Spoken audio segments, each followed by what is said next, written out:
so forth. I am, of course, the magical Mr. Mephisto, and I'm contractually obligated to run a bunch of one-shots because I raised a bunch of money for charity, and I said that I would do so, and I did not want to defraud that charity. So contractually obligated D&D one-shot coming at everybody.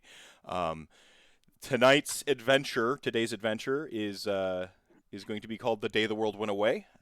It is my party's sitting here on a loading screen of a haunted house, so there might be a haunted house involved in it. I like to take sort of classic, sort of like the classic tropey adventure type stuff and play around with that stuff. They're classics for a reason, right? The difference between classic and cliche is whether I like it or not. I'm going to off-center that a little bit so people can see the chat. I am joined by a party of would-be adventurers. I'm going to have them say what they're playing today, and then we'll kind of jump right into it. So to my side, we've got Gut. Gut, what are you going to be playing today? Playing an Emerald Dragonborn, so it's a gem Dragonborn from the latest Dragon Tome. Fathomless Pact of the Tome Warlock, named Iovanir. Pact of the Tome, nice. And then sort of to my side, we're joined by the Roccos, Jackie and John, respectively. What are y'all playing this fine day? I'm playing Astra. She is a divine soul sorceress she's also a high elf. And I have all light magic as I was born under a supernova. And I have a huge soft spot for dragons and all of their kin, as represented by what I guess would be my best friend in this adventure. He is my life partner for Astra. She's about 500 years old or so. So she needs a companion every now and then. Howdy. I am Verdus. I am a forest dragonborn, dragonkin, however this setting has them. I am a barbarian of the beast, so my tail ain't just for show. That was our dog Petey, and we're the Roccos. I'm going to go ahead and jump below. My longtime friend and constant victim to my GMing. You know him on Discord as Wizardry. How's it going, Brandon? What are you playing today? Good. I'm playing Copper. He is a Warforged Cleric of the Forge. Yeah, we couldn't play Life Clerics, so it was like, well, it's kind of that in its own way. ever the power gamer. And then below me we've got the tyrant himself. How's it going, my friend? Good. Today I'll be playing a human monk, or a Way of the Ascendant Dragon monk, named Long Way. Nice. And Travis Kicker returning for a second one shot in a row. Apparently the hijinks of the last one and ultra capitalism just weren't enough for him. How's it going today? What are you playing? Yeah. Kicking off good. I'm playing Nadir, Despite, Rogue, Dro, Swashbuckler, Scoundrel with a Heart of Gold. I love it. The type of characters I tend to play if I'm not playing the big god, like it's two sides of the same coin. Swashbuckler, rogue with a heart of gold, or big goddamn hero, charismatic, like life of the party sort. Like I can only play either of them. It doesn't matter what their class is, mind you. So I respect it. So tonight, we're gonna be running this. The party. So Dungeons and Dragons has a number of settings. You've got your Faerun, Eberron. Now they're actually dipping their toe into like Innistrad and some of the Wizards, some of the Magic the Gathering settings. Your characters are from wherever you want them to be. They may not know each other. In fact, with the exception of the Astra and was it Verdus? Do the rest of you know each other? Are you from? Do you have an idea where your character might be from? Faerun is sort of the default setting. Living Greyhawk was the old one in the 90s. I think I'd probably be from Eberron. I don't know Eberron? if Warforged. Yeah, it tracks I that mean, you'd be you from can- Eberron. Yeah, Yeah. yeah, it tracks that you'd be from Eberron. You know, Faerun, maybe the rest of you are from Faerun because that tends to be sort of the default, but just kind of scattered around, you know, around the Forgotten Realms. So if the idea is we're being pulled from where we're from to this place, I am from Volkilf. That is my homebrew setting when I DM, so I'm going to pull my character from there. Amazing, I love it. I love it. Can you give me like the Cliff's notes on what your homebrew setting is, if you don't mind, just so I have some context. So it's an entire world. Like I'm from a city called Veritasius, which is a university city. Like the entire city is a center for learning, and so that's kind of my home base. I'm a big effing nerd. My character is so. Love it, love it, love it. Yeah. All right, so basically we've got like some Faerunians here. Character from what was the world? Volkilf. Volkilf. Sweet. And Yep. from Eberron, which is one of my favorite settings actually, in the D&D ethos. So you're all adventuring. You know, you might be with like your normal sort of adventuring party. I almost imagine Nadir is like mid heist or something like that, like about to be caught, maybe. You know, pretty classically. So the whole party, you're just like, we get shots of Veritas and Astra sort of like roaming through some wilderness, getting ready to you know, to sort of go defend this town from an encroaching like you know, group of like assorted bandits sort of thing. You know, pretty classic. You know, pretty classic narrative. We've got Copper riding the lightning rails from the sort of city of spires in Eberron, heading out to maybe go reinforce some battlements of some ongoing conflict. As a cleric, maybe not even necessarily actively engaging the conflict, just kind of like being trying to be a peacekeeper and help out and end it. I can imagine Long Way like actually like actively in a library perhaps right now, pining like reading like you know, reading a tome about like ancient martial arts styles and like their applicability in philosophy. You know, be like water in life, end with your fists. You know, something like that. Written by Spruce Ree, a treant monk of sorts. Sorry. Bad. I gotta get the bad puns out early, everybody. D&D, you gotta do Get that. 'em out. Fun. Get 'em Yeah, out. gotta get them out early. Yeah. Just like everyone collectively. Disappointed groans. if they don't keep coming out though, as the Oh, don't worry. session goes. And I'm being ganked by my dog, and he usually only does this when he requires the restroom. So I will set the scene. You're sort of traveling. You're various, even sitting sort of stationary in the library. You know, maybe Nadir is currently arrested in a jail cell, waiting to be sprang from the cell by the rest of his party. You know, and it was all part of the plan, right? Like they're about to do the Ocean's 11 reveal that the part of the plan was for him to actually get captured, because what he needed to steal was in the prison lockup, like evidentiary room or whatever. When this sort of milk white, very thick fog begins to creep in from the sort of peripherals of your vision, and before long it overtakes the area, the room, the landscape entirely. If you sort of like, there's sort of a silence, this almost void of sound. You know, sort of the inversion of sound occurs, and like a void of space sort of scenario where like you see others around maybe before the fog creeps in, and can't make out noise, and it's almost disorienting. It's so void of sound. as the mist sort of clears your vision,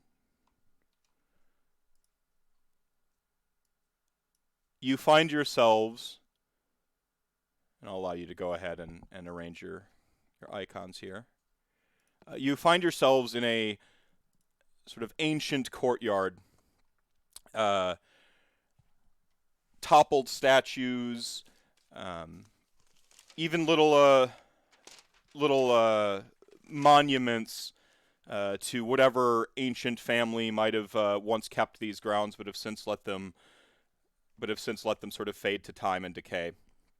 So the dread mist sort of arrests the party, dropping you in the center of an overgrown, foreboding courtyard, beyond which a long abandoned mansion seems to creak and writhe in defiance of the blue-green moonlight behind it. How's that? Wrote fucking flavor text. Professional. I got to take my dog out. As you sort of come to, you can describe each other, what the other party sees. Just kind of go sort of clockwise. We'll start with Gut, go to the Roccos, down to Wizardry, Tyrant, and then to Travis. You can describe your character for the party, what they see, as well as basically for the audience. Hey, so for me, you all see slightly taller than 6 foot, but thin for dragonborn, gem scales, emerald in color, dressed like a scholar, like I came right out of the stacks of the library, holding a book in front of me, looking around, confused.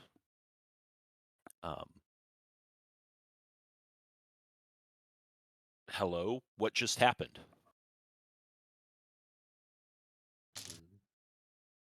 So for me, you see a slightly short, high elf, only about 5 feet tall, and very pale, but I have very beautiful, long lavender hair that's slightly curly. I'm dressed in very bright, like glowing white and silver robes. Um, I am I am a little confused, but I have my companion with me, so yeah, just another day of being somewhere weird. Yeah. And for me, I probably look like the other dragonkin's redneck hick cousin out in the middle of the woods. I've got green scales as well, but with a tinge of yellow. I'm a forest dragon compared to the emerald dragon, but I am also a barbarian, so I'm in a nice furry robe. I do have pants on. My tail's wagging back and forth. I'm just looking because we were about to go fight some varmint gang, and then where'd they go? Where'd they go, Astra? I don't know where we are. Hi. You can read? Yes. Yes, ma'am. You can't? I mean, kinda. No. That's what she's for. Mm-hmm. I see. I can see too. Mm-hmm. Mm-hmm. That's good, Vertus.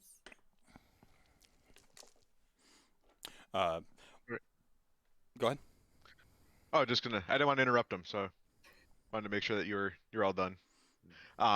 Yeah, so I'm a 6'4" Warforged in front of you. We don't wear armor.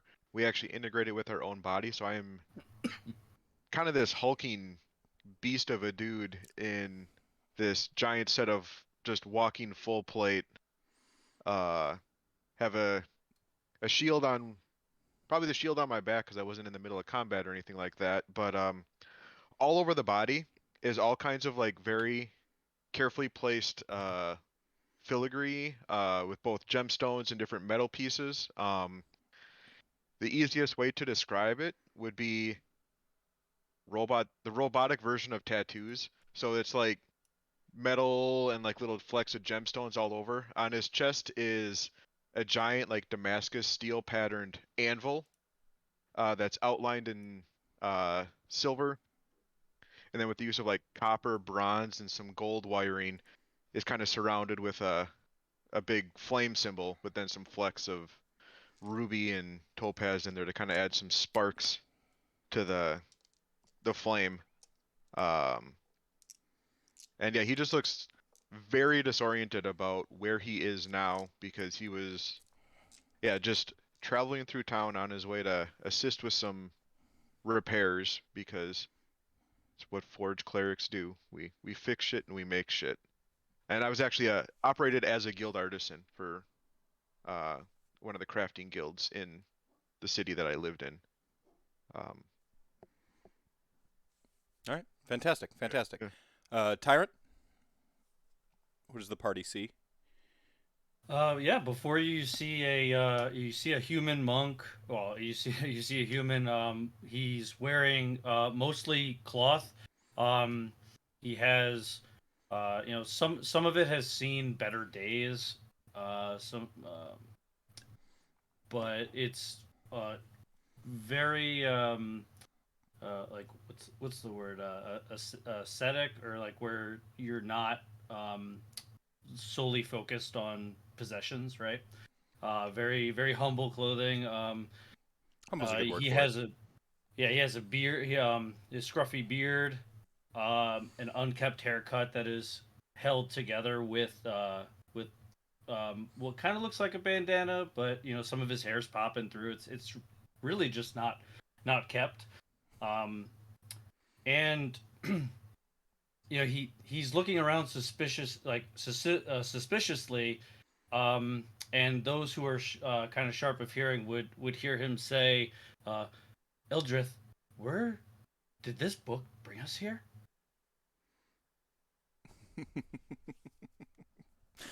Fantastic. What language are you saying that in? So Well, he would go ahead. He would say it in Draconic. Ah. So Yep. common is common, regardless of the planes you're at. There's going to be like dialectical, shifts and little affects that throw each other off, but you can mostly understand each other speaking common. Draconic is Draconic Elvish, like the other rando languages. Similarly, like they're similar, but it's planescape style games. We hand wave language. Common is common. Draconic is Draconic. Elvish is Elvish. There's dialectical, significant dialectical changes, but you can understand each other well enough.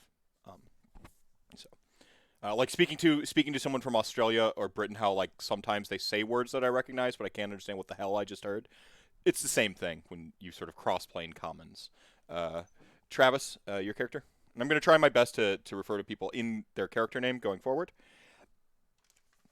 Sure. Yeah. So Nadir shows up.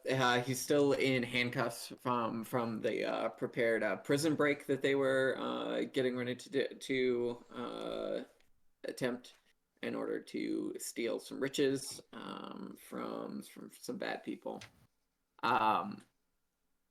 Dark purple complexion, white hair pulled back into a ponytail, and faded pink rogue gear,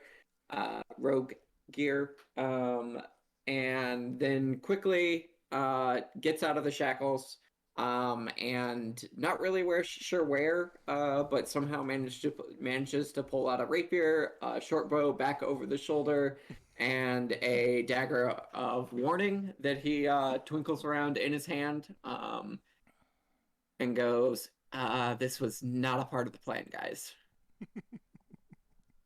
Y'all had a plan? Yes, there's always a plan. I don't know how this could have been part of anybody's plan. Yes, this was definitely not a part of the plan. I don't think that we're in the castle anymore. No. So I look over at this mansion that you said we kind of see silhouetted against the background or whatever. Super classic Castlevania, oversized moon in the background, Up on a hill or whatever. Yeah, you're in this courtyard, sort of to the rear of you is a high gate, and you can see you can see that sort of milk white mist completely like impenetrable on the other side of the gate. It's just it almost like this gate itself is a physical barrier, but also somehow keeps the mists at bay. And you just see that sort of wreathing around this entire courtyard. You can look fence and then just mist, and it just wraps all the way around until you sort of have in the foreground you have this mansion before you. The moon's backlit, and you can almost imagine that this courtyard wraps around the mansion, and you're gonna find mist behind the mansion too. Is the gate iron bars, or is it more solid, like a solid wood gate? It's stone and wrought iron. Built high and Victorian, so you're gonna have like your stone columns and sort of decorative statues and little sometimes patches of laid brick wall, and then you're gonna have like wrought iron sort of gating between it at places, and it all comes up in sort of these high Gothic peaks and points. Can I? Is there room enough for me to reach through the gate? Yeah, you can. Okay, I'm gonna take out a vial from my pack and walk over to the gate and try and get some of the mist like into the vial and then stopper it up. Okay.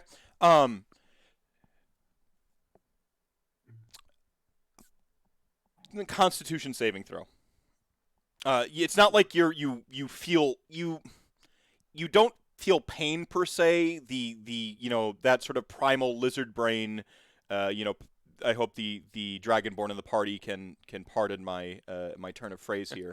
Wow. That sort of like primal fear thing doesn't kick in, but as you interact with the mist, it almost it's very I'll describe what happens after you roll the Constitution. 13. 13. Lucky 13. You see as you put the vial through your hand and through the gate and sort of enter the mist to scoop some up. You do manage to get some in the vial, get a little cork stopper on it, but you witness your hand sort of go ethereal as it enters the mist, and you start to sort of like lose part of yourself in a very sort of literal sense. The sensation of those pins and needles of a waking limb sort of overtakes your entire body, and for a moment you sort of become stunned with this experience. You manage to pry the vial away just in time with this almost like twisted, almost like looks like locks of vaporous hair twisted up inside the vial in little strands. All right, like I'll sort of shake it off and do that sort of half dazed walk back to my pack. So on his way back, I unusual. quickly go over to him, like, "Hey, are you all right there?" I think I will be, but maybe let's not mess with that again. It's probably a good idea not to just go about touching things, gentlemen. I mean, Are you sure? I look. would have been remiss if I didn't take the opportunity to get some of this, if I could, to take with me when this is done. My university will be intrigued by it, I think. Okay, so this And I'll put it back in my pack then. Fantastic. So does this place appear that it's been like poorly upkept, or does it appear to be in pretty decent shape? So the construction was solid at one point in time. So the materials have sort of stood the test of time pretty well, giving it this very like anachronistic vibe, this sort of timelessness to it. However, gravity is going to gravity, and plants are going to plant, and so like statues have fallen over. The vines and the shrubs and stuff have begun to take over. The mansion itself certainly looks weathered, worn. The occasional window, sort of stained glass window has been broken.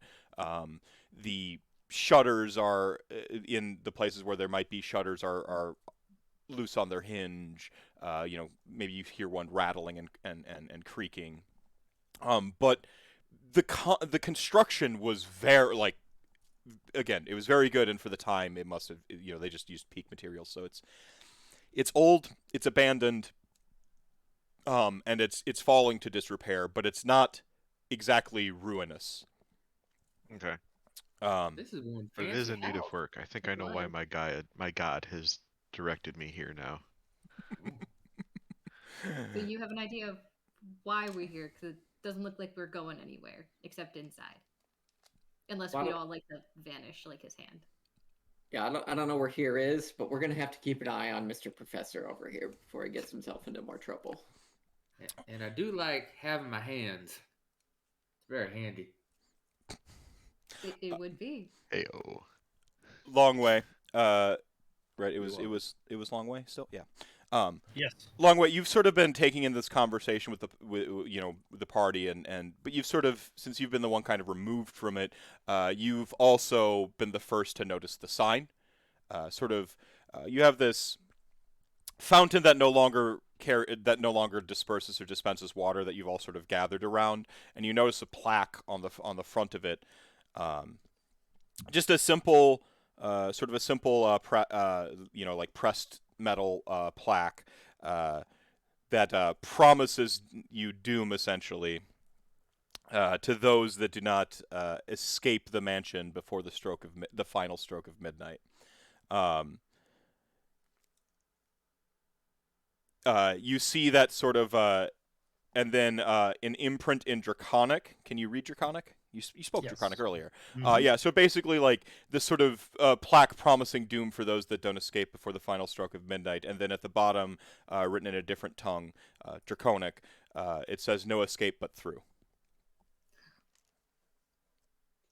Yeah, I think what Longway would do in this case is he says that out loud, even interrupting as if he's interrupting the current conversation.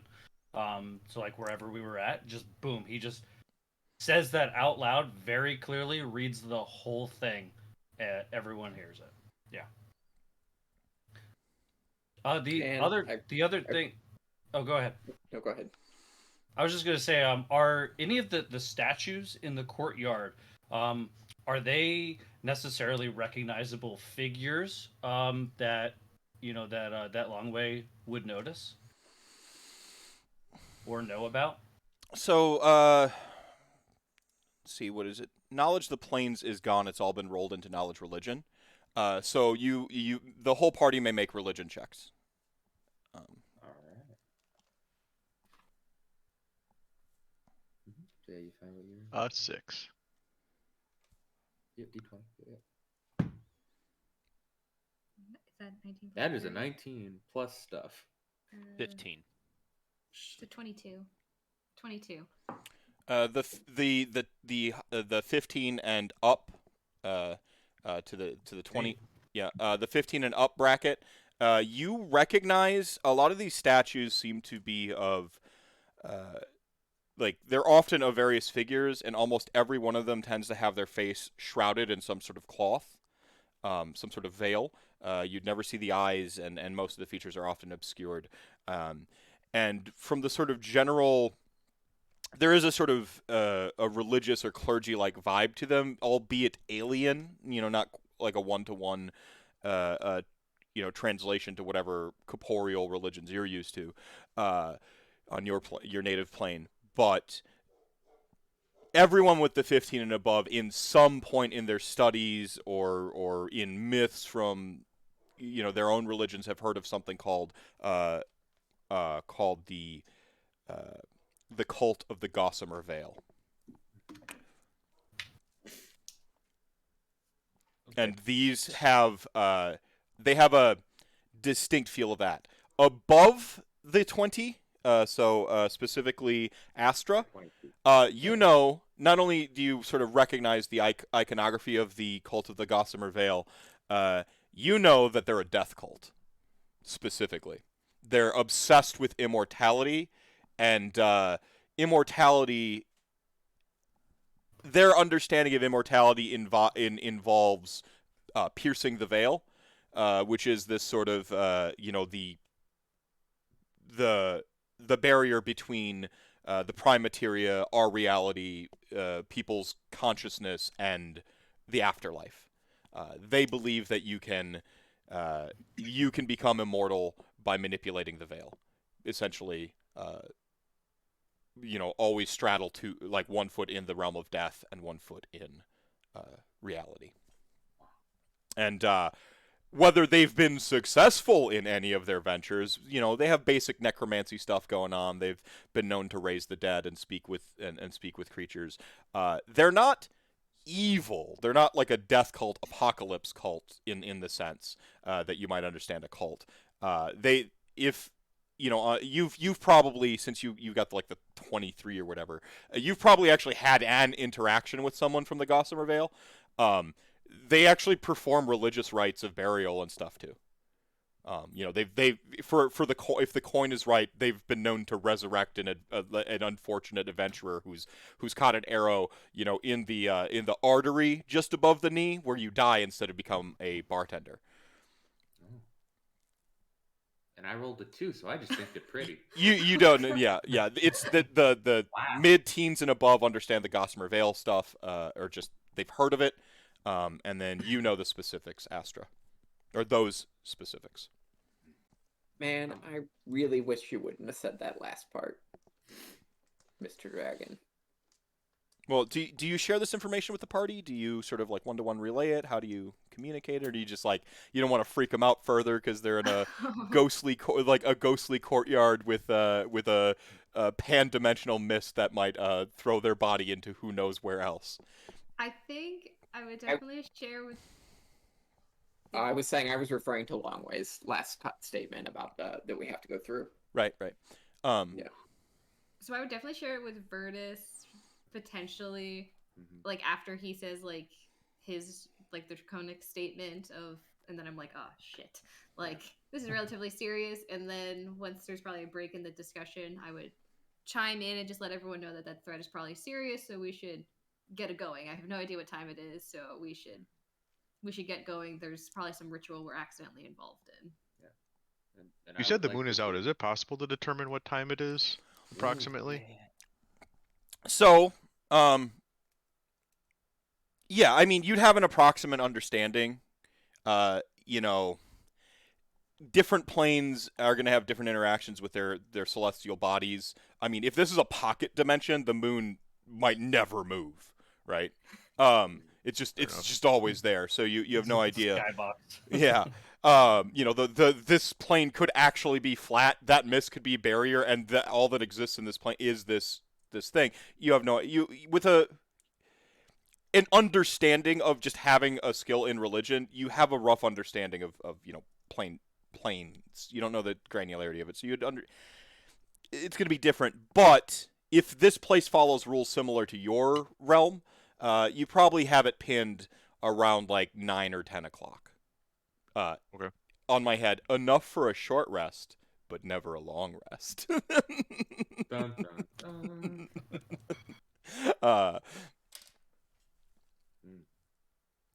And I go from looking. Are there any stars, or is there just the moon? Weird. I mean, you've got the sort of the classic Castlevania thing going on with the moon, some distinct clouds, and you can. Actually, it's an oddly starless night. You might surmise that the mist would, also go up infinitely, and maybe obscures any starlight, and the moon is the only body close enough or bright enough to pierce the mist. It's so dark. Where's the light? Oh, the moon casts tons of. It's lighting up. Just eerie Just blue. a cloud. Yeah, this eerie blue-green light is just bouncing and scintillating across the courtyard, giving all these sort of white marble statues these eerie underlit glows. Despite the lighting actually being up and behind Castlevania Land, the light somehow comes from below. I liked it better when I thought it was dark. That's scary. You'll be okay, Verdis. So, does anyone want to look around, or should we just go inside and get this, what I'm guessing is a ritual, over with? If we're on a clock, we might want to keep moving. Yeah, ideally we would take as much time as we need to catalog everything, but it doesn't sound like we have that Cataloging? kind of time. Yeah, the type of I don't see stone, the any pillars. Like logs. I'm writing Told in you my all, we book. need to keep an eye on Mr. Professor over here. All right, so I'm just gonna grab him by his shirt, and we're gonna start walking towards this weird building. Because You're gonna grab both dragon? yes, I'm gonna grab both Just by the dragons. ears. We're gonna start Let's go. walking because I don't want to Like, die just standing here talking. I hurriedly sling my my pack, and try and keep up. Yeah, But we're done I writing. still have my book out with my pen, writing the whole time. All right. The whole party may make perception checks as you approach the mansion.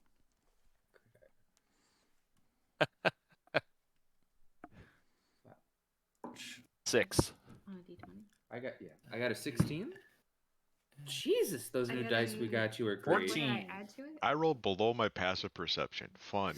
I- 14. Distracted by the moon. She got Yeah. I got a 20. she got a dirty 20. 19. Not. I'm not the only person who uses that term. Uh, Dirty 20. the 14s and up. You notice some sort of fleeting shadows and silhouettes in the windows. Almost as soon as you notice them, they sort of flit out of sight and disappear. Like one of those, blinked and you might have missed it, or your eyes are playing tricks on you level of, Did right? anybody else see that? You don't think that was a bat, do you? 20 and up, you notice rather specifically. So you have sort of a two-story mansion, and then it's kind of got like this. The one picture I shared as our loading screen was like a clock tower. It's not really a clock tower. It's more of a, just sort of the smaller. You'd almost imagine it to be like a third-story vestibule type thing. Maybe an attic. A panopticon is a fun word. It's just this Parapet, third the right term? parapet. Parapet's more of like a balcony, right? Words don't mean anything. Point is you see this sort of smaller, peaked structure. Like I said, could be an attic, whatever. You notice that the shadow lingers in that window a little longer, but rather than flit or duck or move out of sight, it just fades.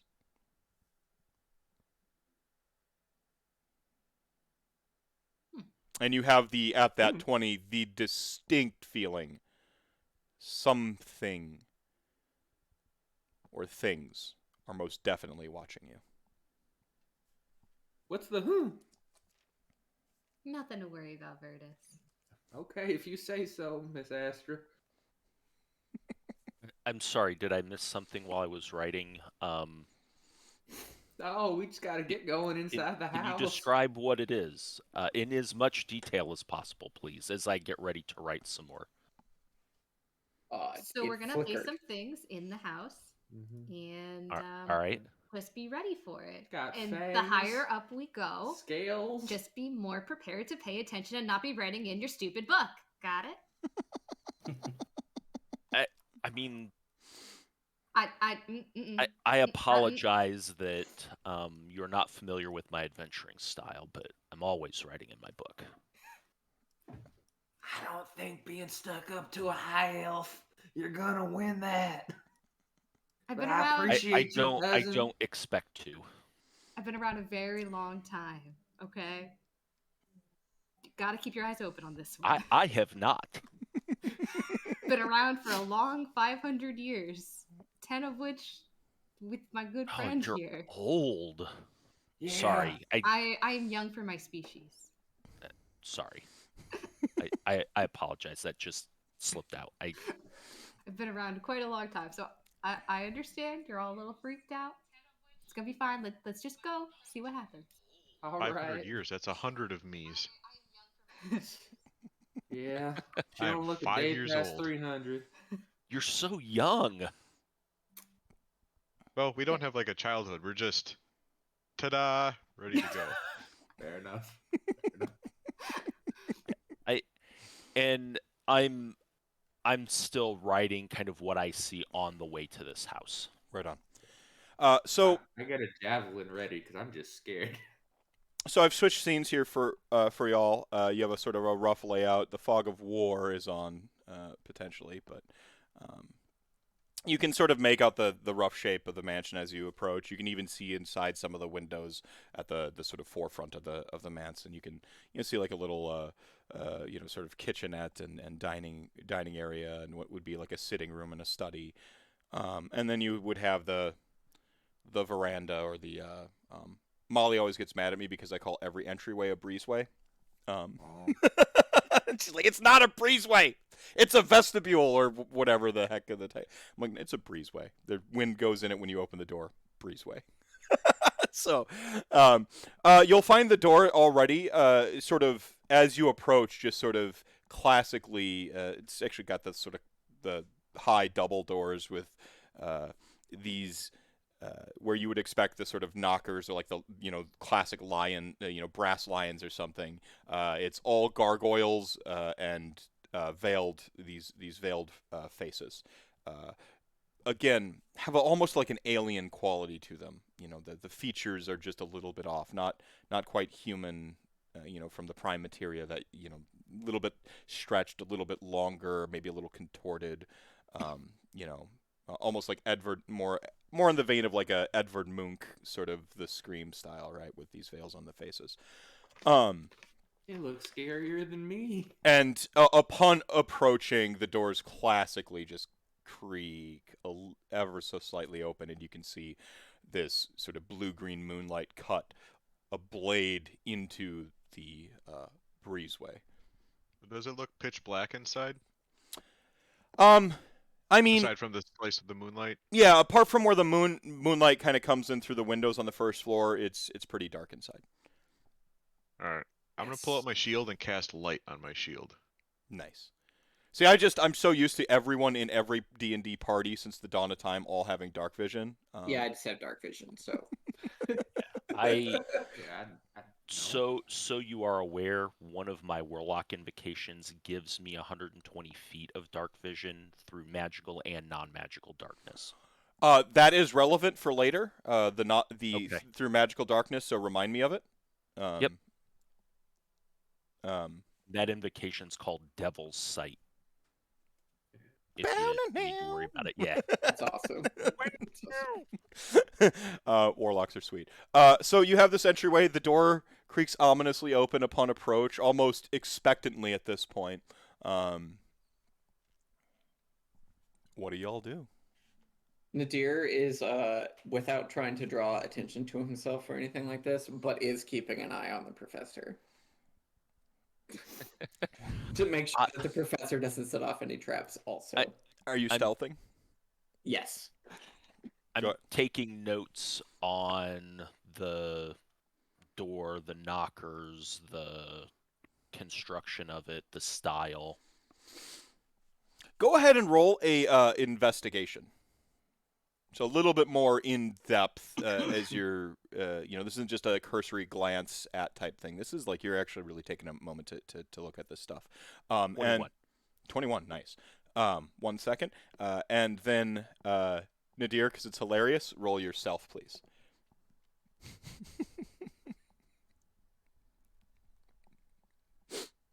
Where'd Nadir 15. go?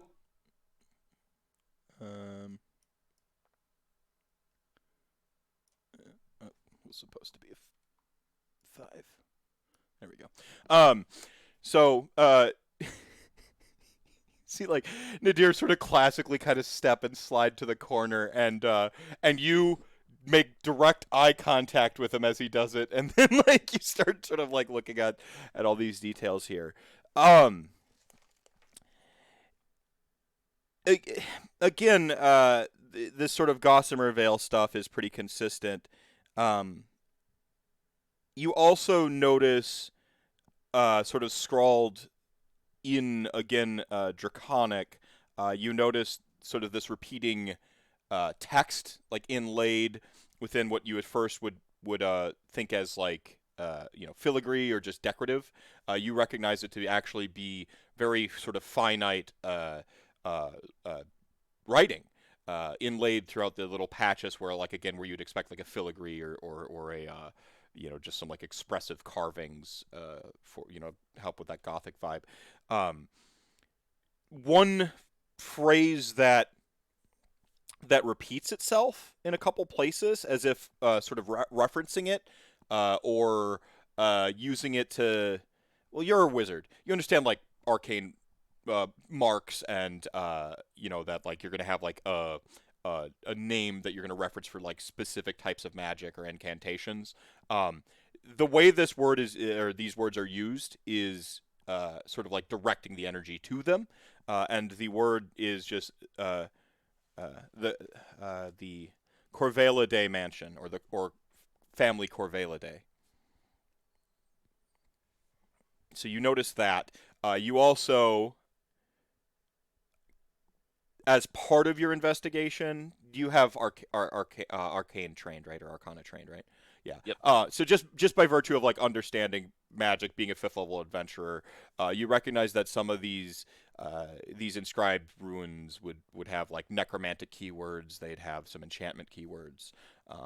Just pretty standard. Like the vernacular is going to change based on the wizard. Everyone's kind of got their own vibe to it. It's not like a famous incantation or anything like that, but you notice it's very much inlaid throughout all of this.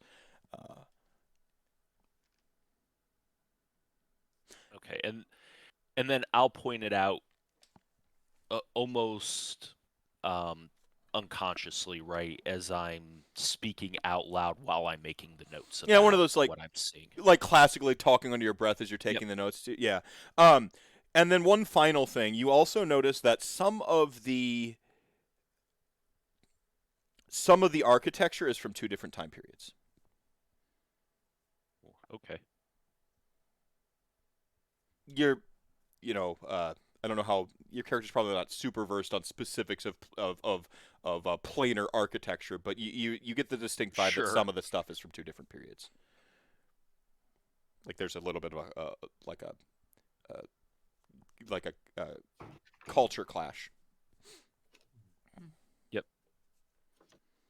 So, and that's with your investigation, and you this is where I hand wave it, but you write down the specifics of these incantations. Like you've got this stuff down. So, I'll step through the doorway once my light is up, but also I want to just kind of take note. With the door having creaked open, is the door broken, or does it appear as though it won't latch closed, at least mechanically?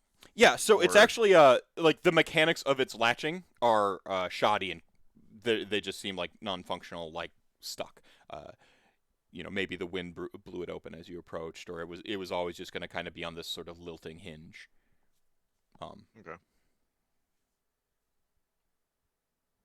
Part of me debates on whether I want to take the minute to cast mending on it or not. It's a cantrip, right? Or no, it's a level. It is a cantrip. Oh, it's a cantrip no, now? It's a cantrip. Oh, I love cantrips now. Yeah. I mean, it's no prestidigitation, but we can't all have the best spell in the game. Yeah, clerics don't get it. I didn't take a feat that would let me take it anyway. Maybe if this character shows up again in a higher level one-shot, I can take that feat. But anyway, yeah, so I will actually step in. I know some of the icons are already inside, but I don't know you can stack your characters here if anyone's staying outside, if anyone's going in, just kind of get your marching order before we transition the scene. Well, you gotta get in the house. I put my stealth roll in the blue bubble for you, Meph. Okay, thank you. I guess I'm going to follow my little dragons inside as they're inspectorating the door and taking frivolous notes.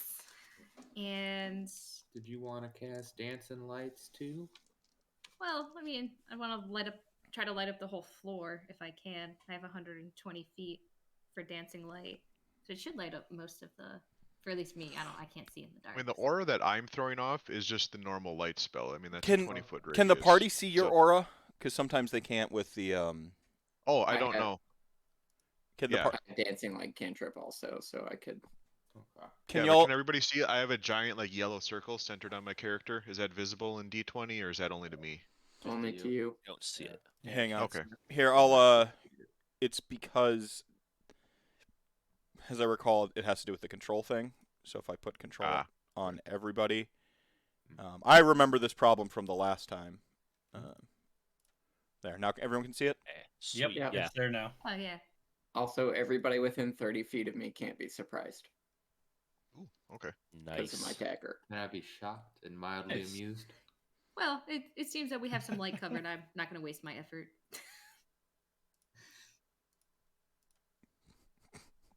Love you, kicker. I am scared right now. I mean, Boy.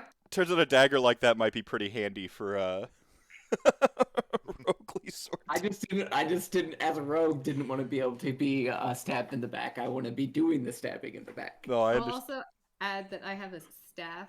It's like a silver metallic staff that's also 5 feet tall and topped with a giant sapphire that looks like a Fabergé egg. And I was holding it the entire time while I was dragging Virtus and our other dragon friend all together. Again, the Yeah, crook of your professor. elbow, and you're just like. Yeah. Yes. Also, Virtus isn't that hard to drag. He'll just come along.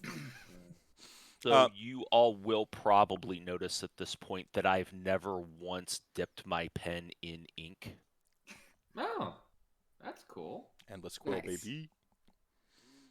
Yeah, it's the uncommon item I chose. I love it. Very good use of Mine's the the- uncommon item. That's good. I love it. I love it so much. Do some characters linger outside the doorway, or does everyone enter? I'm just curious here. If everyone's Yeah, so I was just waiting for people to move. I don't know if this. Oh, it does let you stack. Yep. Okay. Yeah, and It's if you've not seen that, very close. one of my Long way. go ahead. I said, where are you, long way? Staring at the door. He's fine. Yeah, so long way. If any, for those that look back, at the door, you would see Longway. He puts 1 foot in, and you could kind of see him hesitate, as if he's listening to something. And he just kind of, he mutters, "I am not afraid. I am not afraid." And he walks in.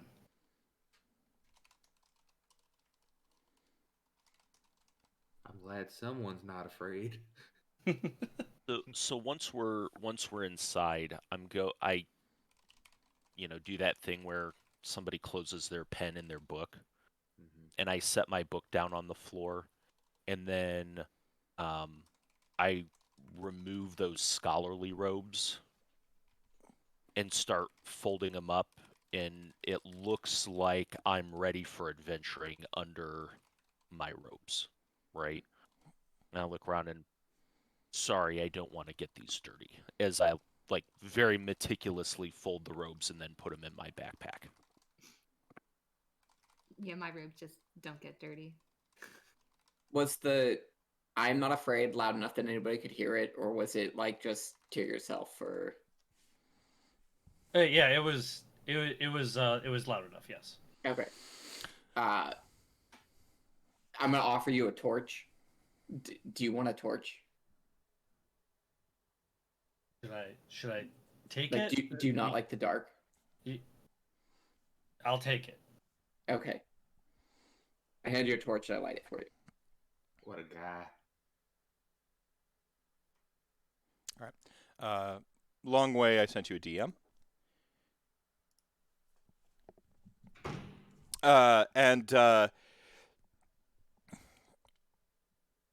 Did you cast Mend? Or you just considered it and passed I wasn't them? quite sure because it takes a minute to cast, and I mean that's pretty quick. It's out of combat. So yeah, most likely. If we're not really pushing, because I know that we couldn't stop and look at the statues. So if we're gonna try and really keep moving, then taking the Yeah. time to do it, I won't bother since it's not just an action. But otherwise, yeah, I'll try and fix that door. We'll say you at least begin to look back at it and sort of muttering some stuff, and you grab your focus. What is your focus out of curiosity? Was it your shield? Is it No, I have a specialty focus. It's where is it? It's called the Amulet of the Devout. It's a +1 focus, and it's 1 additional channel divinity a day.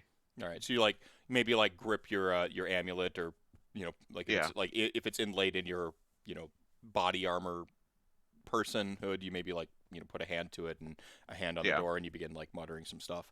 Yeah, And yeah. maybe Astra's about to like give you the look, or maybe we're in that sort of like everything's kind of happening simultaneously, fluidity of the moment, when the door slams shut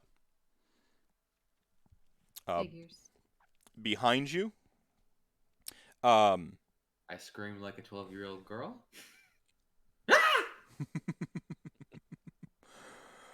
And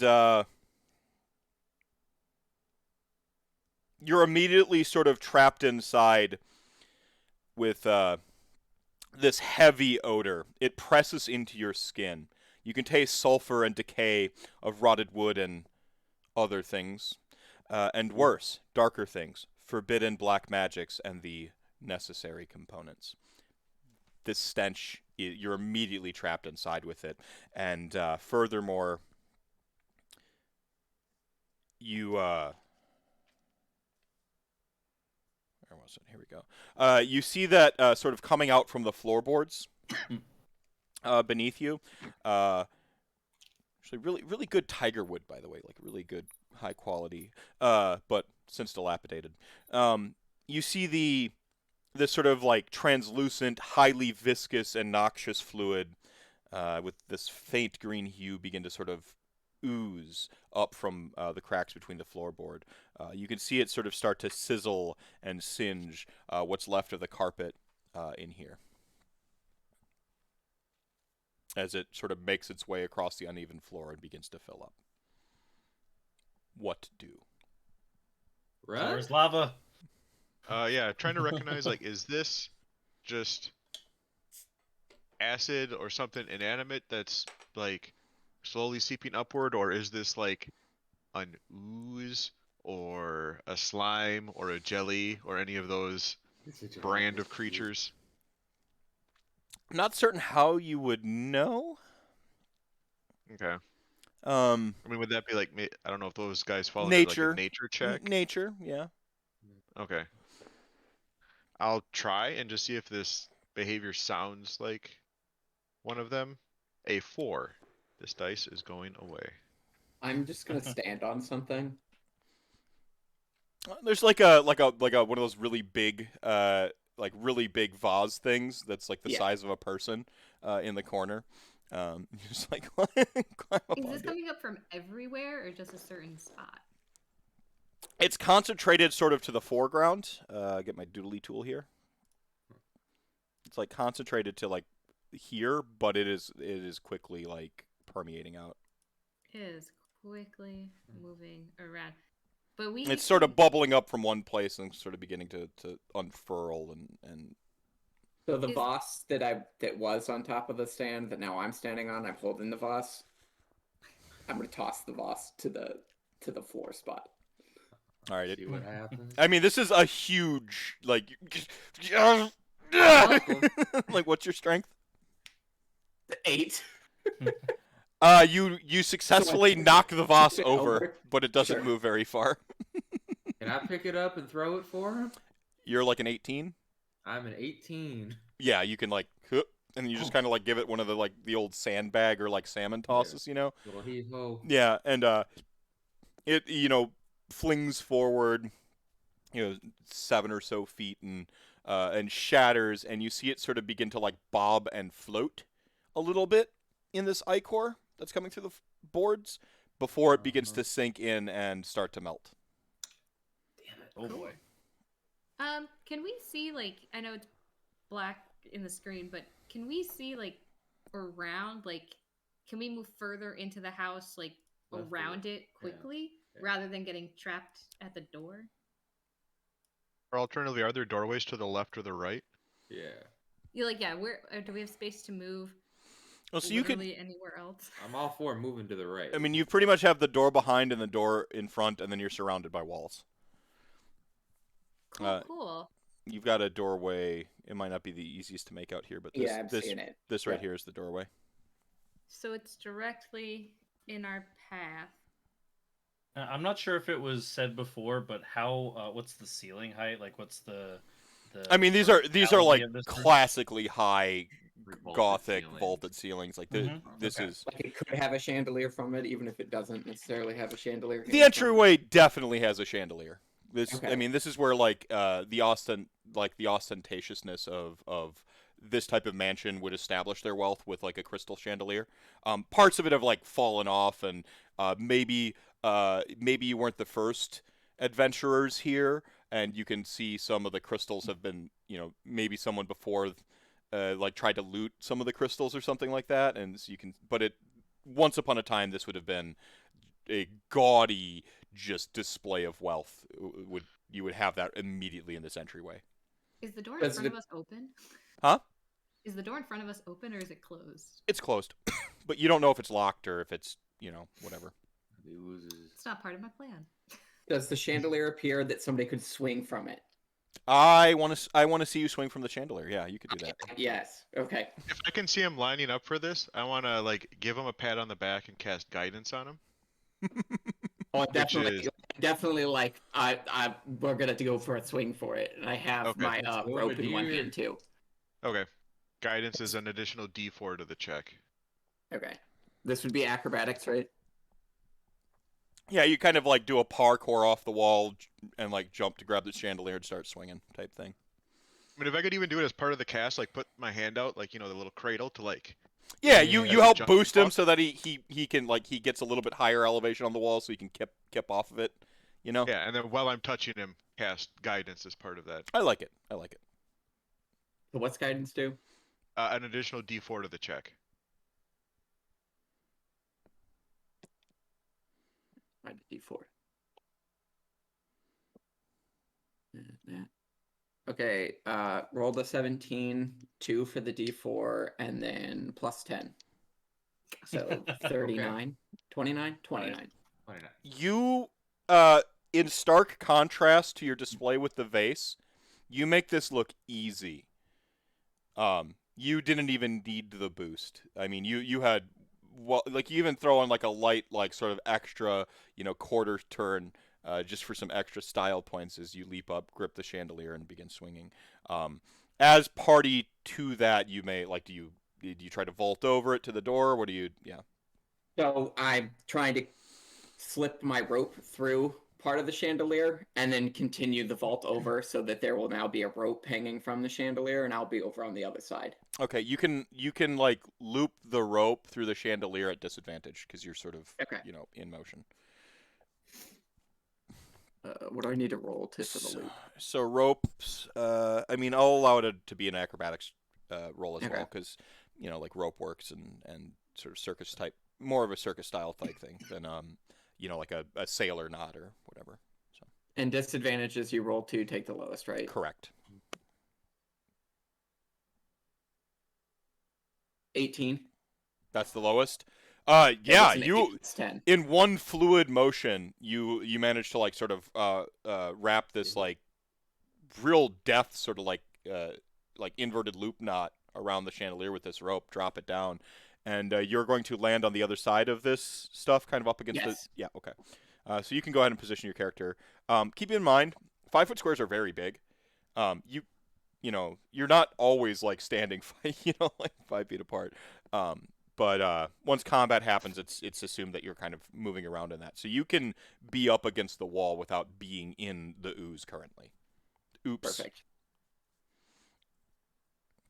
So I want to quick check the door to does it open behind me? Kind of rattles a little bit. It doesn't open Okay. freely. Okay. But you see a classic like keyhole there. Okay. Well, we could try and pick this lock. Okay. But I'm not gonna pick the lock. What Well, I am going to do is toss the rope back over. You're the sort other of side. your motion was to sort of like do the vault, Right. and as a bonus, you were able to like loop the rope through, so you haven't quite moved to the door, jimming the lock Sure. or anything yet. What's the rest of the party do in this moment? You see this display of acrobatics. Well, clapping first. Yeah, That clap. was very impressive. Yeah. Um, Yeah, round of applause. I Well, guess Watching it's- for swing? success, and then as the rope comes across, probably be helping other people swing across. And since there may be some sort of athletics or some sort of check, it may be easy. But every person, as they swing, pat on the back, guidance. Pat on the back, guidance. All right. Because of the rope, you will have advantage to make an acrobatics or athletics check to swing across, and you have the additional D4. You can fit you can fit all 6 like in a line up against that wall, because you're sort of like you're squishing, very technically in game terms. So you'd actually be kind of like squishing into each other's squares and like up against the wall. So you can fit 2 per square. That would be 6 people. Sure. So otherwise, if we wanted to give them an opportunity to pop open the door so that we can funnel in some as well, I don't mind waiting a little bit. You've got If like the crowd will be bad. roughly a turn before this becomes a real Okay. problem. Okay. So I guess we all have to squish. You can, yeah. I mean, or you Start could rolling. spread out. Like, I mean, it's up to what y'all want to do. You all have roughly an Could, action. Do you wanna Could go- a spell or something maybe slow this down? Like, could a prestidigitation? Clean. Want to do it? does that help? That's what I. Mending is touch. Otherwise, I'd try and mending the floorboards to see if that would like be a better seal to stop it from oozing upward. Prestidigitation's an illusion. It doesn't So I'd have to help like think put of my its hand in actual it on the poison. It wasn't- floorboards. It wasn't sealing in the first place, though, right? Like it Well, right, and that's came up why through the if- cracks. The wish would be that mending Right. would then make the boards in better shape where they would form a proper seal. But I don't know. Like I said, I think I'd have to be putting my hand into the goo to Uh, touch the boards. Prestidigitation in the literal sense as an illusionist type person. Prestidigitation in Dungeons and Dragons does a bunch of minor effects, one of which is clean. Oh. Mm-hmm. Oh, okay. Well, Like that- you could make like a small key shaped. You can make something about the size of a key. You can make like a small illusory effect that's like no bigger than like a football. It's got a bunch of like That's my bad. I stopped writing it down at the illusionary bit. Okay. Oh, that's my no. thing. no. Oh, prestidigitation is Do it, great. do it. So with this clean, the problem? Apparently. I guess so. So okay. I Try it. and see what happens. because I'm willing to Stick hang your out hand on in this Ghostface. side. Yeah. Yes. Yes. But I'm You're gonna willing get to hang fired. out on this side long enough to see if we can come up with a problem. I'm going to attempt to use shape water on it to see if I can direct the flow away. I don't know if it's made of enough water that I can do that, or if it's enough not water. Well, why to don't you harm let me this, but- try prestidigitation first? I don't have to I don't have to roll anything. It just Oh, happens. shape water's It's a one of my- cantrip. Yeah. Yeah, so that's is nice. mine. Yeah, you both would do. You can both do it though. Like Okay, yeah. this is teamwork. Right. Like this is teamwork. Co-op Fucking games. Teamwork. Teamwork makes the dream work. But Right. you wouldn't be swinging then. This is your action, so we're clear. Okay. It's to cast the spell. I am swinging. I'm getting the hell away from this damn. You can go if you swing. Go ahead and put your character next to Nadir. And Copper essentially foregoes his own action to assist people in swinging. Yeah. So I'll be right on you, buddy. and Better come back to me, Virtus, if this doesn't work. Yeah. And you wanted people to make athletic rolls going across, right? athletics or acrobatics. Okay, right. That's I right. mean, Plus it's that rope one is more. covered by both acrobatics and Yeah. So I got a 17 plus 2. I got a 19. Yeah. To get over. It's advantage with the rope, right? advantage because Oh, it was roll secured it so down. well. I was hoping he failed the rope and you thought it was secured well, and someone fell like right into the ooze, but that did not happen. Ah. So So to be clear, prestidigitation is a transmutation spell. Transmutation as a category is stuff that alters existing things, basically. Thank you. Illusion makes up illusory stuff. If evocation evokes something into existence, and so on and so forth. I believe it's both y'all's first time with Dungeons and Dragons, yeah? In a while. My Yeah. second time. In a while, okay. My Yeah, second time, but I do a ranger, so I don't. Yeah, I so- shoot bows and stab people with swords. So, Also- so everyone, prestidigitation, the meme is it's my favorite spell, except it's not a meme. It's my favorite spell in Dungeons and Dragons. It's so casting time 1 action. Again, this is taking your action. Verbal and somatic components, meaning you move your hands and you have to say words to make it work. Range 10 feet, so very close. And it lasts up to an hour. The effects last up to an hour. So it does minor magical tricks. This is, if you go and read The Lord of the Rings, virtually everything Gandalf does is prestidigitation. That's funny. Like virtually everything he does, it's so that you can create an instantaneous harmless sensory effect, like fireworks, for instance, such as a shower of sparks, a puff of wind, faint musical notes, or an odd color or odd odor. You instantaneously light or snuff out a candle or torch or small campfire. You instantly clean or soil an object no larger than 1 cubic foot. You chill, warm, or flavor up to 1 cubic foot of non-living material for an hour. So, like, if you have soup and it's cold, you make it warm and you make it taste great. Like, prestidigitation. I've heard the other meme is like you hate somebody, so you ruin the restaurant by just sitting there making all their food taste like garbage. You could do that too. You make a color, a small mark, or a symbol appear on an object or a surface for an hour. You can create a non-magical trinket or illusory image that you can fit in your hand and last until the end of your next turn. So you can make like a skeleton key. Like it's so good. You can if you cast a spell multiple times, you can do different effects. You can have up to 3 simultaneous effects. So you would basically be cleaning 1 cubic foot of this ooze trying to come up with prestidigitation because it's that sweet. Which, by the way, you don't have to roll. It does work. It's cleaning like this section of the floorboards where it's trying to, like you're kind of containing it in the one area. And then shape water. What does your shape water do? So, range 30 feet, 1 action, somatic components only, duration instantaneous or an hour. You instantly move or otherwise change the flow of the water as you direct up to 5 feet in any direction. This movement doesn't have enough force to cause damage. Cause it to form into simple shapes and animate at your direction. Change its color or opacity. And freeze the water provided there are no creatures in it. Unfreezes in an hour. And this affects a 5-foot cube. Right.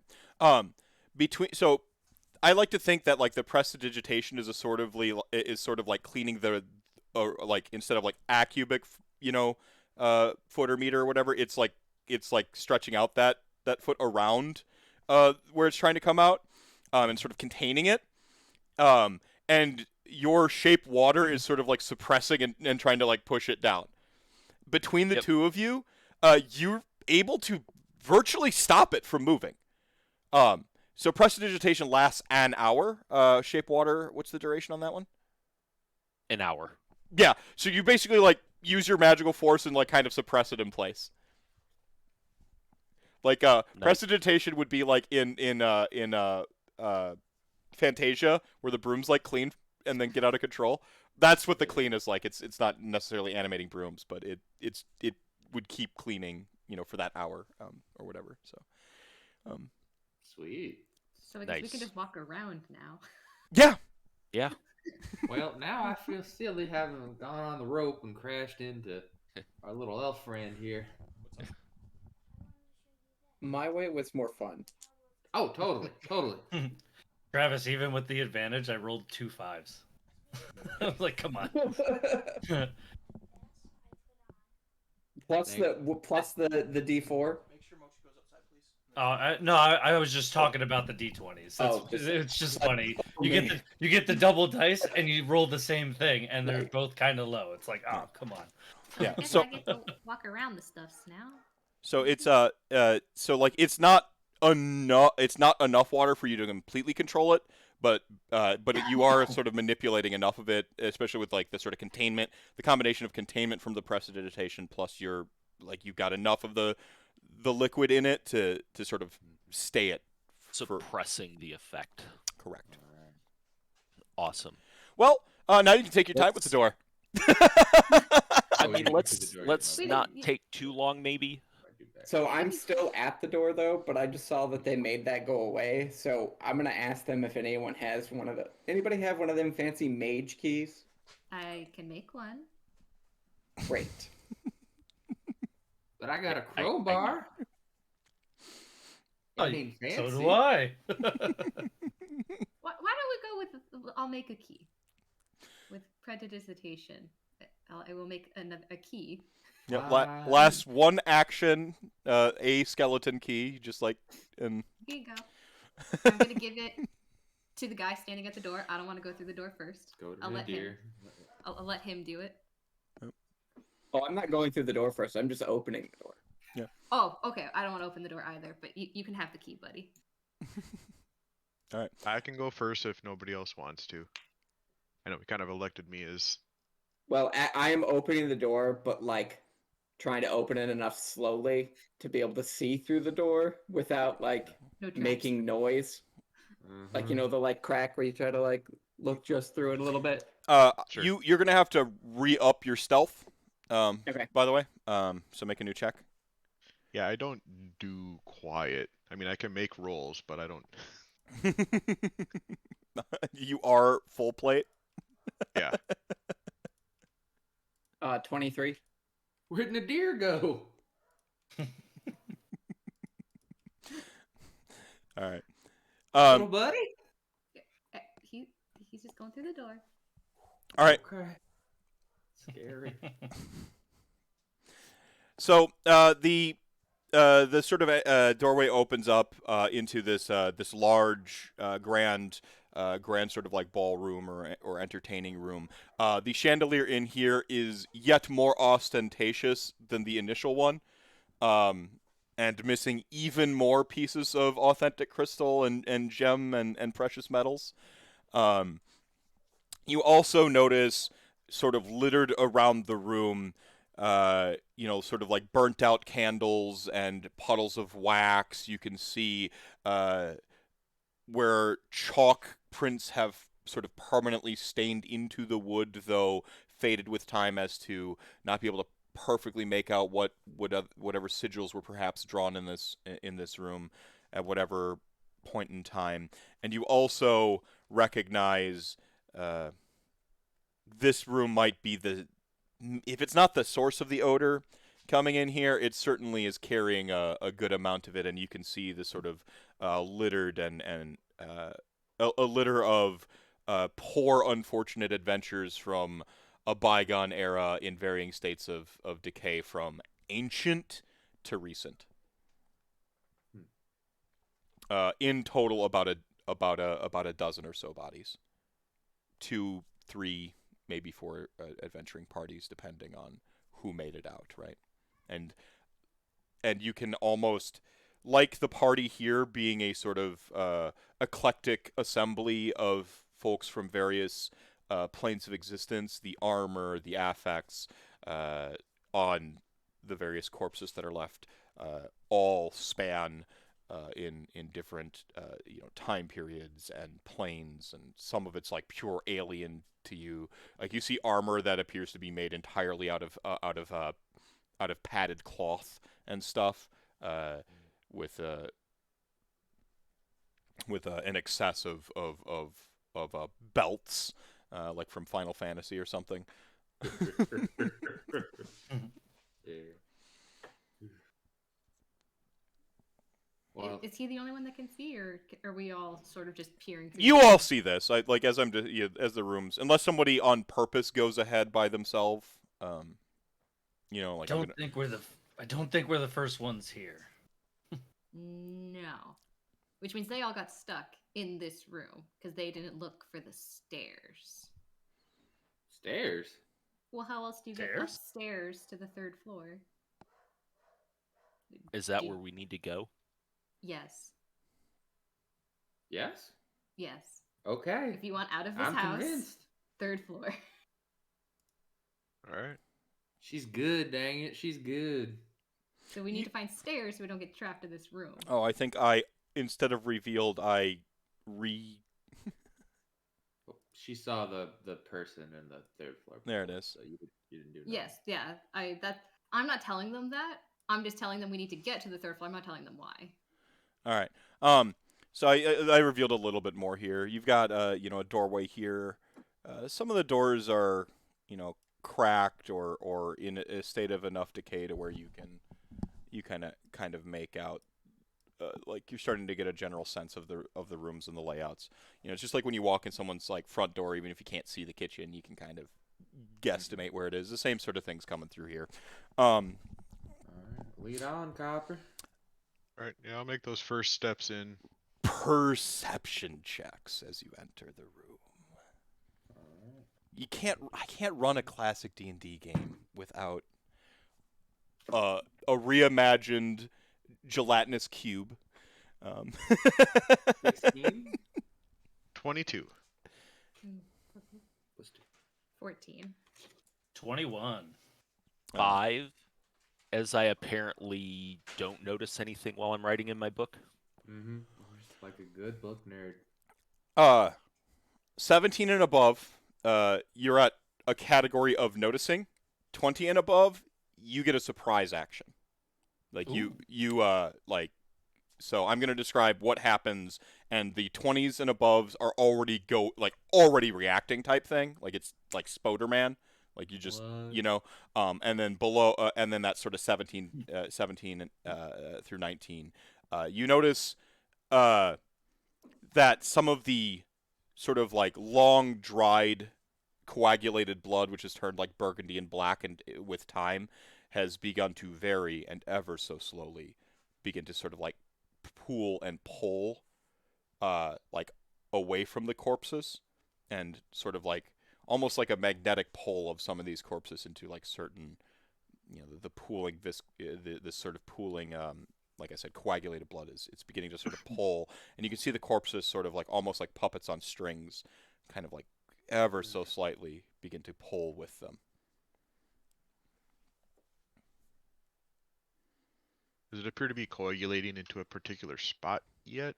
It's sorry. I did you succeed on your? Did you get the 17? I had a 22. Yeah. I mean the heft of them seem to be sort of piling and pulling towards the center of the room. Okay. Underneath this very fanciful chandelier, and also where the chalk marks have faded the least.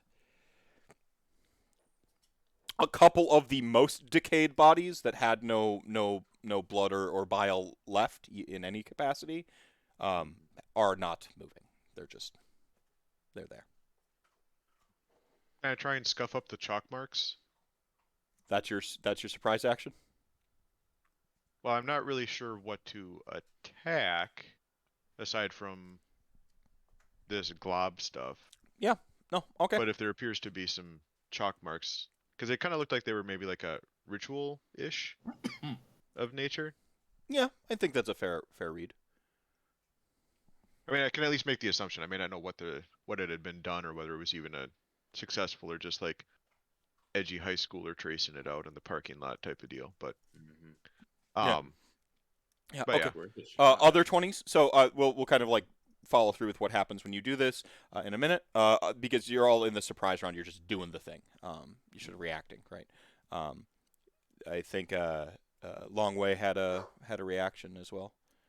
Yeah, I think seeing the kind of the bodies begin to raise up, like the puppets. I think what the first thing that comes to Longway's mind is the torch that he was given. He's going to throw it at one of them. Just like Awesome. I love it. So you shouldn't be moving. you're making essentially you're making a ranged attack Okay. to hit AC 15 when you're lobbing something at like a square or an inanimate. So you can go ahead and roll that. Okay.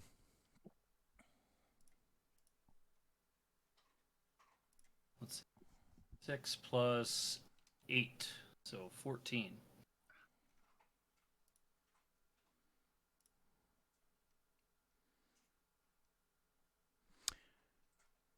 The given the size, I'm going to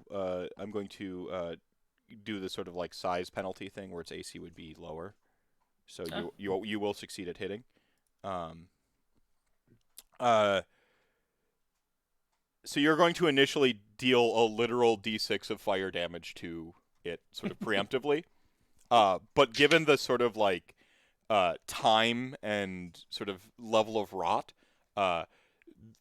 the as it's pooling together, it's also igniting like oil. It's on fire also, as we find out. Great. So you will be inflicting a d6 fire damage every turn Nice. to this. Okay. Thing. Okay. Did did you need the first roll right now? Yeah, go ahead. That was a 4. I knew giving you that torch was a good idea. See? Yeah.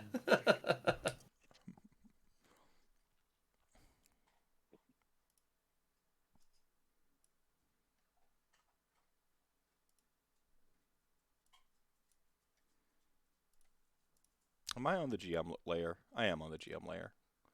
It was all part of the plan, really. Yes, it's always a part of the plan.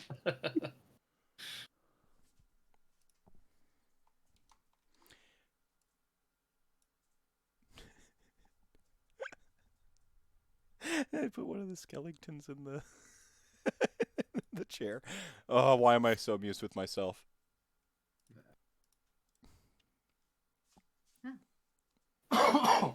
There be skeleton.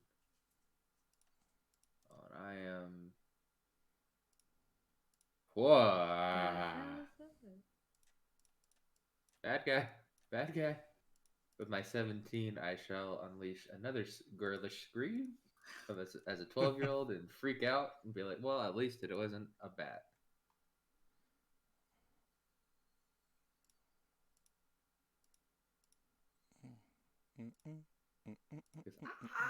Wasn't there? There was another.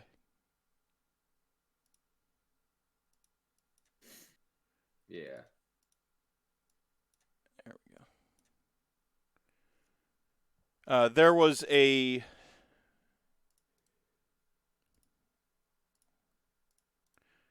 There was another 21 or 20 plus roll, wasn't there? I had a 17. No. Third one? What did I don't you- know. I had a it- 5, So so it's just the two. Yeah, you're Yeah. you're oblivious. You don't even oblivious. Like, Yep. So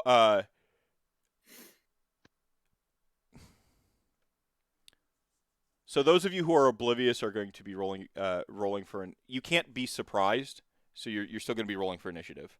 Like Good job. You the it's best. just your like the abruptness of it happening cannot be like it was so subtle. Like you basically just see the Warforged just lumber forward and just start like stamping and scratching and kicking the chalk marks as Longway just like lobs a torch across the room, and you just see and these sort of like the blood trail that spreads out to like all the sort of more recent corpses, right? Sort of ignites as the bodies begin to pull together in this like twisted amalgam of flesh and bone, forming this flesh horror. That's our boss light fight. Too. And then you see like the most decayed two sort of classic skeletons. One like that's sitting in the chair, like its head just sort of cranes up and it tries to pull itself. Its body is almost sunk into the fibers of the chair. It's been decayed so long that it like pulls parts of the chair with it and even breaks off like the arm, and it's got this club now. The other one's still wielding a rusted sword, and then you see one cloaked in robes like reach over to a gnarled staff where the crystal pommel has since been shattered and into tiny little shards. A complete sort of useless focus if ever it were functional. And y'all can roll for initiative. So those of you that had a surprise, you all did your surprise action. You still roll for initiative, and now we join regular initiative. Yeah, roll it again. Then you can add 3 to it. And this is where I got to give shout outs. I got to give shout outs to Ross from 2 Minute Tabletop. So this is these assets I'm using here. The little the awesome little Final Fantasy looking art. Even the map that you're on for the haunted house. It's a website. A lot of the stuff is like add dollar or free or pay what you want, or it's a free or pay what you want suggested $1. So like I bought a bunch of Halloween tokens for $1. I actually threw like a little bit extra money because it was a bunch of free stuff. So I'm like, oh, here, I had $10 from PayPal type thing, right? Like, so really cool. I am not artistically amazing, especially digitally speaking. So being able to like quick throw something like this together in like an hour this morning because I just had the one place to go to. Like, so that's what if anyone's wondering, watching back on the VOD or whatever, where all these assets come from that I'm using. I do also steal art off Pinterest. Don't get me wrong, but in the case of the battle map and the character icons, these are from that. Oh, I'm slow as shit. I am not affiliated with this individual in any way. Various RPGers have skeletons in their closet. I don't know this person personally. I have no idea, but the website was cool. I've used it a few times. Where are we at? Boss fight? Mini boss fight. I don't know. All fights are boss fights. We put our initiatives in the chat, Mhm. Yeah. in the Roll20 chat. I do kind of like the jump in the art style where it's like cartoony skeleton mage, bloodborne boss. Why'd you say it like that, though? I wear my influences on my sleeve, by the way. Be shameless. People out there try to make unique plots. Don't overcomplicate stuff. Just have fun. The party will make whatever you do with any D&D or any RPG group more interesting than any big-brained Machiavellian story you're out there telling. I'm not going to dick around with the turn order. I can't get it working, so. Oh, I remember how we do this. Add turn. I know there's a way you can get it so we can just put in the numbers for you. Yeah, I don't care. While you're setting this up, I'll be right back. Okay.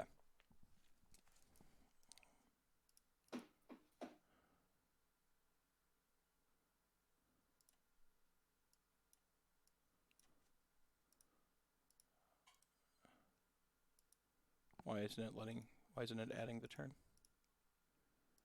Let's try this again.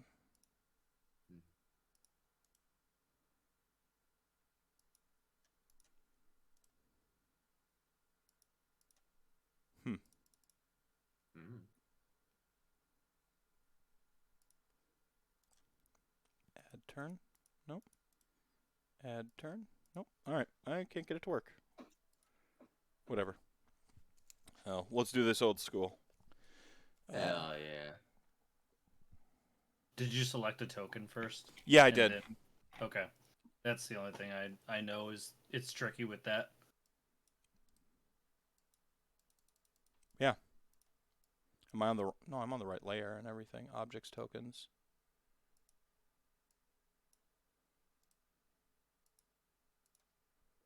Yeah, I don't know what's going on.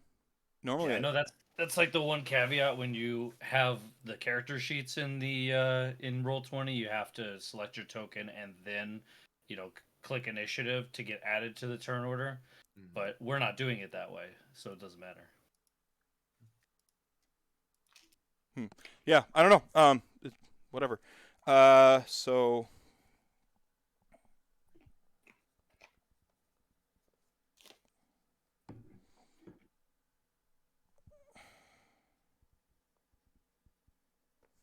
Long way in a deer. Ionavir. Or Iovenir.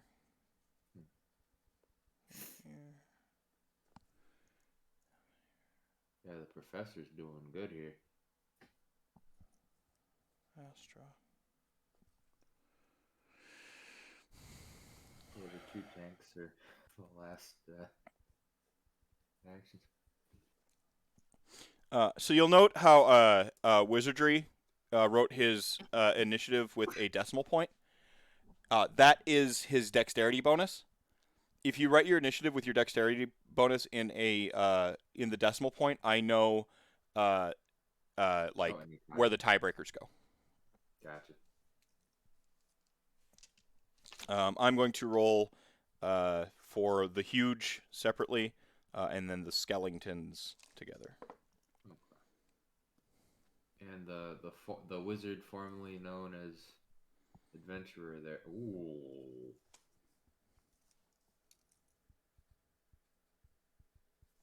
Oh, that was Nadir doing the decimal. It I was got about to be nervous like, for a what? second. I'm like, oh god, oh god, the bad guy. That case.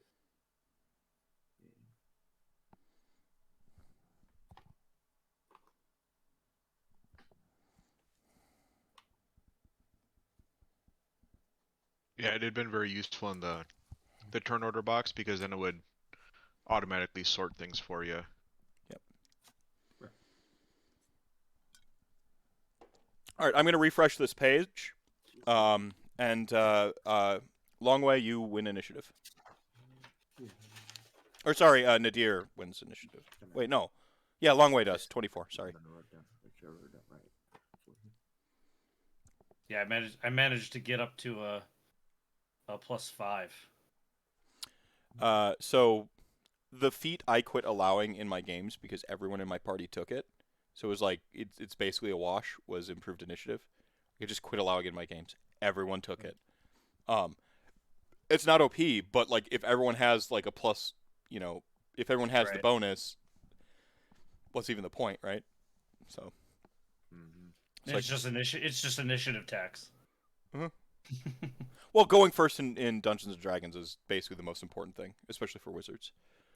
So that's why Yeah. diviners are best wizard. Get at me. I'm reloading Roll20 right now, but yeah, you go first, Longway. Okay. I think with the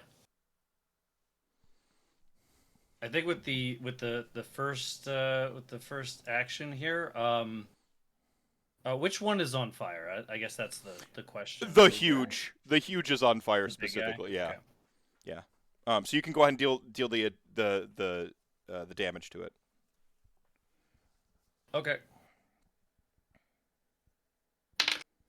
All right. So that was just a 1.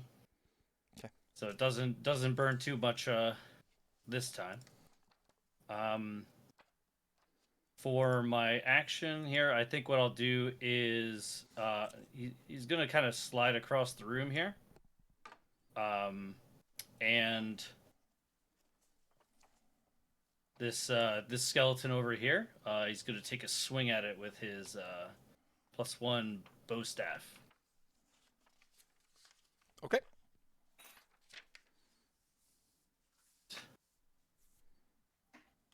Go ahead and grab. There we go. All right. Okay. Why isn't my stuff loading? It's gonna be with the attack bonus is 18. You hit it. Okay. With the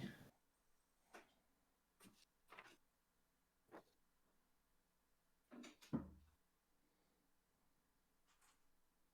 right, so that's going to be a D8 of damage because I'm using this two-handed. So it'll be 6. Then +1 because it's a +1 weapon, and then as a monk, I add my dexterity bonus to the damage as well.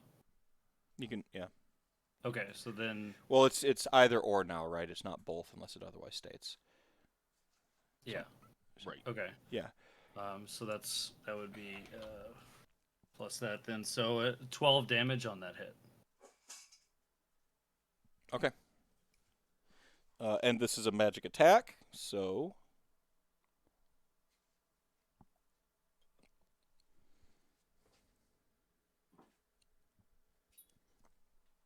okay. Yeah, so he kind of takes the staff. He kind of takes the staff and maybe pops the skeleton up on the side of the head. And if he's still standing, he's going to follow that up with another attack. Oh, this is at a skeleton. Well, this is this guy over here. I can't see the map. I can't see the map right now. I'm sorry. Oh, okay. It's the former one you put wizard. on the right, the skeleton with that looks like it has With the armor. robes, the robes and armor. Yeah, Okay, yeah, Robes. yeah. Sorry.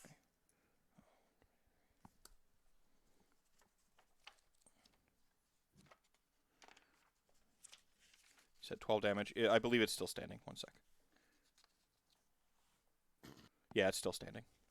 All right, yeah, I'll almost in one fluid motion, Long Way will continue the attack where he goes one way and then kind of flows back with the staff with another attack. All right, sounds good. That was let's see, I rolled an 18, so that's definitely another hit then, and we'll roll damage again.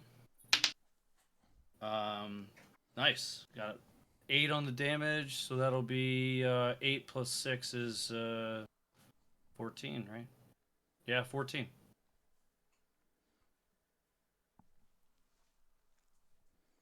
As he comes back across and hits him going the other way. All right. I will not activate Crusher though on this one. Okay. It is still standing, but like you've like kind of beat into it a little bit, and this one's like a little bit meatier and heftier than the other skeletons. It's still got some flesh, still has some like emaciated or desiccated flesh and meats clinging to it, and you manage to like pummel and kind of cave in whatever resistance is left in its sort of vestige, and it's sort of like leaning heavily and on that staff that it has, and it's like sort of lurking forward here. Doesn't look in too good of a shape. Right on. I think with that I'll use I think with that I'll end my turn. Okay. I'm good. All right. Next up is Nadir. You muted, Travis. Can't hear you.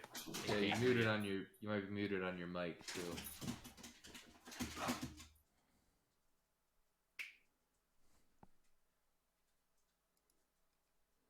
We're gonna have some problems if Roll20 doesn't load back up for me.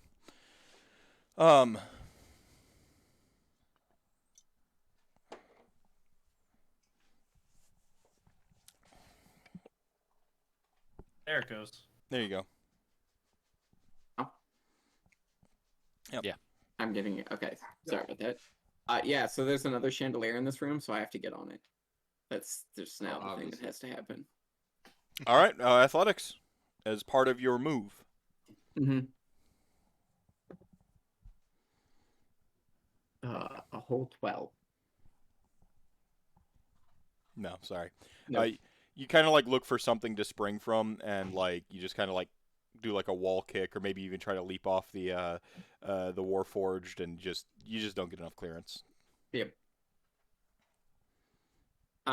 Seeing how that has failed, I will shoot the same skeleton that has continued to already take damage with an arrow. Disadvantage to do so. On account of kind of botching the thing, Right. and just What do I roll for attack again? so it's gonna be dexterity plus your base attack bonus plus relevant modifiers. Relevant modifiers being if you have a +1 weapon or something. Oh, okay, yeah. At 5th level, BAB is what, or not base attack bonus. It's Yeah, proficiency proficiency. bonus. Proficiency bonus. Or +3. Mm-hmm. So Right. bonded accuracy. Dexterity. 16. I don't know if Oh, I need to roll. Yeah, 16. That was lower. You hit it.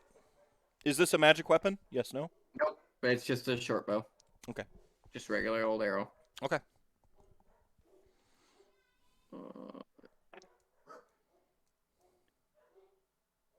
And it's 1d6 plus 4p. So 5 plus 4p, 9. 9. The arrow kind of very sort of cosmetically just sort of thunks into it. You're not sure if it hurt it or not, but it's in it now.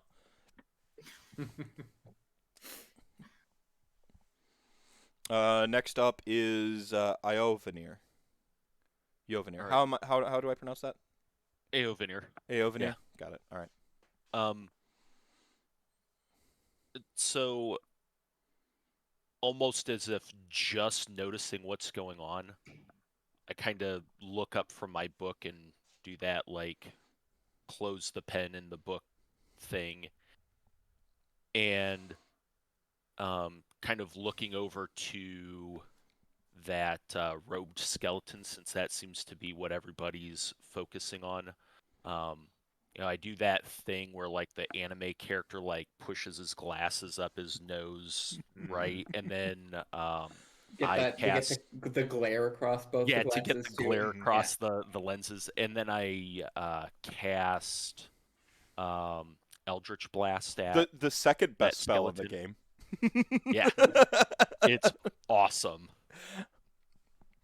Pew. Pew pew. Yep. Do you want to describe the affect of what's the cosmetics of your particular flavor of Eldritch Blast? It's a very light, almost icy blue color to it, almost crystalline in shape as it shoots across the distance. You can see the shadows sort of creep and stretch straight up the walls as it lights up the room a little bit and makes the chandelier almost look like a monster of its own design. Nice. All right, roll to hit, and then Who are you shooting? the main robed one. Robed skeleton, since that's what everybody else did. That is a 23. Hits. You have your second Eldritch Blast at this level, too. Yes. And so that's 7 points of force damage. Yep.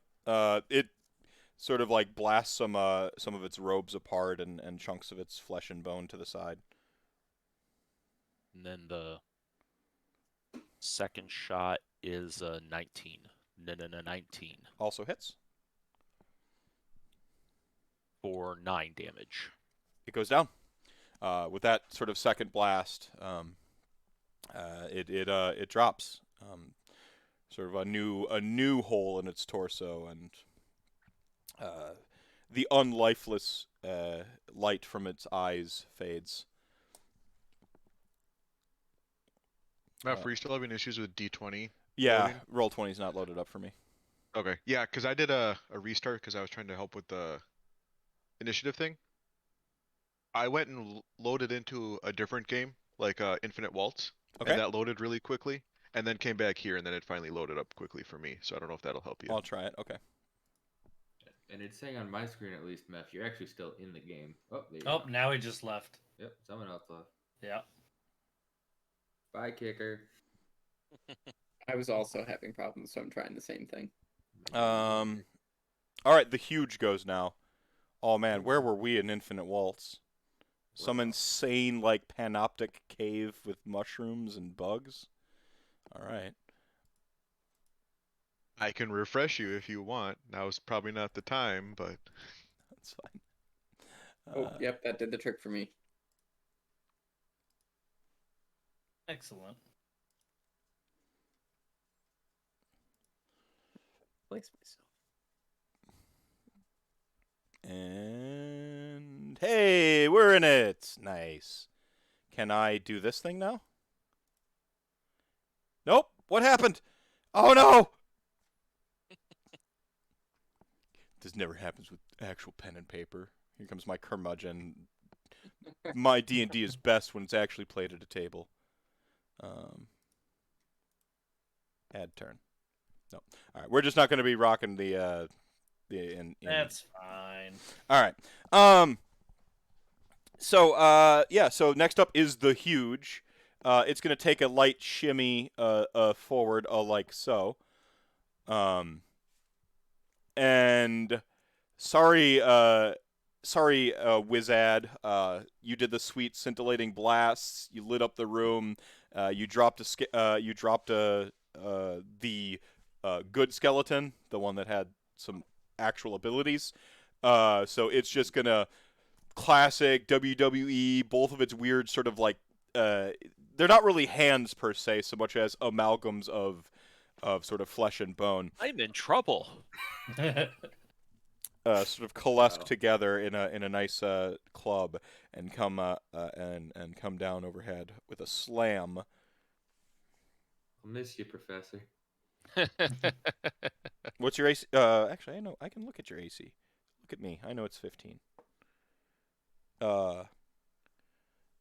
So it seems to be like exact dead on target, like just kind of like a little bit more to the left, a little bit more to the right, and it would have like sort of smashed the ground in front of you. You're gonna need to make a DC 15 con saving throw. Oh my god. This is the worst. Oh, I did it. 15. Nice. I have a 1 in that, so a 1 modifier. That's my worst possible. No, you're good though. You're fine. Oh my god. And I you're didn't get turned into bits completely. you're gonna take 10 sort of bludgeoning damage. Alright. You'll note that the attack looked maybe a little clumsier than it shoulda.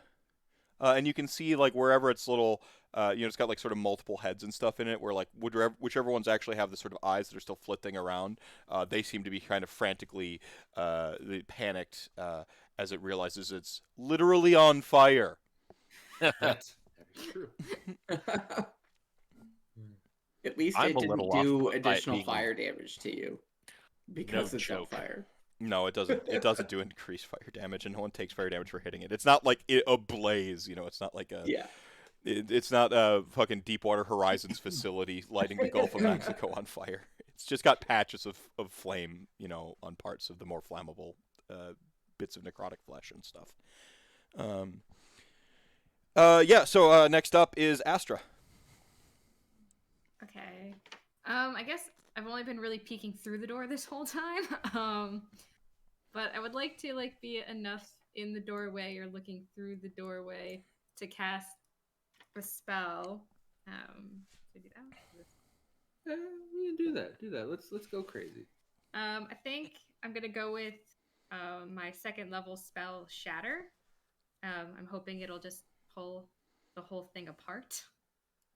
It has a 60-foot casting radius, and it needs all the stuff that goes with casting a spell, but I'm not hindered by anything, so I don't think that should be an issue. It makes a 10-foot concentric sphere around whatever I'm attacking, and I think I'm gonna go for the big boss guy in the middle. Yeah. It's that, or you could probably hit 2 skeletons, but up to you. Yeah, I think I'm gonna go with the guy in the middle. That's probably good. And it does 3d8 thunder damage, and the monster would do a Constitution save.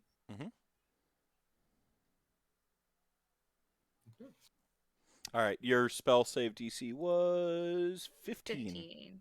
All right, so it's going to make a con saving throw. Get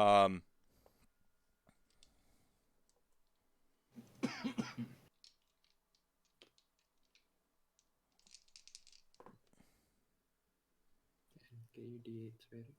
You can go ahead and roll. You can just roll your damage. It's a save or so. Yeah. You're rolling either way. Your spell goes Get off. 3 of those. 2 more times. Oh, yeah, 2 more times.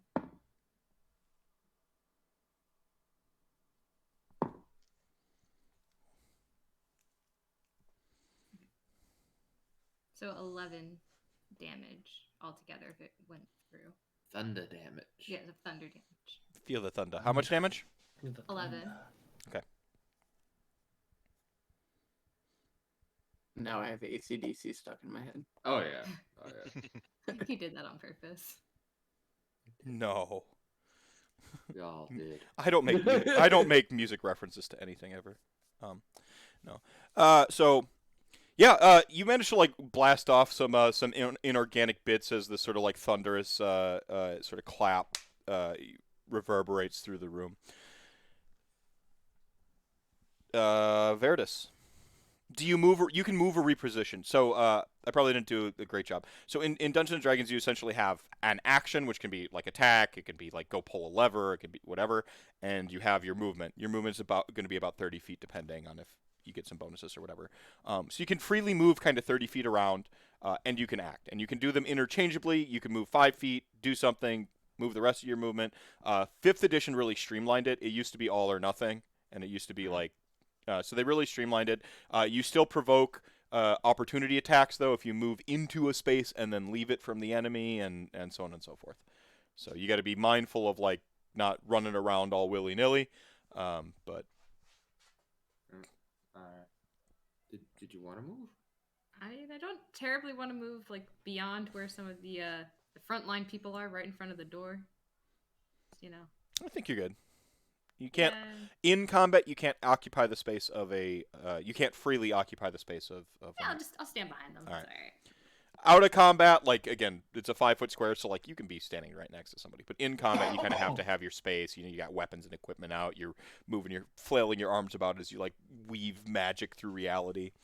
So Verdus, you're up. All right. I would like to. I can move 40 feet as a barbarian. I'd like to get right up to here. I don't want to provoke an opportunity attack from Big Bad. I would like to throw my javelin. Actually, first I would like to rage. Let's start there. We're raging. But I would like to throw my javelin, and I don't believe I can make a reckless attack with a thrown weapon. Oh, though when you make your first attack on your turn. Oh, yes. Oh, no, it's on a melee thing. So, yeah, never mind. All right, so javelin first since I had it out. At the Big Bad. Okay. Is this magic javelin? No, I have magic great hammer. That's coming in a second. So 16 plus 7, so 23 to hit. Yep. All right, and then it'll be 1d6 plus a bunch of shit. So for 3, for 5, 6, 7. For 9 damage. Okay. And then for my, I'm gonna pull my great hammer out. You kind of pull it out as part of your movement. Yeah. And I'm gonna take my second attack for being level 5 and whack the bad guy again with my moon-touched great hammer. Sounds metal. Yeah, and magic. That I got a 2. Are you reckless attacking? So an 11. Are you reckless attacking? So you roll with advantage, but then so you roll a second. Right, reckless attacking because now I can. It didn't make it that much better. Okay. It'd be a 12 with all my bonuses. Yeah. You would kind of like just kind of whack, and you get like all soft meat, and you kind of like your hammer's just sort of absorbed into into its mass for a minute, and you kind of like wrench it back out. I did with the javelin. These skellies go. Good job on blocking off the casters, by the way. I know you did that on purpose. I did. So that one's going to shamble forward. That one's going to shamble forward. Blue's going to go ahead and attack the Warforged. Wow. Okay, I actually hit you. Wow. This is the one with the improvised club. For 8 damage. Just banging on a trash can. And then the other one is going to successfully hit Verdus. All right. It has advantage, so let's see if it crits with that second die. True. Why did I open my mouth? I don't know. It wasn't even the gray die. Does It's it not help gray die? that I'm, It was beast? the brown one. So it's going to crit you actually with I can up my armor AC by 1d8 with my tail. Because I am of the beast. It was Yeah, a natural. that's my- It was a natural 20. Oh, so it doesn't even matter if I go above my. Natty. All right. Nearly. Hit me. You're gonna take 12 damage as it just your reckless swing leaves you like you're stuck there with the hammer like in it, and it just comes up and it perfectly kind of gets up right in your ribs and gets a nice deep gash in. Is that with my half damage? Well, you can half it now and half Okay. round down. Okay, so I take 6. I'm raging. All right, and then Copper. I'm gonna put a guiding bolt into the big nasty thing. So that's a spell attack of a 24. Yep. Okay. Yep. So 4d6, and the next attack against it has advantage. 12, 15, 16 damage. Nice. Wonderful. All right, you strike true. And then it'll be top of the line with a long way.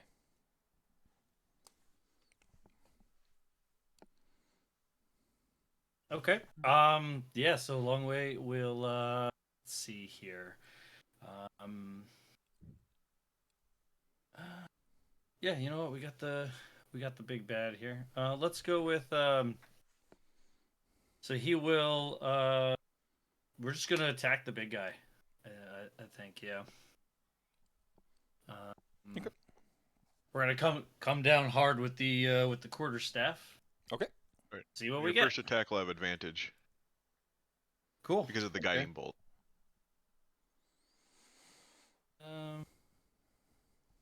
Yeah, I'll still do the same thing, so that's cool. Okay.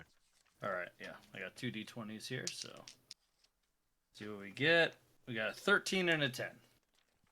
So we'll use the 13. Let's see, with the buff, that's a what is it? Or well, not with the buff, but with attack bonus, that is 22. You hit. Right? Yeah. Okay. And all right. So with that, we'll do D8. So that's so that'll be 13. Nice. And you need me to roll for its fire on my turn, right? Yes. Yep. Okay. D6. That's a 3. Okay. Burn it. Um, Its it. eyes continue to wildly search around as it has some sort of debuff because it has a fear of fire or something. I don't know. Now, quick question. It is it's large size, which is one size larger than I am, right? Yep. All right. So, the quarterstaff will hit him so hard that it will push him back 5 feet.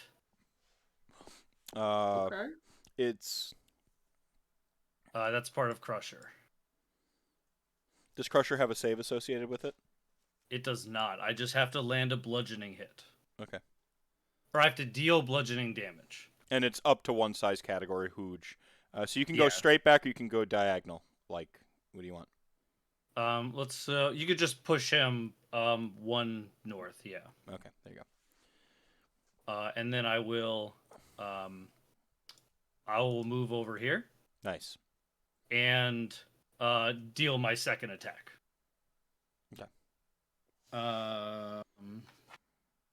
Which is just the 1 dice.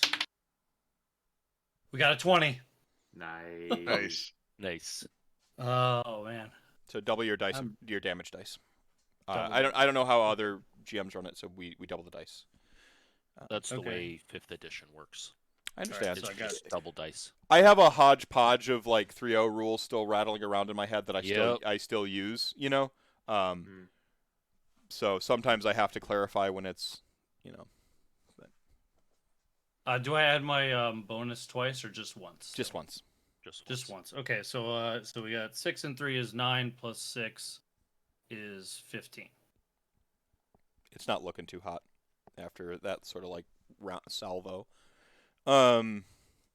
Like it's sort of like that sort of ichor, that viscous, coagulated blood's like sort of its body starting to sag, and like the limbs and little torsos that are connected are starting to like sort of splay and fall apart. It's almost like its whole body is sort of sagging now. Or I should say its entire mass. Nadir.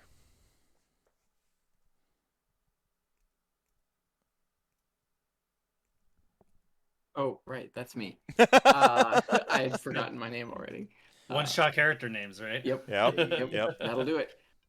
So I am going to try and like. So how far is it to get behind the thing? I want to try and like slide past the thing and stab it as I slide past. So you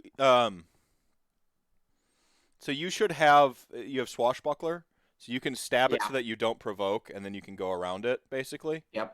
I mean, you're looking at your first diagonal is free, so you're looking at 5 stab, 10, 15, 20 to get behind it basically. Okay, so I have up to 30, so that's good. So that will be what I'm going to attempt to do. Yeah, so you need to succeed on the initial stabby, otherwise it's all like rolling all the way around it. You could potentially provoke. Right.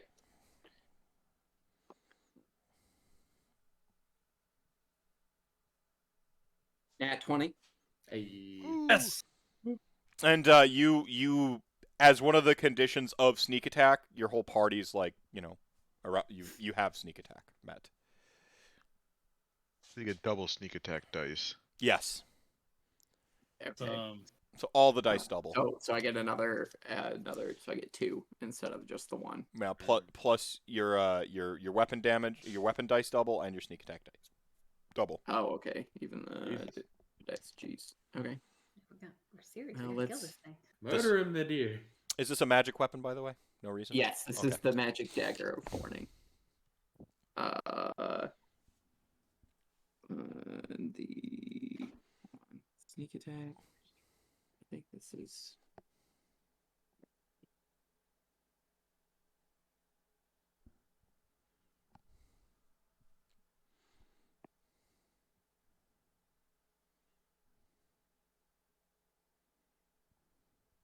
Okay, so with all those all together, it's 12 Oh, I was expecting a bigger number. plus 4, so 16. Oh, That's better. yeah, that is much better. I mean, it's barely hanging together right now. Just like, it's yeah. So you have a bonus action if you have an offhand weapon, because swashbucklers tend to dual wield. Well, I have a rapier, but it's. I guess we'll poke it in the back now. We'll do that. Your sneak attack dice only apply to 1 attack per round, so you're not getting Right. your sneak attack dice. That will be. That's a 15. 15 hits. Okay. Exactsies. And then 1d8. This is the D. No, this is the D8. It's funny because the half damage, you might not be able to kill it. But Right. So 4 on the D8 plus 4, so 8, and then you said half damage. Exactly. 4 damage. Okay. So you managed to like, Yes. as you're running up, you basically like plunge the dagger of warning sort of center mass where it's like all kind of coagulating together, and it begins to like fall apart, and you see this sort of heart of this one sort of amalgam of spinal cords that was at the heart of its body, and you roll around the side, and you basically pierce your rapier right into it, and the whole thing tumbles down and falls apart. The other 2 skeletons also fall down. Nice. The As shatter spell helped. Just like we planned. every little Just bit like of damage the plan, helps. exactly. I'm gonna try to grab my javelin from the dude. I don't know if there's any javelin left. Oh, it's like completely like head to haft, covered in just gore. You didn't say it was If broken. only someone had a spell that could clean things. Oh, I guess I could clean that for you, Virtus. I mean, if you could be so kind, Miss Astra. With a prestidigitation. There's a lot of letters in that word. Prestidigitation. It's one of my favorites. Prestidigitation. I guess I could clean it for you, Virtus. Thank you. One action, just finger guns, and it cleans itself.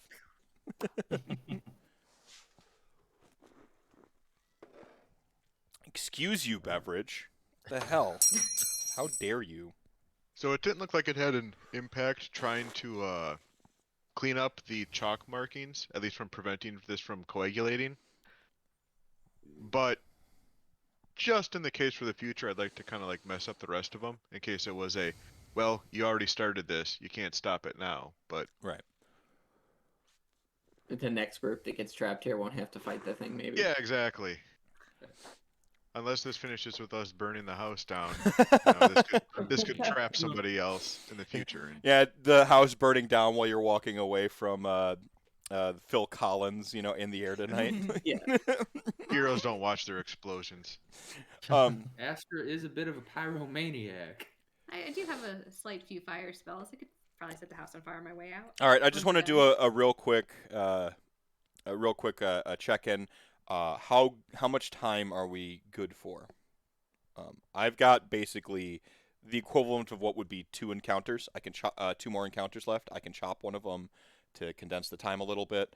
And so I just want to know how we are on time for the party. That's probably fine. Yeah, Good. we're I have all good. afternoon. I have to eventually walk the dog for like a 5-minute break. Okay. But So we're still good for another couple hours, basically. Yep. Yeah. All right, I think perfect. so. Okay. I mean, there's a million more encounters. There's so many encounters you don't know where they're all going to be coming from.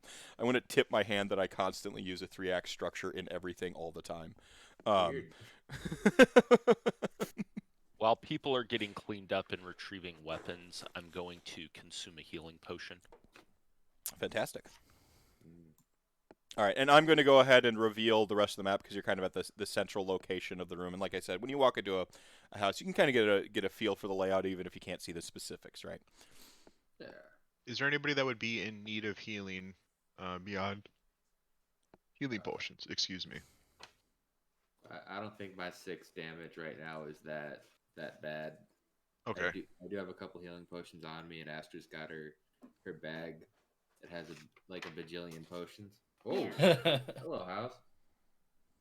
I do have a lot of health potions when you want them, Virtus. We And can then on the flip see. side, I can, for what would effectively last the rest of the day, since we only have to make it to midnight, it'll be more than enough time.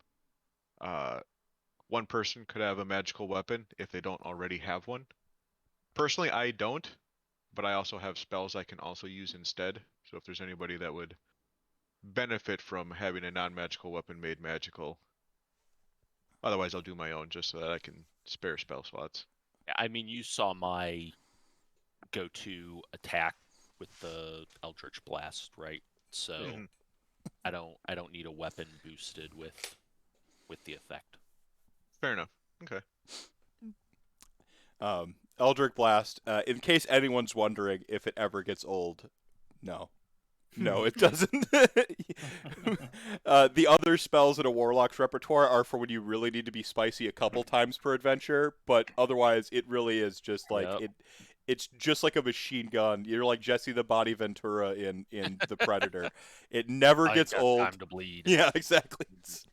I love And warlocks so while much. this is going on, can we roll for like investigating the room? So you've got the sort of main room. You'll find beyond the obvious viscera and sort of hints of some sort of ritual magics, it's pretty well barren.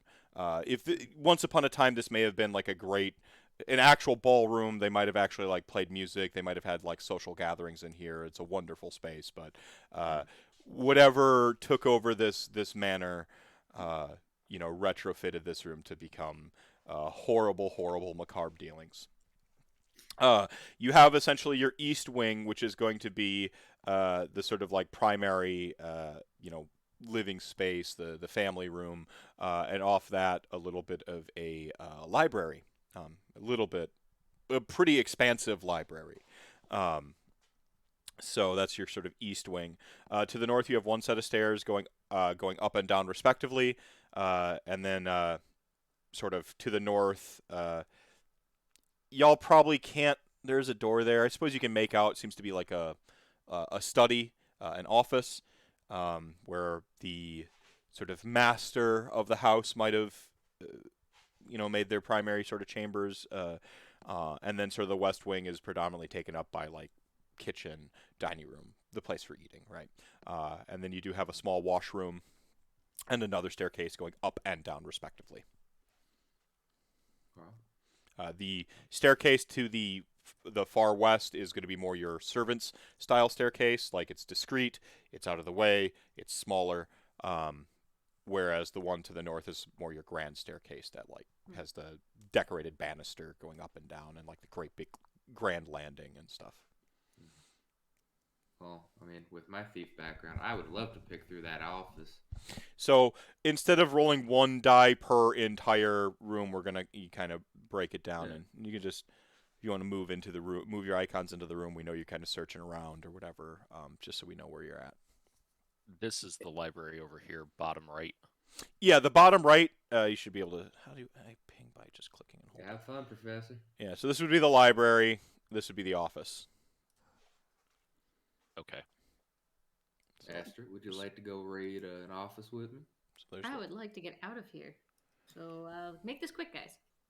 That's a. I feel like we should do a search in case there's any information down here that lets us know anything related to that that inscription that was outside, right? Yeah, sounds fine. Just make it quick. In other words, you won't be taking 20 on your search checks. You'll be rolling. Yeah. There must be something of value in here. Right, so you do want us to roll them. I am sad that I can't take all of the time. Like literally just all of it. Right. So let's go. Your character immediately rushed to the library. Yeah. So like, we're gonna go with you kind of first. Investigation. And sort of on the tin, it's a library, wall-to-wall books, rows of bookshelves. Like once upon a time would have been just absolute luxurious couches and chairs all sort of scattered throughout, but time has taken its toll on the furniture, and it's all sort of dusty, dilapidated. The bookshelves themselves have seen some like wood rot, and some of them have collapsed, scattering their books and spilling their literary guts onto the floor. But a lot of the tomes are well bound. I mean, this was a good collection that was once prized. So the books that aren't picked over or missing and had like gravity take its toll, the tomes themselves seem to be pretty decently intact. So you're able to kind of like start, sort of thumbing over the spines, seeing ones that catch your eye, and going through them. Well, I got a dirty 20 on the investigation. All right. Excellent. The rest of the party is like in the process of, and you're just like, and you just, so, if it helps, I got a natural 20 on the investigation. I will get to you in a second. Yep.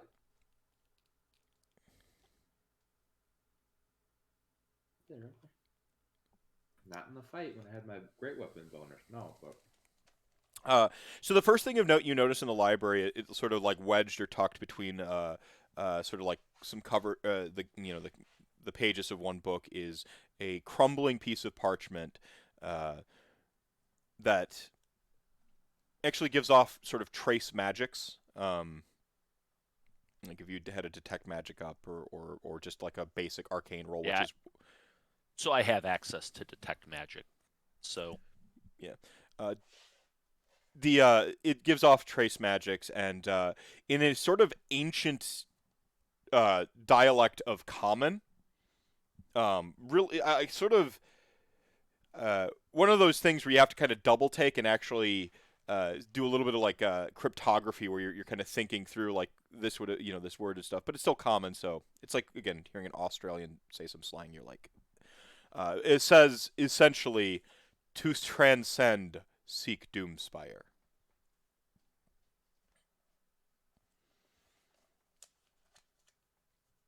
So you find that of note. You managed to find a couple magic scrolls that haven't been claimed or looted, tucked away in some other shelves. Okay. They are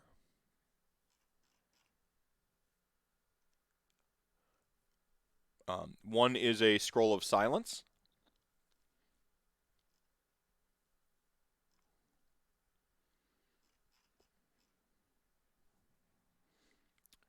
And the other is where is it?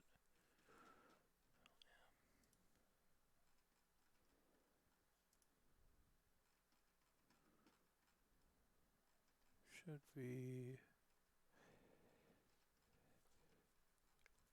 There's three scrolls. There's one of Phantasmal Killer as an old homage to one of my formerly favorite spells that got way over nerfed. And then the third scroll is a scroll of should be miasma.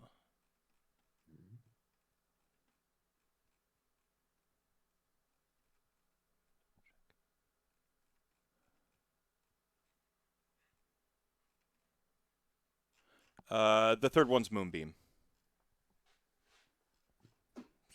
Nice. So 3 scrolls sort of interspersed throughout. There's also a potion of a nondescript nature, filled with a sort of like a very faintly translucent purple liquid, and it's a very, very, in contrast to the ichors and oozes you've been encountering so far, this is almost even less viscous than water. It's like almost like alcohol, like just very, very sloshy, very effervescent, very, very light. Right.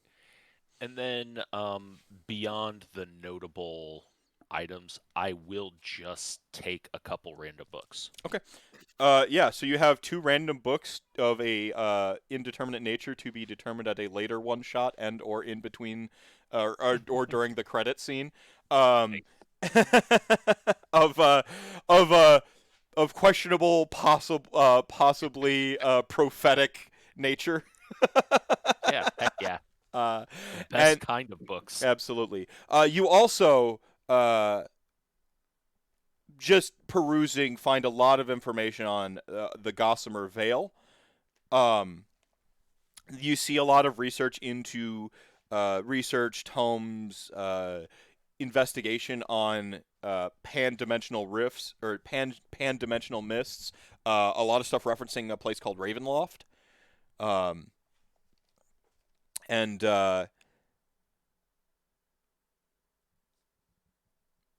one journal that promises life eternal for the right price. It sounds like a scam to me. The price, if you peruse the book. Mm-hmm. Of course I do. The price mentions something like a crucible and a sacrifice. It is boy. non-specific as to what either of these things are, but the sacrifice is to be grand in scope. And the crucible seems to be very metaphoric. Talks about trial. It talks about ritual sacrifice.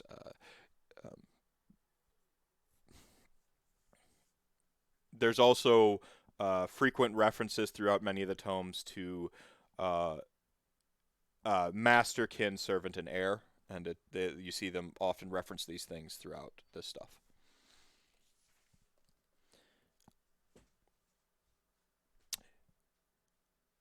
Master and what? Master, kin, servant, and heir. Servants. Sorry, servants is the only one that's plural. Okay. Technically, kin's plural. Cool. Thank you. Yep. Got a photo bomber there, Meph.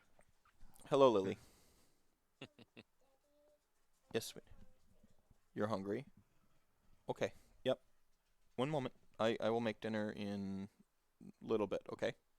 Or if you need a snack, I have snacks.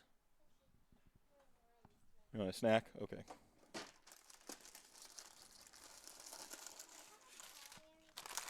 The strawberry ones aren't open yet. Sorry about that. Ganked by children. So yeah, that a lot of references to the Gossamer Vale. The other room, which is the office, I see one character. Where's everyone else? Well,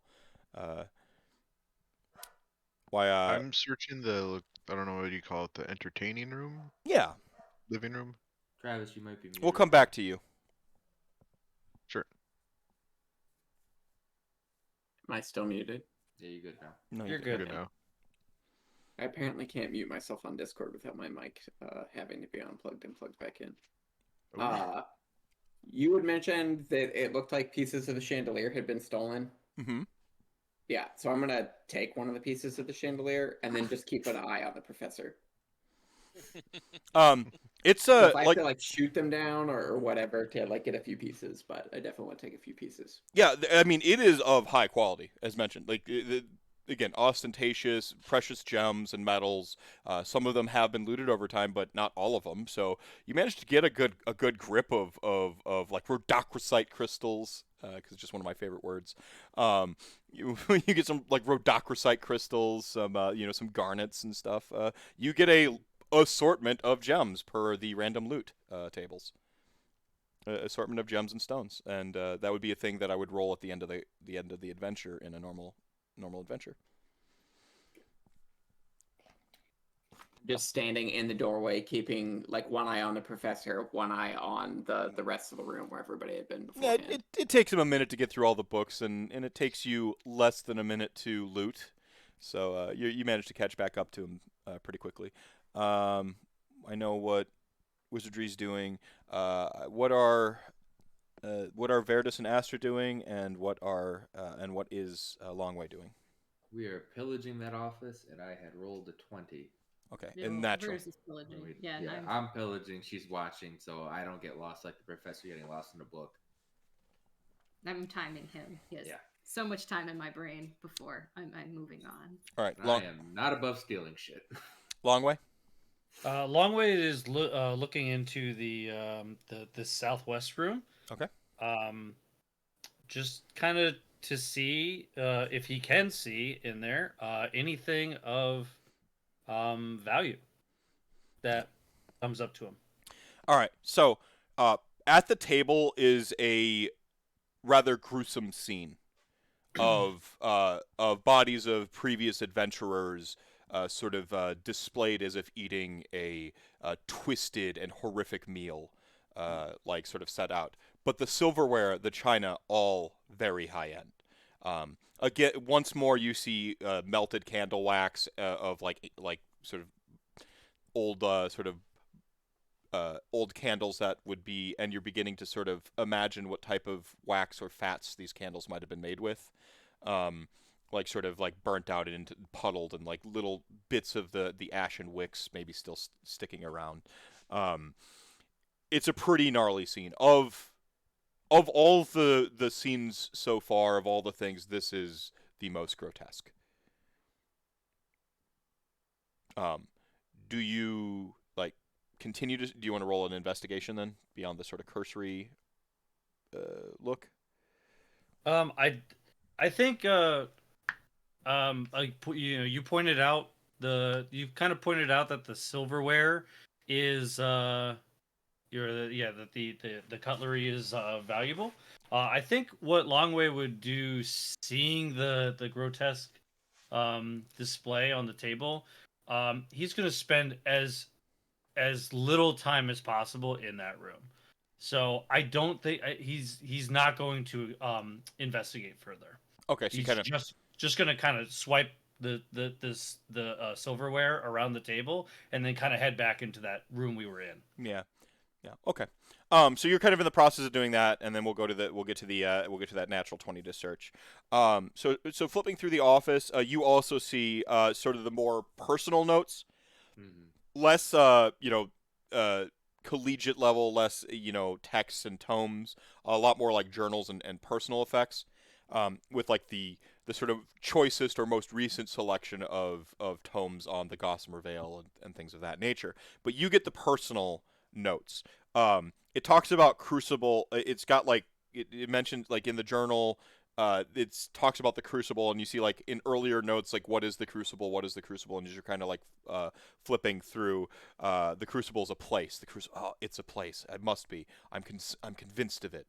And everything is signed Lord Corvalidae. Lord Corvalidae. Like everything's signed with Lord Corvalidae. Sorry, yeah, Corvalidae. Everything's signed like Lord Corvalidae, and talking constantly about the Crucible as a place, Okay. and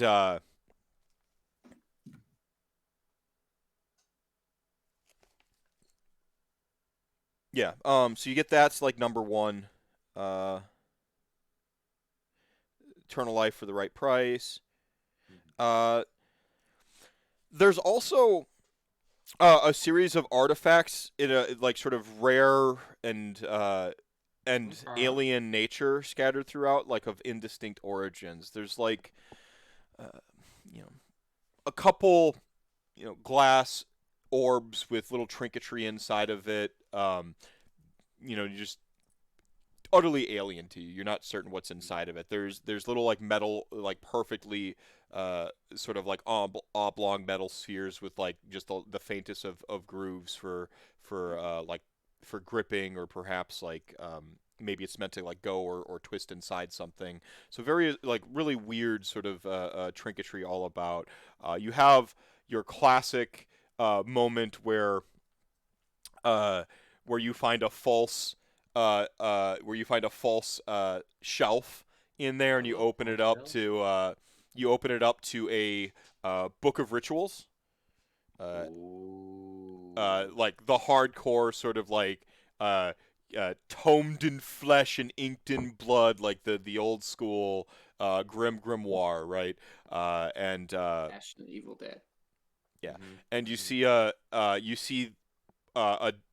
dead man's hand next to it with two of its fingers curled down. Astra, I found a book. Furthermore, It's scary. Found a monkey paw. you also find another compartment in the sort of like uh, like off removed, something less secret, like something less sort of secret passage or secret compartment, a lot more like concealed panel in the floor style thing,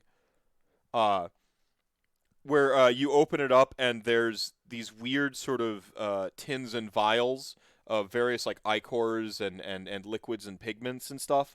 One of them says immutable ichor, crimson, with these archaic runes for an S and a W, perhaps initials for whatever Lord Corvladay's like real name may be, or whatever his first middle name would be, something like that.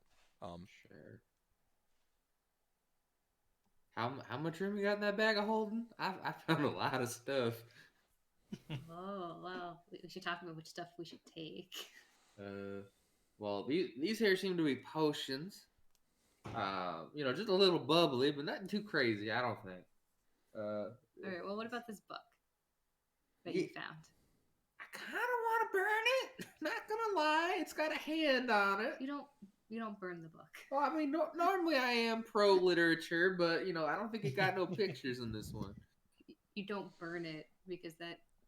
It does have pictures, like really gnarly stuff, like crazy, Oh, okay, hold on. crazy like Aleister Crowley like anatomy designs and like Ooh.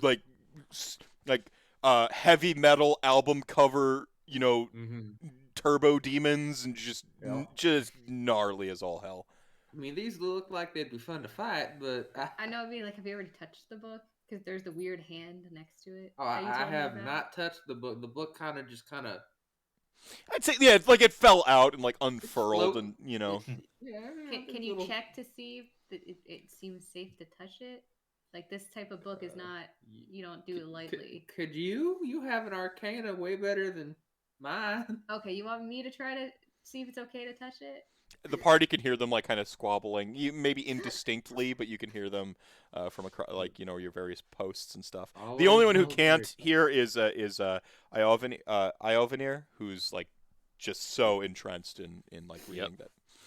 All right.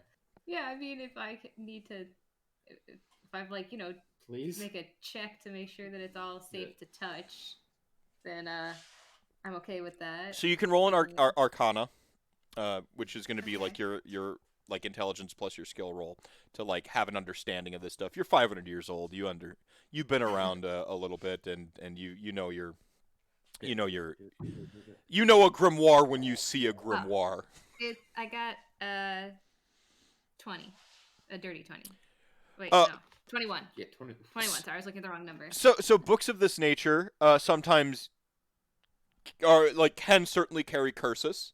They're not like often just like a simple touching of it per se. Like a lot more times it has to do with tampering, opening, reading. Honestly, the bigger threat of a possession like this, though, is the people who are looking for it. Speaking true names from the book, like, so you understand that, like, if I'm doing ancient rituals, I probably don't want my own book cursed. So every time I like pick it up, so like a direct curse of like picking it up and it doing like wicked evil. It's more what's in it. Like everything's in it is. You don't need a curse. Someone just reads the wrong page. Gotcha. Okay. I would read the wrong page. What would have been more likely is that the thing it was kept in was cursed.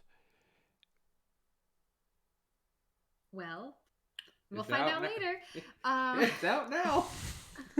I guess I'm gonna take the book. It's like the Clato Verata necktie. Like I don't want anyone else finding it, and maybe if whoever this schmuck is,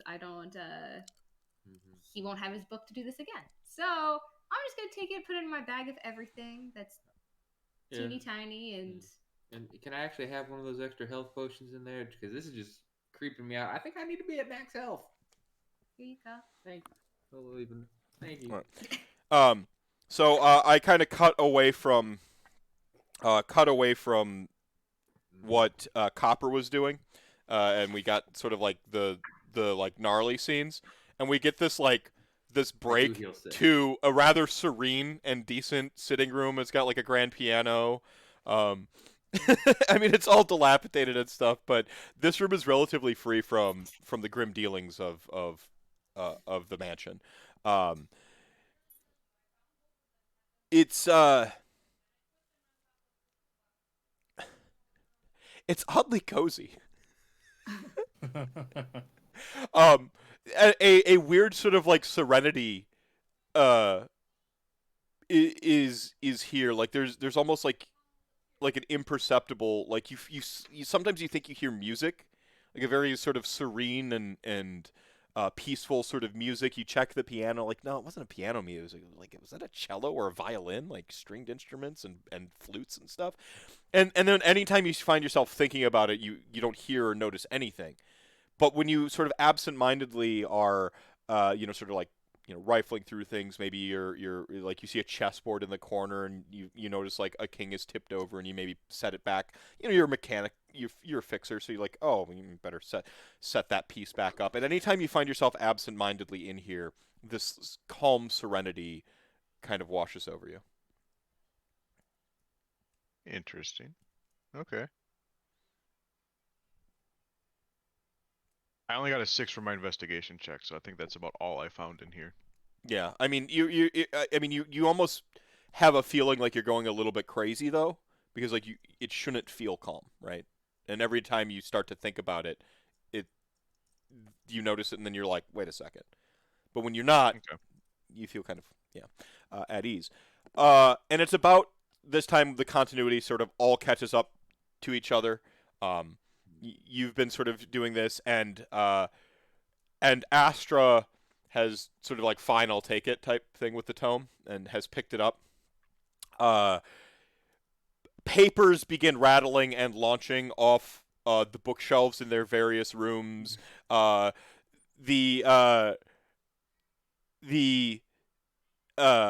plates that were left on the table all sort of like become aglow with this eerie green sort of ghost fire as it sort of erupts back and it like sort of erupts up and out of it.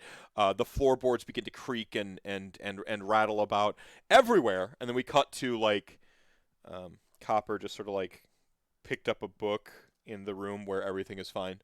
And then everywhere else is just pandemonium. Hellfire and lightning. Stairs! Stairs! Let's get to the stairs!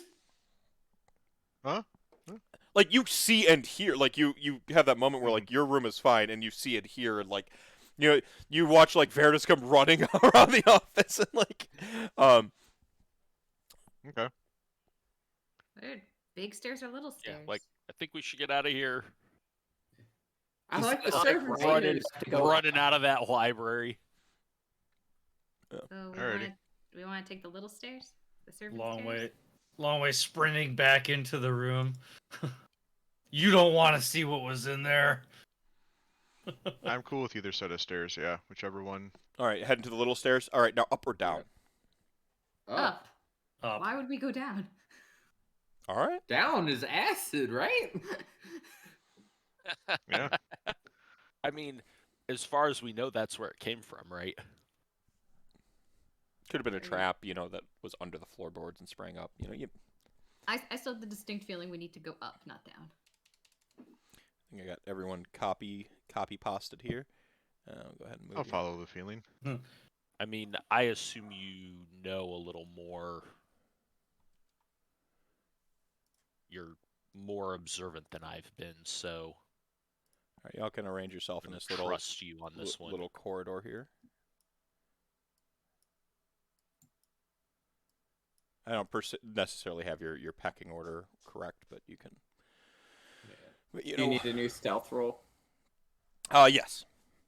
We could keep all the rest of us on the map need to and just call it disappear for Final me to freak Fantasy out rules again. with one. Yeah, just one character moves around. Right. and- Yeah. Yeah. That's fantastic. I got the same thing in 23 again. Dear, where'd you go, boy?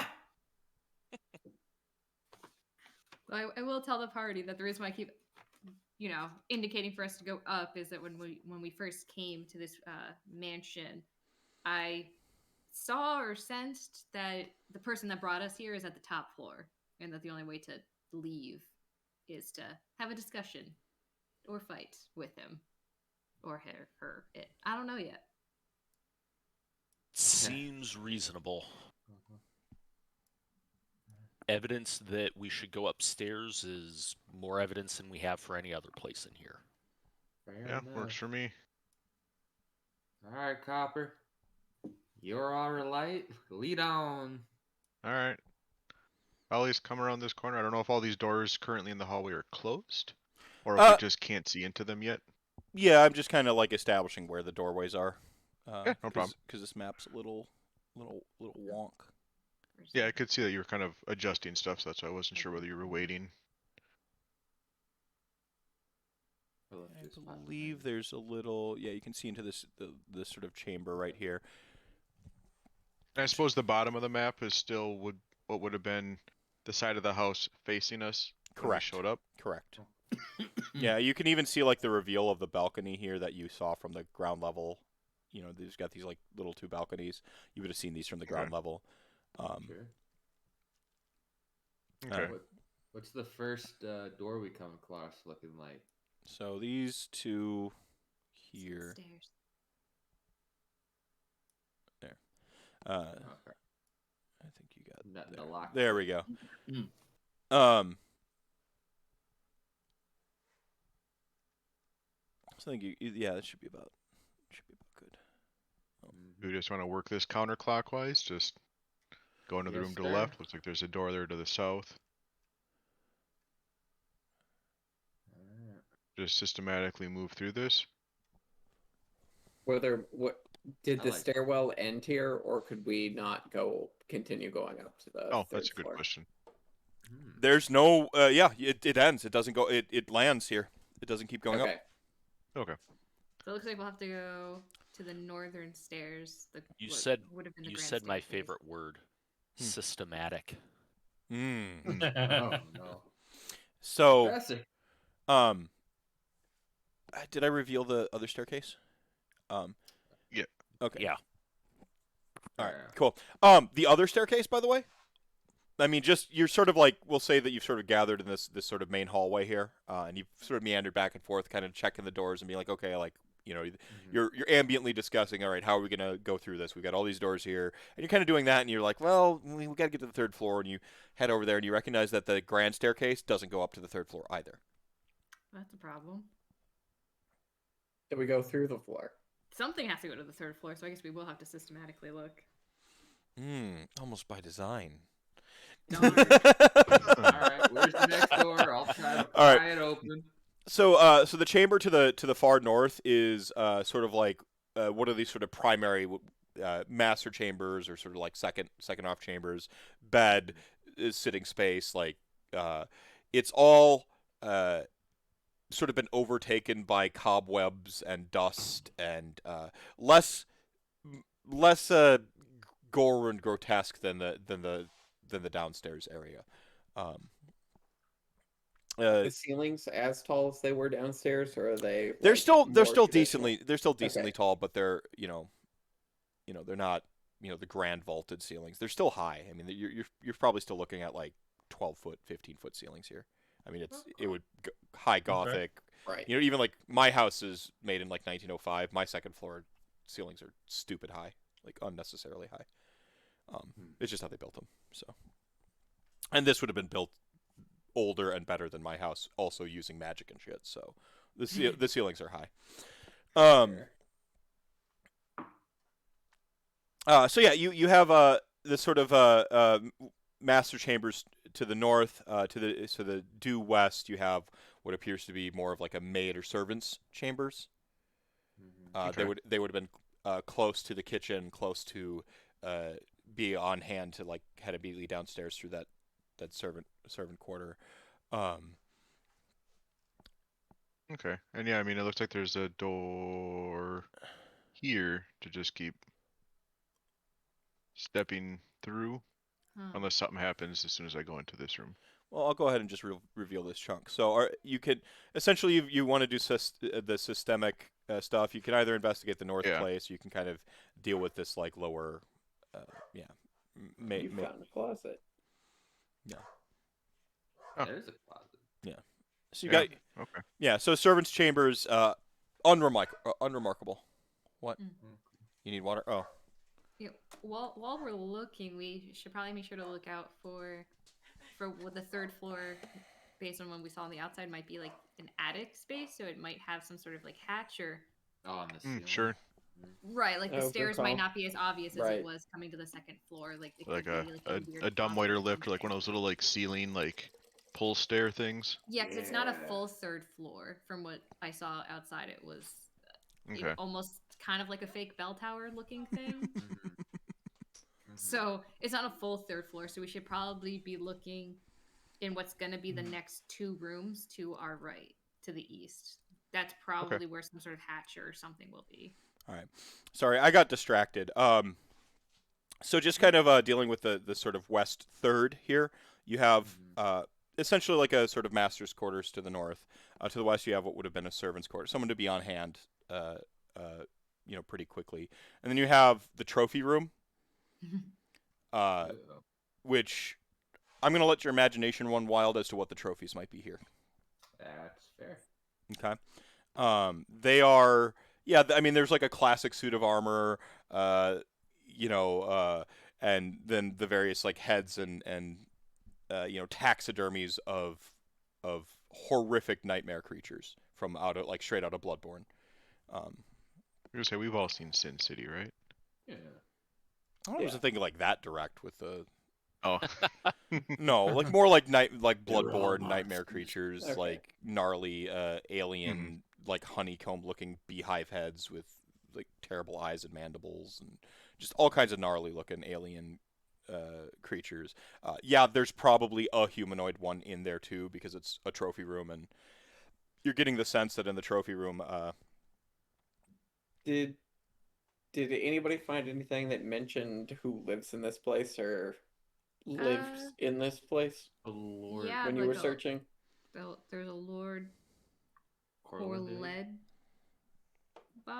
There was some sort of lord that seemed to, or I'm not sure if it's his real. Corvlidae. Yeah, Corvlidae. Corvlidae. And their initials may have been SW, like SW Corvlidae. Was what you thought? Yeah, we're not sure if that's his real name or We're what working his on it. initial, like, if those were his initials or something. So are you going to search any of these rooms? Or you just kind of look in it and go, all right. Well, in yeah, this- let's do an R right. Let's see if anything sticks. It's obvious. So we're Oh, not yeah. like every inch with a fine tooth comb because the Like- floor below us is on like Eldritch fire. So we're trying. Just the try to plates, pick up just the the pace just of the both. enchanted chinaware. Like it's not on fire. No, Do Eldritch we fire. have an it's slightly idea? different. Do we have an idea as to what time it is? Yeah, can we poke our head out the window? And Probably see a if it's solid longitude? hour has passed. Like at least you're probably approaching like an hour, maybe two left till midnight. Has the moon moved though? Absolutely not. Okay. So yeah, That was let's the thing just that I quickly wanted to stick know. our heads into each room. Okay. Yeah. And hopefully see if anything pops out. If not, let's find our way upstairs. Almost on cue. Okay. As you're wondering, you hear a grand, sort of like a grandfather clock from someplace imperceptible in here begin to strike 11 o'clock. Oh, goody. Oh, 1 sweet. hour left. Okay. And the moon hasn't moved. Does that mean anything to you, mages? That's We're in a not pocket normal. dimension. We're really screwed Yeah, unless I we get out of mean- here. That sounds bad. Yep. It is. So what's in this We next have room? at the university we have vague records at best of the Of what? planes beyond our own, Ruh-roh. and this could easily be a thing. I Some was tiny really little hoping I pocket just drank plane too that much just- last night. Yeah, I'd like to get out of whatever this thing is. So Yep. we Yep. gotta keep some moving. We have 1 hour left before Alright. we Okay. become the people downstairs. Yeah, let's go with the idea of like scan each room, see if anything's immediately obvious, and then if we have to take the time to like search them hard because we It- didn't find an obvious answer. Give it what my group calls the ocular pat down. Okay. The old Yeah. college try. Yep. Yeah. All right. So you're not doing. This would not be a search then, or an investigation. This would be spots. Okay. So we're gonna go do with the first third. We'll do one roll. You're kind of like poking your head in the doors, looking around. We'll get some cursory details. Sure. Who wants to roll? So we're percepting. Are we each that rolling, or what's do we going roll on. once for the group? Let's say you kind of divide and conquer here. Just because the order y'all have been in, the monk's gonna go ahead and take the north room, the northernmost room, the sort of one of the master's chambers. The rogue is going to continue to watch the scholar.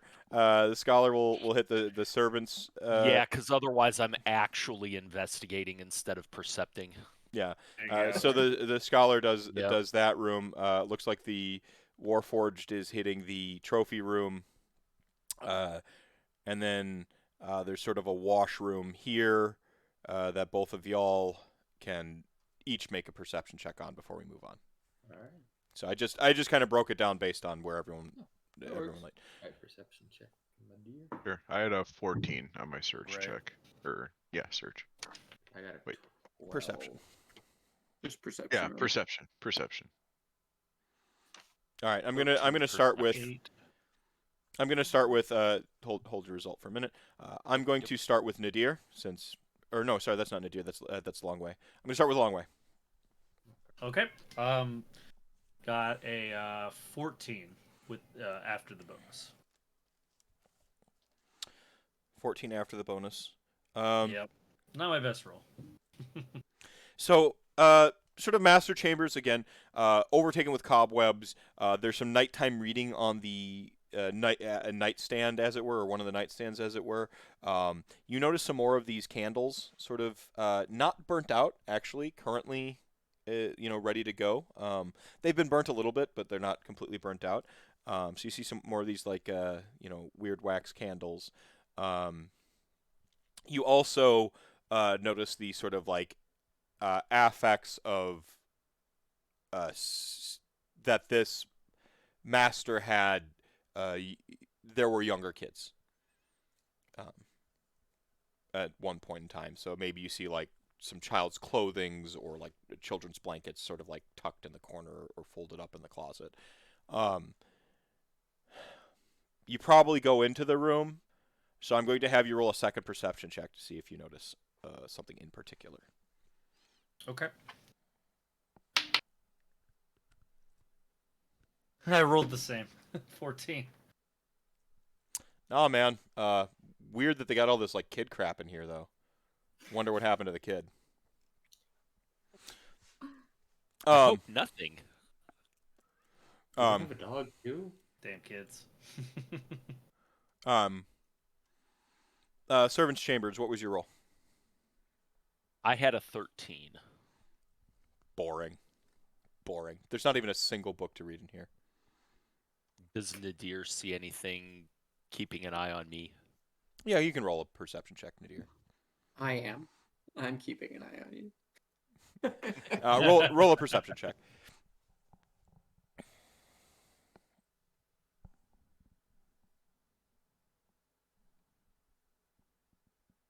What'd you get, Nadir? I've got a 23. Oh, jeepers creepers. All right, you spot something that seems out of place. It's weird, but this bed doesn't match, like, the rest of the period. Like, it's just very peculiar. Does anybody else notice that this bed doesn't look right? So Like, you it say doesn't- you say that, and then Yeah. we're because everyone's, like, simultaneously checking their rooms. What did you get on your perception, Copper?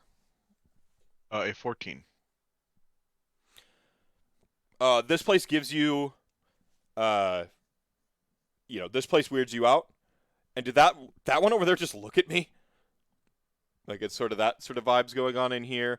But ooh, that armor, that's got to be magic. Ooh. Okay then. So that's kind of like your cursory glance. And then the washroom. I got a 9. I got a 12. The 12. So the 9, it's a washroom. Unremarkable. You see your reflection in the mirror. With the 12, you see your reflection in the mirror, but its facial expression's off. Astra? We're leaving. So we're gonna do a little. Pardon my GM stepping on your agency for a moment. Am I on the? Are you guys able to move your characters? Yeah. Yeah.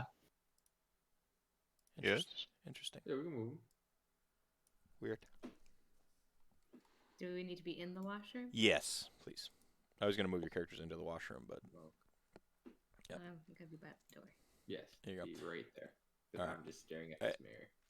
and the bed is weird, so I think you have moved toward the bed. Uh-oh. Did we split the party? Uh-huh. Successfully. Very successfully. We divided to conquer or We be did. conquered. We were running out of time. Systematically, I let y'all sort of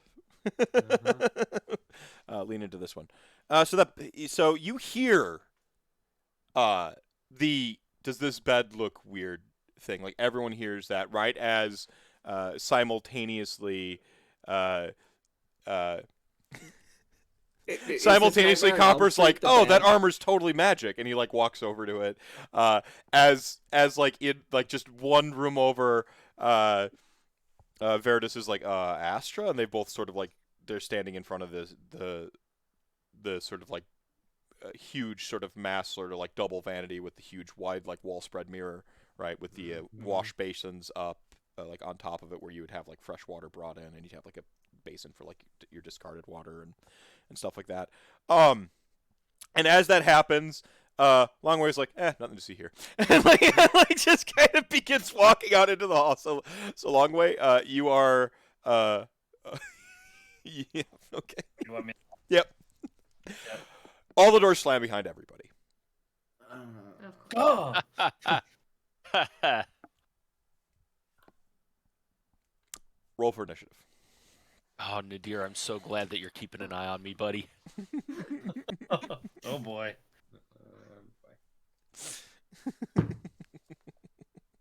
Ooh, nice. That's a good roll. Yeah. I think I need new d20s.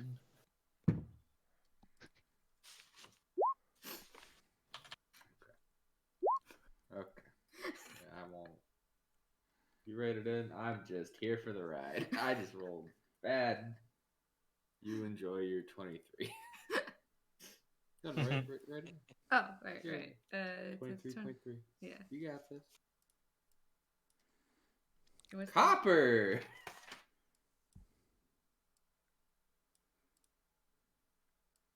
I'm sorry, a pumpkin beholder? The only reason I bought this pack. Yeah. It's a placeholder token. I'll describe what it actually is, but it's No, it's a pumpkin.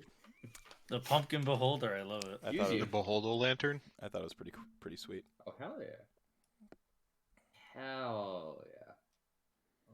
2.1. Or Jack Holder? He rolled very well. Jack He rolled Holder. a 2, and then his 0.1 is the modifier. Oh. But it wasn't a 1. You know what? Got his bat rolled out now. Well, he 1v1s the suit of armor. The suit of armor versus the suit of armor. Ho! That is a big suit of Heyo. armor. Okay.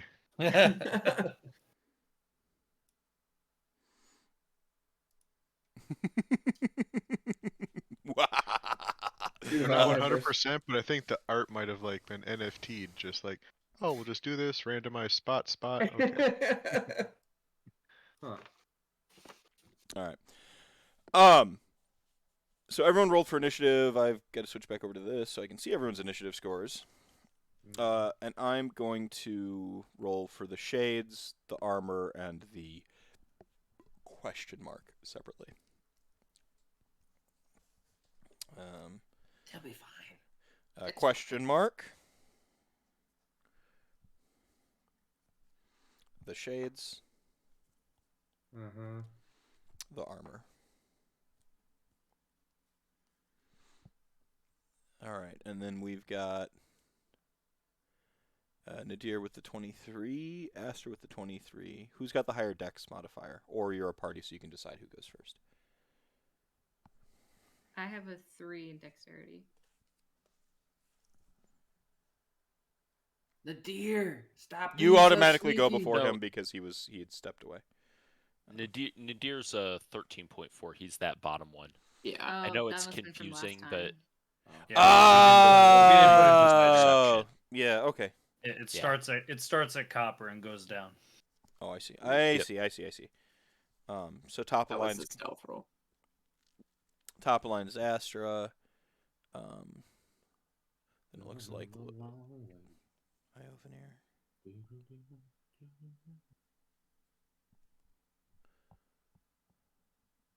Long way. Oh, and just in case I didn't say it out loud before, since nobody else took me up on the offer of the magic weapon, I just put it on my mace. Yeah, that's fair. Just so Yeah. that it was used. Yeah, I figured that's what you were doing. Okay. I think everybody else has a magic something anyway. It really the only eligible one besides yourself would have been Nadir's short bow. That's it. Maybe Yeah. the rapier? Or the rapier. Oh yeah, or the Yeah. rapier. That's right. Yeah. Well, I got spell slots if we need to get them up to speed too, but Yeah, you're not a fine. problem. It's fine.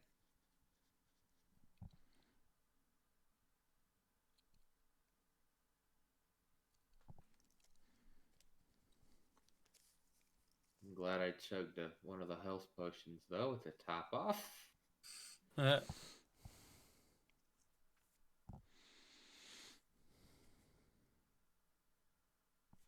Man, Copper.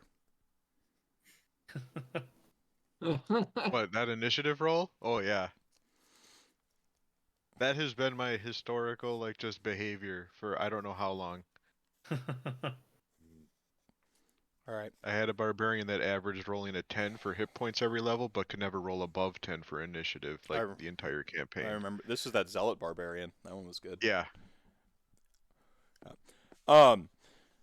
Astra, you seize the initiative. Currently, you're staring at your reflection. Yours looks fine, but the combat has happened. You cannot be surprised. So it sort of immediately acts to call attention to the fact that there is a sort of twisted version of yourself with the exaggerated features, the sort of what do we call the black hole sun computer effect thing going on with its like face, its eyes just a little bit more sunken, the shadows a little bit darker around it, the mouth stretched a little bit wider in its grin that it's menacing you with. It seems a little bit more emaciated than you, a little bit more disheveled, staring right back at you. It might be time. It might be time. If or not, you know, you got Fireball? No. She doesn't take fireball. Fireball! Well, No, damn it. the DM's Is that gonna your offer third favorite fireball. In a room too small to contain it? Heck yeah. We're not playing When Chicken else Balls, are would we? you cast it? Not for in a small room. And those specters are really on our side of the I wall, was yeah. so prepared to have that like extra, physics magic explode a hole through the, because it's got to go somewhere, right?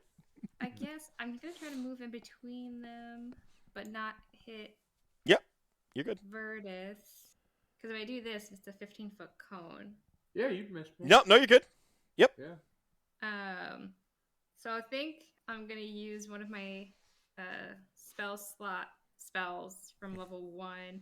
It's called Color Spray. It has a 15-foot cone, and it does a 6d10 damage to all Great. creatures. I Great start with the spell. one with the lowest hit points. Mhm. Not that it matters because they're both at full, I She suppose. gets a flamethrower. And then I continue to the next thing in my way until all of my damage is dealt. Yep. And they need to make what kind of a save? I don't remember. Oh, then it'll just be your normal get a 15 for charisma because you're a charisma caster. How much damage? 6d10. Yeah, 60. Roll 'em up, girl. Okay, I got I'm at 10. I can offer one of mine for the cause. So you roll them 2 at a time if you want. Or, This is 10. Yeah. How many 10s do you have? just the one. Oh, okay. But 2 at a time. Ooh. Third, 15. 16. Oh, we're That's at a lot. 25. Yeah. 35. Shit. High five on that. Let's go, girl. Nice.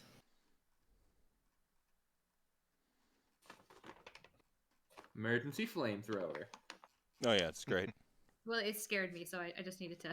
Yeah. My color magic cone. Yeah. So, and it would auto target whichever one of these would technically have the lower health first. And it comes out as like a bright blue mist / laser esque from my staff in my hand, as I just like almost like sweeping motion from the one that's on my left or would be on my left towards Virtus.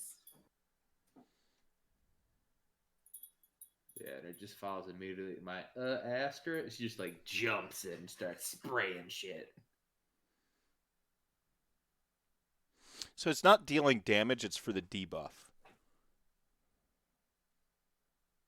as I recall. It's to blind them. So not. Color spray. Yeah, if Yeah. it doesn't kill them, it blinds them.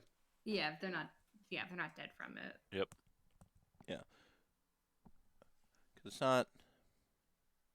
It's determining how many it ignoring unconscious creatures and ascending in order of their current hit points.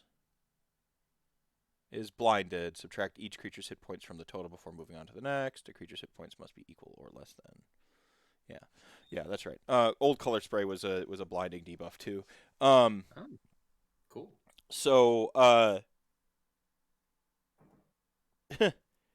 mean, it fucking works, actually. Got 'em both. Woo!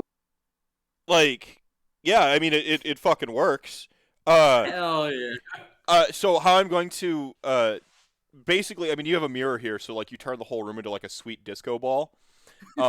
As you blast this sort of this sort of like scintillating array of colors, this mist, and it washes their reflections of yourselves completely out to be these amorphous sort of silhouettes of just like kind of pure void, pure black, just sort of in not so much like reflecting in the mirror as they are sort of superimposed over like shadows. Due to the burst and the blast of light, you hear them screech in this just sort of like just horrid inhuman tone that sort of like echoes between like the very materials in the room, in a way that sound sort of bounces off of stuff, and it just threw everything and screeches out. They're there, but they're so heavily disoriented, and they're like already kind of incorporeal forms are like wafting and sort of like vibrating and struggling to stay together, from like kind of their exact bane hitting them. They really don't like radiant lights and shit. So you blast them with this. So now it kind of removes the guise that they had of being reflections of yourselves, and you just see these sort of shadow figures. And there's 35 damage to be had. These 3D shadows. All right. So then next up it is Longway. Oh god, that didn't kill one. No, neither of them are dead. All right. So Longway, who's out in the hallway, obviously hears all the doors slam. I think he's gonna immediately try to, he's gonna move down, towards the rest of the doors here. Mm-hmm. And I'm gonna roll a d6 to see which one he tries to go for. All right, so you got like 1, 2, 3, 4, 5, 6. Yeah. So I rolled a 3, so he's gonna try and go in this middle door. Okay. Yeah. So he grabs the handle. Mm-hmm. What happens? Classic strength test to try to like bull through it. All right. Just classic strength test. Where is that? Yeah. This is okay. So classic strength. We've got an 11. Like maybe surprising to you, but like you feel the like hinge like kind of pop and dislodge, and you manage to open the door. It takes your turn, but you actually break in here. Okay. DC 10. Did it. It's a normal wooden door. So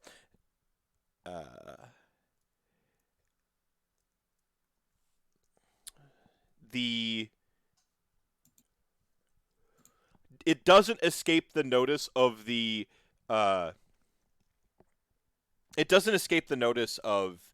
person who prays to mechanics gods and is all about constructs and stuff. It doesn't escape your notice that that door was weird. Okay. But it's combat time, so you don't have time to check it out. Okay. So that happens. Takes your turn. Bust in. Next up is Iovanir. Okay, so Uh, is there an Arcana or Religion check to figure out what this thing is that has appeared before us? Nothing's appeared before you yet. I just have a thing. The bed is weird. The door slammed behind you. You don't see anything per se. I just have I'm using it as a placeholder token for. Oh, okay, cool. Oh no. The door is slammed behind you so far, and you've heard oh, cool, a suit of armor, and what? Astra, and so you just. And is this bed weird? So I've seen multiple ages worth of things in this place before, right? Yeah, this is a little different. Go on, though. Go where you're going with this. Okay. So I'm going to, at least in the... Did we hear the scream through the walls from the other room? Yes. Okay. So I'm going to move here. Does a 15-foot cone miss Nadir from this position? Yes, it would. Okay. I'm going to use my breath weapon on the bed. Amazing. Amazing. Just roll it. Just roll it. All right. So this is psychic damage because of my dragon type. Of course. Psychic dragons. Psychic dragons. 15 damage from the breath weapon use. All right. You hear like an unexpected, like guttural, like come out from underneath the bed. Somebody in. Sweet. I'm just trying to nap. Well, maybe they shouldn't have been trying to nap in a haunted house. Sorry, man. They were There are previous Goldilocks. victims, and they've just been stuck here but not killed, and well, Just murdered Goldilocks. It was You the bed can that never was be just too right. cautious. yeah. Okay. The shadows go. So they're taking a moment to recompose themselves from being blasted with pure prismatic energy. Next up is Nadir. So what shape is the bed in currently? It's fine. Like the covers might have been Okay. blasted off of it or something, Okay. but like, but it's psychic, man. Like, what do you want? Okay, so can I look under the bed? Yeah. Okay. Yeah. So like you So kind of. I'm- Yeah, so I'm gonna he did that, we heard the whatever noise. I'm here. I'm gonna look under the bed. Okay, so you look under the bed just in time to see. You look under the bed and see like this sort of like arm, like hanging out of like a hatch, like Okay. that's under the bed, and it's sort of like a smaller arm, and it's this sort of like pallid, like almost olive green flesh tone, like an unnatural flesh tone, like just kind of hanging out with actually like sort of like. The digits would be a distorted, not quite humanoid, a little plumper, a little bit longer, a little bit thicker at the ends, but well manicured. What should be like clawed nails or something. They're like super calloused hands, and then just like it's limp. Can I just pull it out? What? Can I pull it out from underneath the bed? Like grab the hand and just pull it? Yeah, pull like it I mean, out? it's attached to something, and they're Right. just like they're not moving. Okay. Oh, there's a hatch that the thing. Yeah, goes like the underneath arms like bed? caught in the Okay. hatch underneath the bed, and I think you killed it, but I'm gonna stab the hand to make sure it's dead. Sweet. you stab the hand. That someone With else is the magic dagger, but that's what I'm doing. Love it. Next up is next up is Verdus. All right. Well, I would like to rage, so I'm gonna take my great maul. I'm gonna go and smack the ghost that was on the left. Okay. I'll try to keep my own composure, but I'm just gonna yell "Ah!" right back at him. Yeah, it's like a 3-dimensional shadow almost. Like it's they're kind of weird. I'm He's freaked angry out. at the mirror. Yeah. So Anyway. 19. Hits. All right. Nice. 5, 10, 11, 12, because I'm in range. 16 damage with my magic great hammer. Big smash. Toast. You smack through it. It like completely sort of like swirls like around, like catching smoke or hitting smoke almost. But you feel your hammer go through it as it swirls around your hammer, and then it like sort of explodes and disperses, and then you continue and smash the mirror. Great. That triggers my great weapon master things. I'm gonna go and smack that other ghost 2 times. Yep. All right, first one. 10 plus, that'll be a 17. Hits. All right. 5, 1 for 6, 7, 8, 9, 10, and 2 more for raging, so 12 damage. Not quite there. All right, and a 4. You did 16 the first time, right? Yeah, 16 the first time. Okay. Then this would be an 11. 11 more damage or 11 to hit? 11 to hit for the third attack. You miss it. All right. Yeah. So it's sort of like you've actually like punched a hole in its shadow form, and that hole stays there. And the second blow, you sort of like wind back, and you like doink the a light fixture up above you type thing. Yeah. Verdus would definitely do that. Like, I mean, it's a very What's stabbing me? confined space. Chandeliers. All right. The armor animates and goes to halberd you one time. Well, 2 times.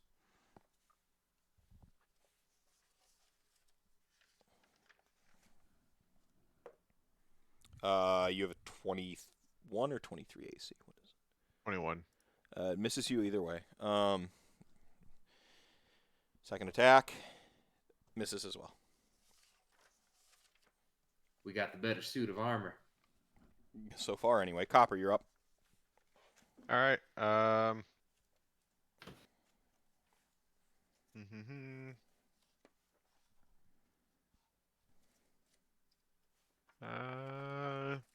Just quick checking my spells. I don't know if any of them are particularly special against animated armor, so I think just pull out the old mace and give it a swing. Okay. These ghosts, I know they're kind of like symbolically in the wall, or are they in the room with me? Symbolically in the wall. They're not with you. Okay. Then yeah, I'll just take a swing with my mace. 10. Clanks off of it. Okay. That's it? All right. Yeah, I just got the one attack, so. Oh, pathetic. I know. Top of the line, Astra. There's one. This one thing's beginning to kind of, combat's actually happening like this. One round is 10 seconds, so it's in the process of pulling itself back together from the discorporation of the radiant light and stuff. So. Well, if it's back to me and the little weird shadow ghost things, I think I'm gonna cast Firebolt. Yeah. Sure. Natural. A natural 20, but it makes it a 27. Yeah, hit it. you own it. Roll double the firebolt dice. Okay, so then now it's 4 d10s. Sure. Indeed. I don't know where you. Yeah. Gotta break out the extra dice from across the table. That's when you know it's good. Just take mine. That's it's how okay. it's done. That's a 10. 24. Damage. All right. So you incinerate the shadow form head to toe completely. And the blast continues this gout forward and punches a hole through the it punches a hole through the wall. Keeping in mind the mirror's already kind of been shattered from Verdus hitting it, so it just like punches a hole through the wall, and you can kind of like peek in and see this little combat going on the other side. Cool. Good shit.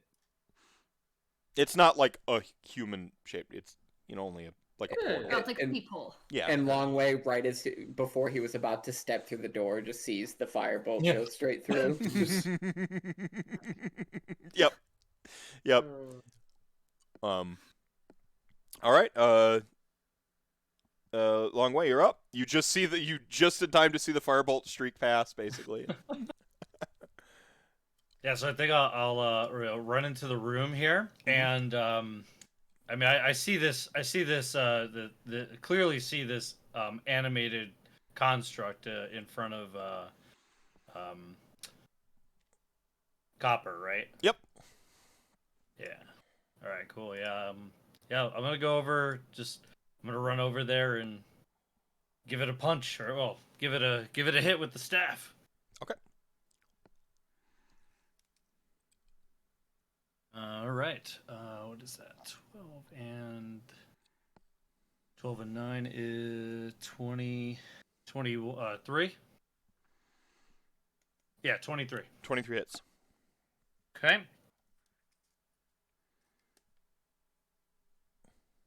Nice, another 8. 8 plus 6 is 14.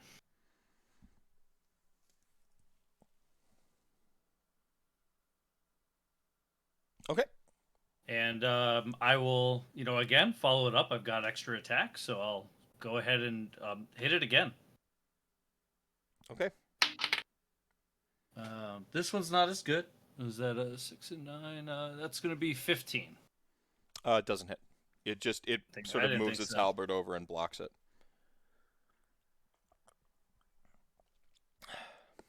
Gonna drink some Yep, that's going to end my turn. All right. Iovanir. So doors closed, right? Yep.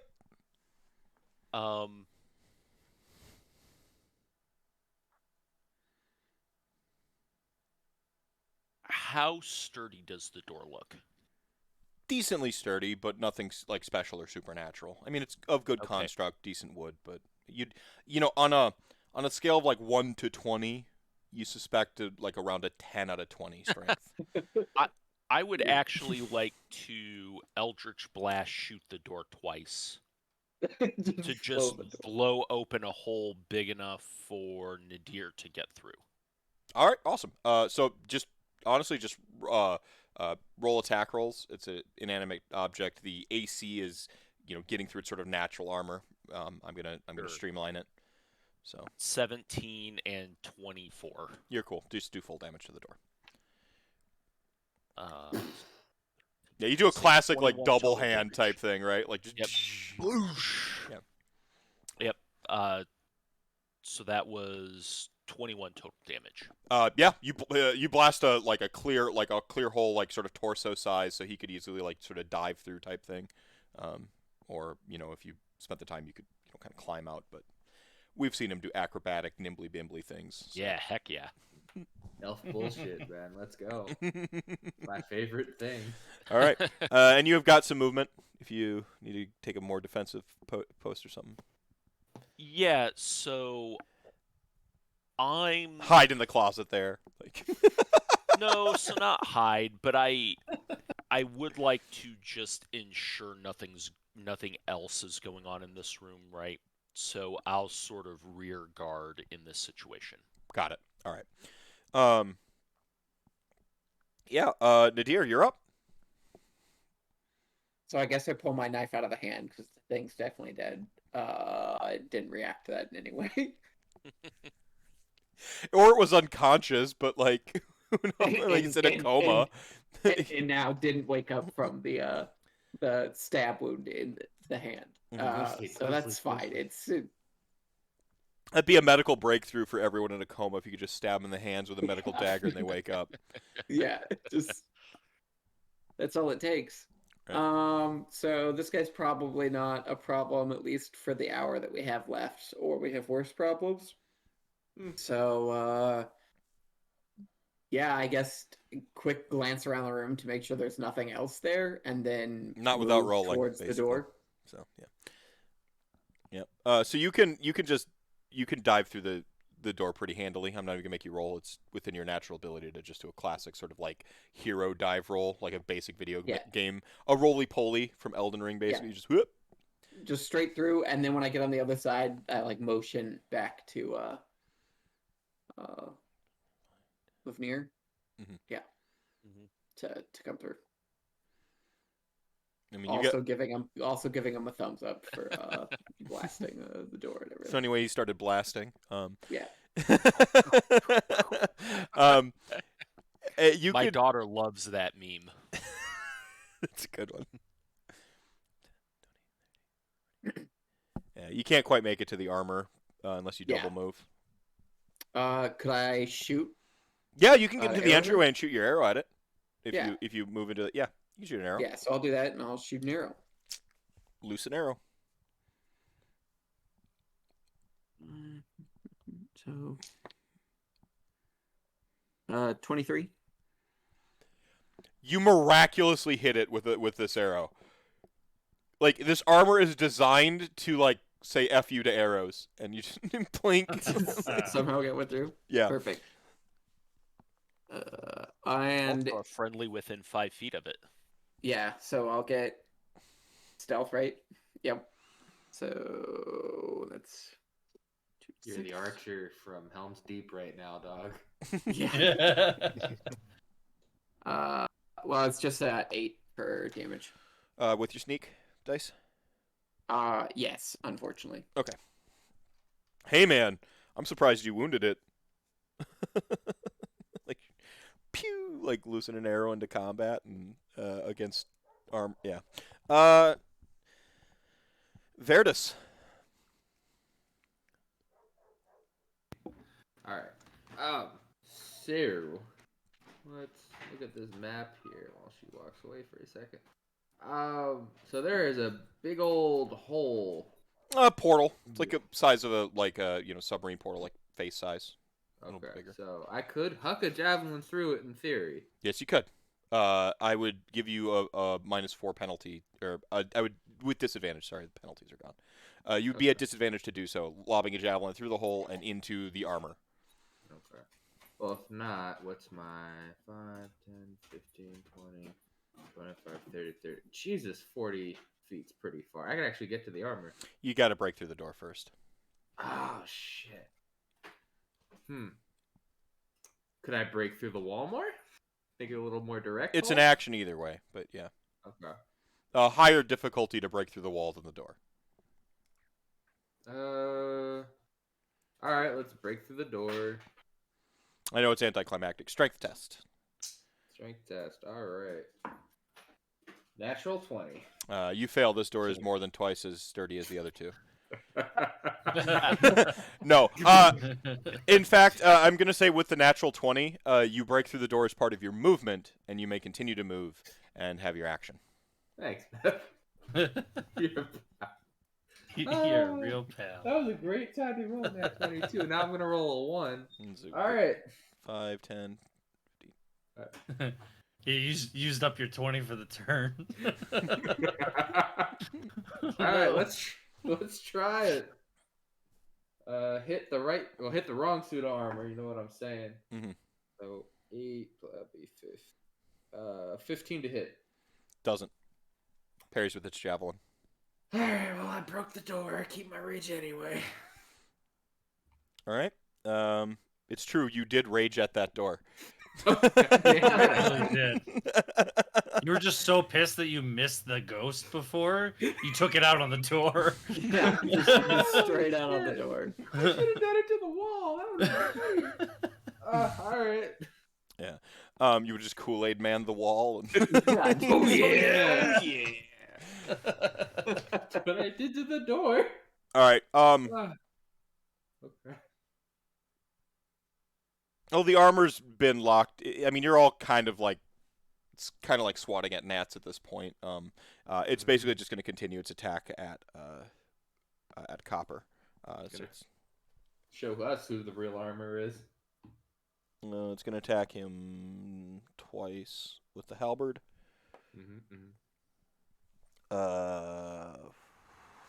20 won't do it.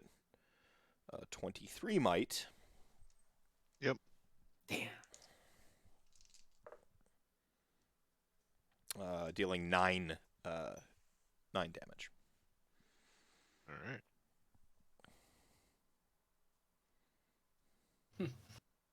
Mere fractions of. I would say it'd be hilarious to spend like, my character's inventory buying full plate armor and then just the entire game I still get hit all the time. Like, all right.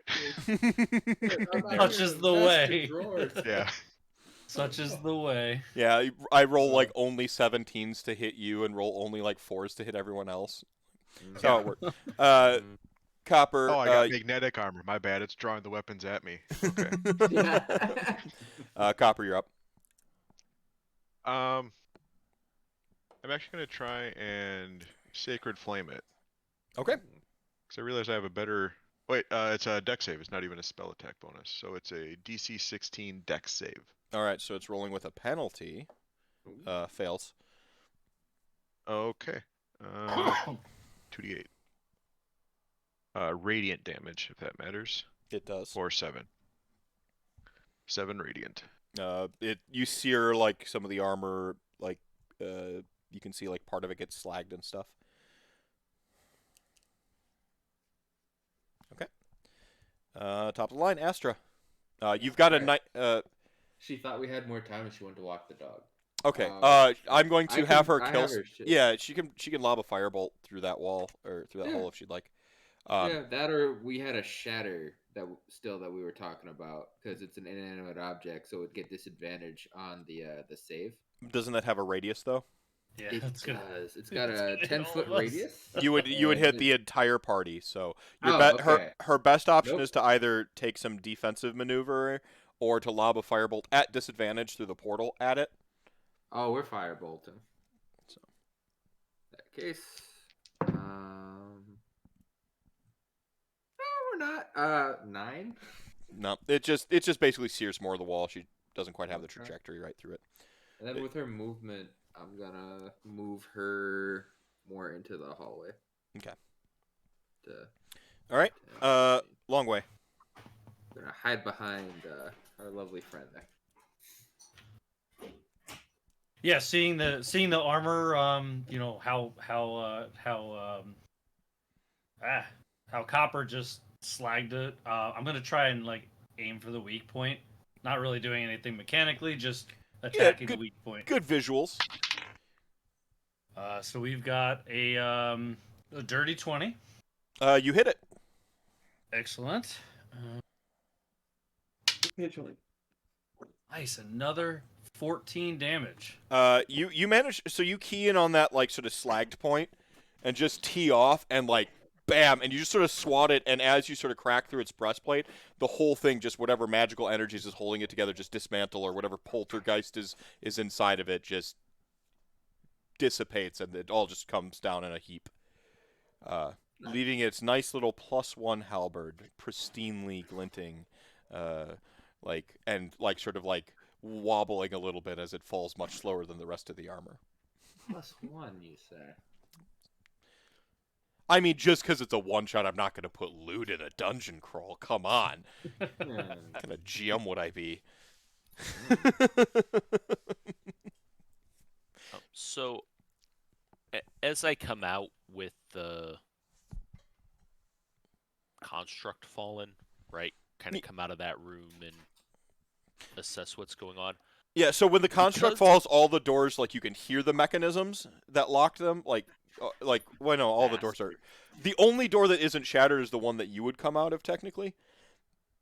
As the armor topples, you actually hear your door, delatch. And, it creaks back open a little bit.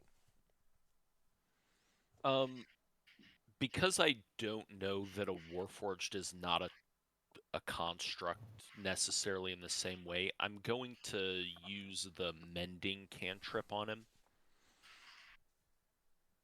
Does it work? I actually pull a tome from my side that's different than any of the books that I've been using.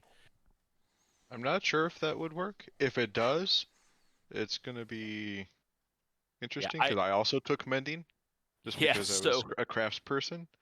Let me check Aberon real quick. How do we heal you? Yeah, so I don't know how that works. I don't know if it does anything on a Warforged, actually, right? No, mending targets an object. Warforged are creatures. Yes. Yeah, true so story. I'm doing it anyway because I Yeah. don't know that he's not like a No mending construct targets or and an object. D&D Beyond ruling. Yep. Yeah, so it doesn't work. Just repairs the holes in his armor or whatever. but yeah, he's still. I Yeah. appreciate your consideration. But I think I'll follow that up with cure Like- light wounds or cure wounds. Immediately upon it not working, I go back to my journal and start making notes. So combat has I got a new thing. combat has effectively dropped. Yeah. And if you do the thing near Astra, you can re-roll the dice for how much you heal. So it's Oh, okay. yeah, because that's her shtick. And she's back. All right. So if you could, Sure. my dear. So move- interestingly I'll be enough, casting I gotta go. I gotta go bring my dog in, and Yeah. I usually do an intermission during a one shot, so we can do a quick intermission. Everyone use the restroom, get some water. If you're doing an adult beverage thing, do that. If whatever. But before I do, I don't want to forget this detail. And you can heal obviously like when I'm away, whatever you need to do with dice rolling and stuff. I'm just gonna let you auto pass it. This door didn't seal magically; it sealed mechanically. Oh. Okay. Oh, so like someone threw a lever or something. And Okay. I'll leave you with that little tidbit of information as you go into healing and we take a quick intermission. Nice. Okay. Alright. I'm gonna use it as a second level spell. And you said I get to re-roll the dice if I do it Yeah, near. reroll the healing because she's the divine soul. We have Okay. it written down. somewhere. Yeah. Yeah. Well, it's only once I get to level 6. We didn't level Oh up yet. shit. Yeah, never mind. My bad. For a sorcery point. Oh, so not yet. Yeah. Not yet. Okay. You said get your level 6s ready, and we got excited. Oh. When we come back from break, probably. Oh, if I known we were going, I would have waited to walk Petey babes. I don't know. But what you? She is favored by the gods. That's a cool. That's always good, you know. Yeah. Also, Yeah. everything is dead, and we're still trying to Yes. figure out the floor. Yeah, because you were here when they killed the thing under the bed. Mm-hmm. Ghost. We killed the ghost, and they killed the armor. Yeah. Yeah, when we come when we're all back, I'll share the information that I had found the children's stuff in that north room. Oh, yeah, that's not creepy at all. Yep. Maybe that's who pulled the lever. You know, it's like a Two twin girls. some- Just two twin gnome girls. Extra creepy. Hi. There is a long hallway right there, so. Yeah. Probably heard all the commotion. Does it have freaky carpeting? Is really the question, right? Good question. Good question. Well, we still have to find the stairs or how Like a way some out. way to ascend. But we still have a whole half of floor to explore. True. And I don't Yeah. know if like the thing in the middle here is another room or if it's just like columns. Like right. Yeah, the thing in the middle behind. I'm not sure about. It looks like there might be something that's kind of clipped off there. So there's I think it's another room, and I didn't get to it because my guy. I don't think Longway saw it. Okay. Okay. I mean, like if we're metagaming the map, right? Right. Because that's what Yeah, that looks like here. Yeah. But he didn't see it. I don't. Yeah, I know didn't quite if notice whether there were doors there or not. I mean, now that you're pinging it, I see them. But my other thought process was, if there's nothing else in any of these other rooms, then that could be a secret room that may Yeah. have the stairs up or down that we would then need to Yeah. find or just wall smash into. Because I don't know if that's a door in the middle of the hallway. Like if we like took a right out of this room, then to the left there's a door. It's the only reason I'm bringing it up. Yeah, it looks like those are 3 doors to the left there. Yeah, those are. So there might be a little bit more to explore here. Which I'm happy for. I'm excited about. How you doing, chat? Tristan, you've just lurking. You haven't typed, you bastard. Man, I just nat 20 at a door. You should be cheering. Failed to hit the bad guy.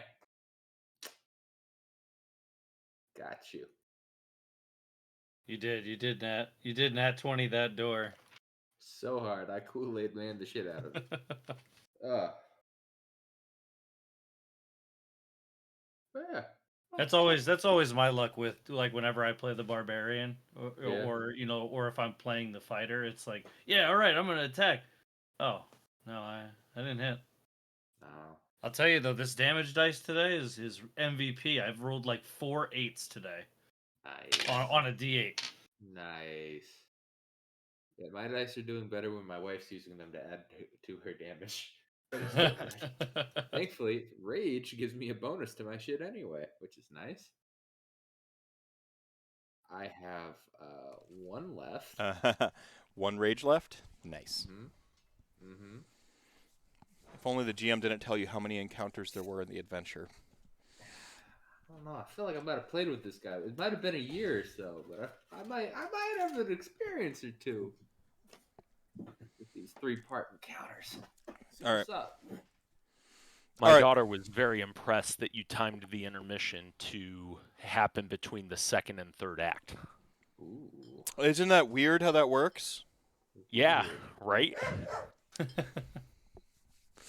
We do apologize for leaving. Petey had to go outside. No, you're fine. You're fine.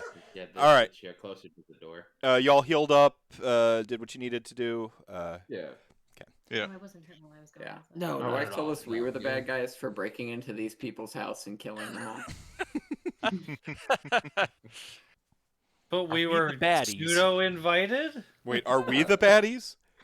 Did we check the trapdoor under that bed? I mean, Yeah. There's look at our a dead thing in caps. it. There's skulls on them. And by definition, trapdoors go down. So Well, I don't know. It could be we're in a pocket dimension. It could go sideways for all we know. It could be like that the painting. Oh, okay. Well, so far the laws of physics still apply Mm-hmm. relatively correctly. So Next I time wanna- I GM a thing, they're not. Just because you said that. Watch out. I would like to check the rest of the floor. No, for that it up. just leads straight to Pan's Labyrinth now. Like you've changed the entire course of the adventure. You defy my my physics, my wobbly physics. Nuh-uh.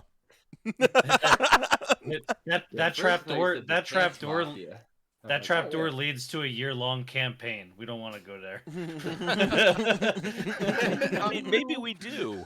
Yeah, I was gonna say I haven't gotten to roll many dice recently. I wouldn't say no to that. I want to get to the cupola, the trapdoor.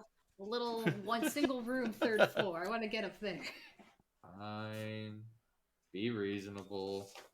So I mean, are you not investigating the trapdoor anyway to see at least what's dead in it, or what's Oh, that? I 100% am.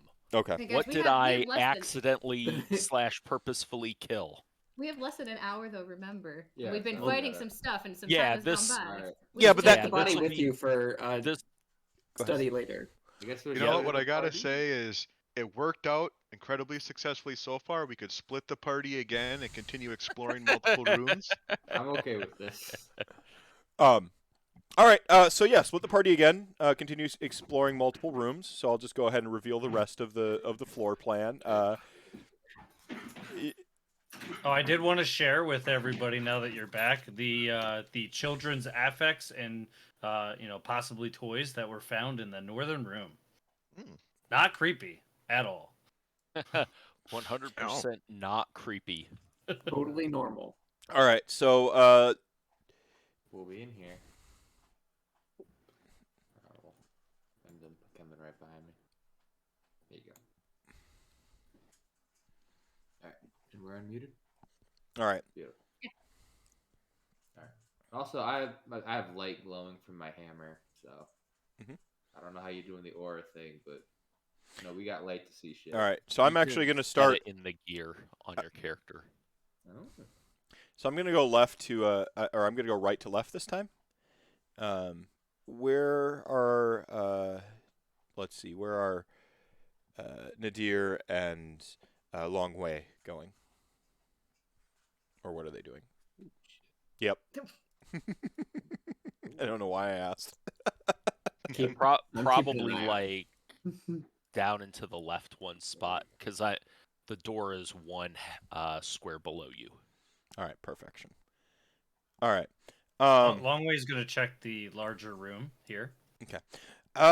So we're gonna start with Longway, just because there's a perfect synergy to you mentioning the toys and stuff. This room is done up like a nursery, and there's something. You don't even need to roll. You see scrawled on the wall in sort of like a deep crimson or burgundy, somewhere between that crimson and burgundy. You see a little, let's call it a nursery rhyme. It says, "The mansion lives for masters eternal, but what of kin, servant, and heirs? Now that's a grave affair."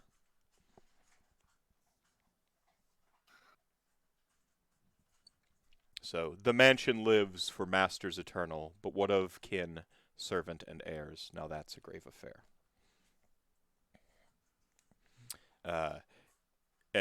So you see all manner of creepifying, as only like Victorian era nurseries and children's toys could possibly be.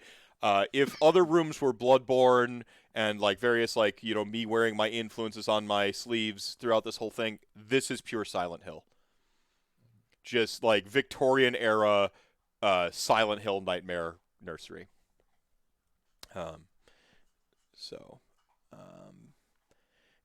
Moving up to a room, then you see sort of what would be the actual master suite. Then, the primary master suite. There are. Go ahead and roll. We're on the we're on the spot or perception axiom, and not the investigation axiom. So roll perception, please. Natural 20. 11. All right. With the 11, you certainly see more like ritual magic stuffs. The candles, these ones have been burnt. Downstairs, all the candles were like kind of burnt all the way down. Up here, they're sort of half burnt type thing. You see more chalk patterns actually drawn on the floor in here. These ones are a lot more preserved than downstairs, so you can actually make out entire glyphs and runes. You see a very slovenly, poorly kept room with tomes and books scattered about, sort of endless amounts of paper and sort of like diagrams of sort of drawing and mapping out rituals. You actually see a family tree on the wall for the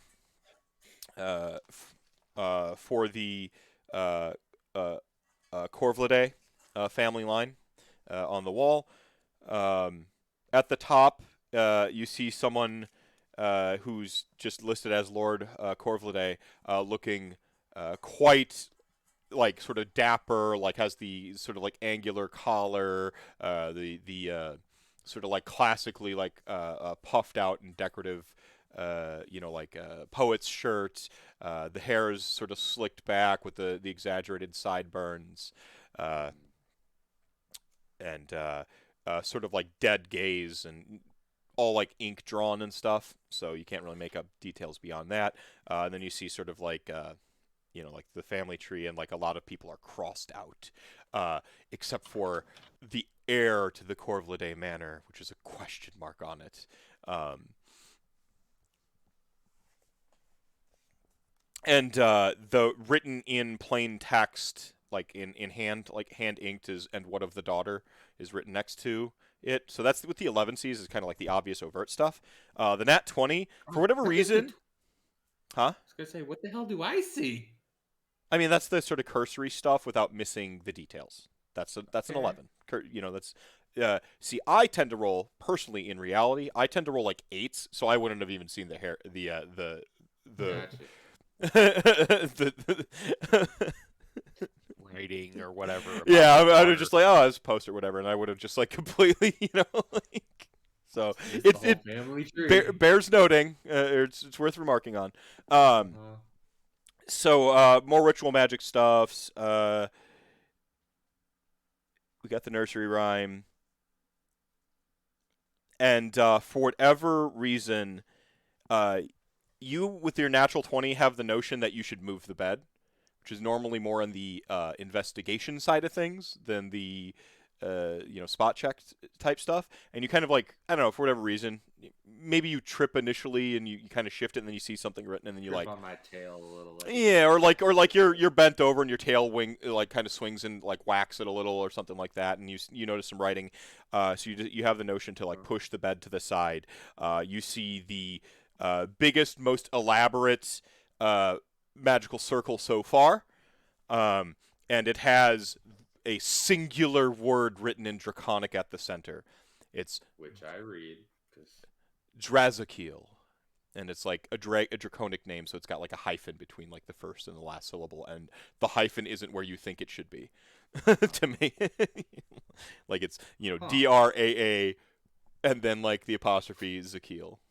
Yeah. Drazakiel.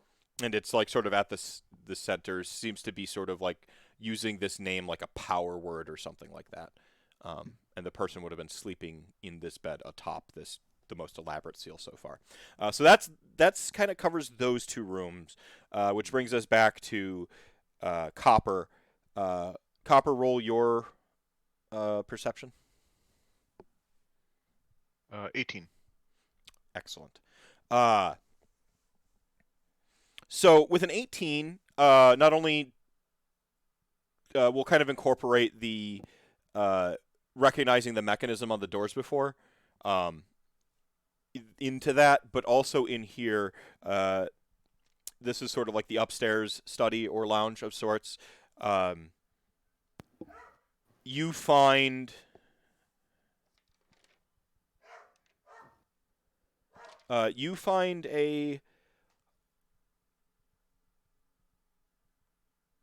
you find scrolled into the desk on the bottom, like carved into it, the sentence, "It ends where it began." Okay. And sorry,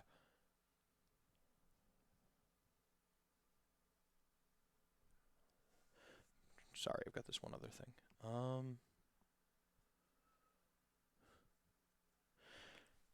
The natural 20 would have found this one. One other detail you find. Sorry, it didn't want to go out of order here and loop back. So it was a dramatic jump cut on purpose. You've sort of recognized the name Drazakiel.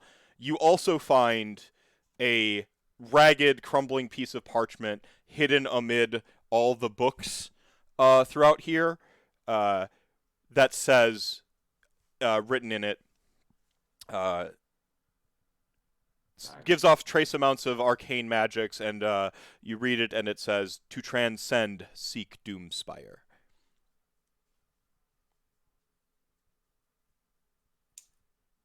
I have that parchment from the library. Yeah, this isn't a mistake.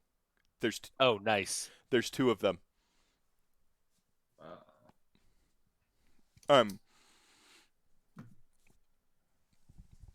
So you find that just sort of like amid some of these stacks of books and stuff. And now we cut back to the initial room where you've already moved the bed to the side and maybe opened up the trapdoor. Yep, 100%. What is this thing? You see a sort of a officially small category-sized creature with sort of this, like I said, pallid olive green skin, sort of exaggerated ears and features, wearing a harness and overalls with a sort of like a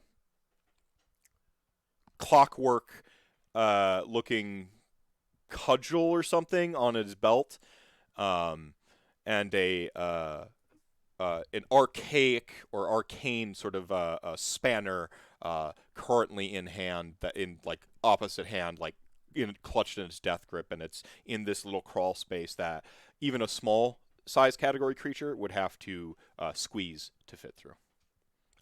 It seems to be, just a tiny crawl space below beneath the floorboards and the, would be the ceiling to the level below. Okay. So I'll grab both of those, the cudgel and the spanner, Mhm. and then start heading back toward the rest of the group. And you mentioned it earlier, and I remembered that you noticed that there were sort of like some conflicting time periods when it came to the sort of effigies outside. Yes. Um, in regards to this bed specifically, now that you're like up close and you've already been tipped off to some stuff, so you know what you're looking for. This isn't the same thing. Whereas some of those effigies outside seem sort of like imposed and placed on after factory type thing, where they would have like, if they're making this into some weird like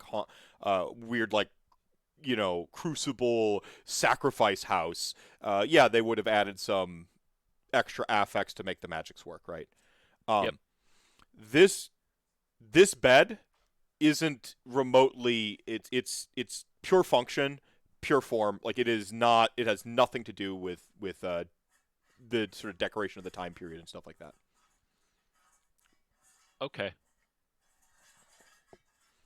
The covers to it and the like pillows and all that stuff is like in line with the rest of the rooms. It's the bed construct itself, very form and functional.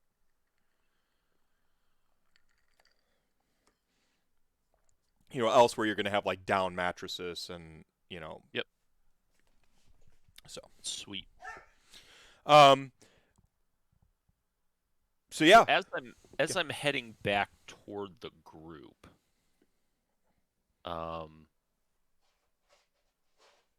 when like as I'm heading back and I see Copper, like I'll mention to him, hey, I found these things on some like weird little engineer under the bed in the servants' quarters, and I'll hand him the spanner and the clockwork cudgel. Okay. I think you'd be familiar with the tools of an artificer. These are the tools of an artificer. Artificers tend to craft their own, they have their own flavor and spin on the tools that they would craft for their dealings. But these are the tools of an artificer. And is that some goblin technology? We killed the house elf. Oh God, you killed Dobby. Poor guy. Okay, interesting. And yeah, I'll definitely start sharing, especially as we're reconvening, that I found that on the desk, it ends where it began. Oh, I found that in the library. No, Doomspire? the library you found the Doomspire thing. Yeah. Yeah, I found it ends where it began. Yeah. Like I was saying, I found something like that in the library. To transcend, seek Doomspire. And I think Okay. Virtus found something under another bed. Oh yeah, wait, I Wait. found that. I'm like, yeah, you go. But is the Doomspire the thing where you saw the guy? I think. I mean, I wouldn't characterize it as a Doomspire, but if Is that's that what he's what- calling the third floor thing, sure. Does the draconic name translate into Doomspire in common? Or whatever the language is on the parchment? No. Yeah, so now that you have this piece of information, you can roll Arcana, Religion. It's one of those myths that crosses between some stuff. So when you see this name, you kind of get this extra piece of the puzzle. This Drazakiel. Yeah, Drazakiel. Need to note that down. 7 on religion. Only rolling your superior, it's the angle you would know the information from. Right. I rolled a natural 20. Nice. I have no bonuses. 23 for me on take your pick. Both of mine are the same. Okay, so you have a comprehensive understanding. I am from a university after all. It's true. You got a 21. You need to speak up. I was just making sure I was right first. Yeah, you did it right. You're doing better than me. What are you talking about? Did you roll yours untrained, by the way, or just no bonus? Yeah. Okay. Fantastic. Okay. We're gonna get to that in a second. So the 20s, including the nat 20 and above, you've all actually, as luck would have it, heard of Drazakiel. Drazakiel is a like an evil shadow dragon god from Faerun. you being from the library you're from that has some rough understanding of planes would have your own competing myths and legends because it's a god. It's going to have transcendent powers and stuff. The Doomspire is supposed to be some sort of like pan-dimensional tower that links Drazikul from his unholy shadow domain underneath it all to the realms above. So antithetically, actually, the Doomspire goes down. You actually go descend. down. You descend the Doomspire. Yeah. You know when I made that joke about we gotta go down to go up and left to go right? Well, we have a handy trap door for that now. Maybe we'll get to skip the weird floor in the middle. But it's really small. Maybe the magic circle is what we use to. Yeah. Right, because you would very often use that as like a teleportation or a gateway or whatever. And you also have the. This is where Longway would maybe interject about what they saw. So if you want to kind of throw in what you saw in the nursery. Yeah. So. So yeah, in the nursery, I tell them about the toys. And like it's just. By the way, very like you glance overall back in, creepy. all the toys have repositioned. They're in completely different spots from the first time you went in. The dolls' heads have changed. Like super classic. They weren't in the same position they were before. But there is the I need you all to see what's on the wall. And crush the toys. Yes, please. Please. All right, and as you're walking in there with your natural 20, you happen to know that in Faerun there's actually a famous bard's like accounts. They're fictional, and you understand that with your natural 20 of a character who ascended, meaning actually descended, the Doomspire, and so you know that there's like a book series about it, and it's like some, it's like Pulp Fiction basically, like total Penny Dreadful style, like cheesy bard like schlock. Is there some sort of song that like goes? Oh with yeah, it that yeah, goes with- absolutely. Then I start like just like saying that song without like I see it and then I'm like, wait, I know, and then start like singing the song or whatever, like not like well or anything like this, and mostly like speaking but following the rhythm. And I go, anybody else heard this song before? Like, or am I the only one that? No one. They think you're making it up. And then so as you're kind of walking into the room and humming the song, it eerily syncs up and syncopates with the nursery rhyme. The mansion lives for masters eternal, but what of kin, servant, and heirs? Now that's a grave affair. And you notice that grave is capitalized. That's a grave affair. So they all were killed. Wait, were all the other people killed for the master?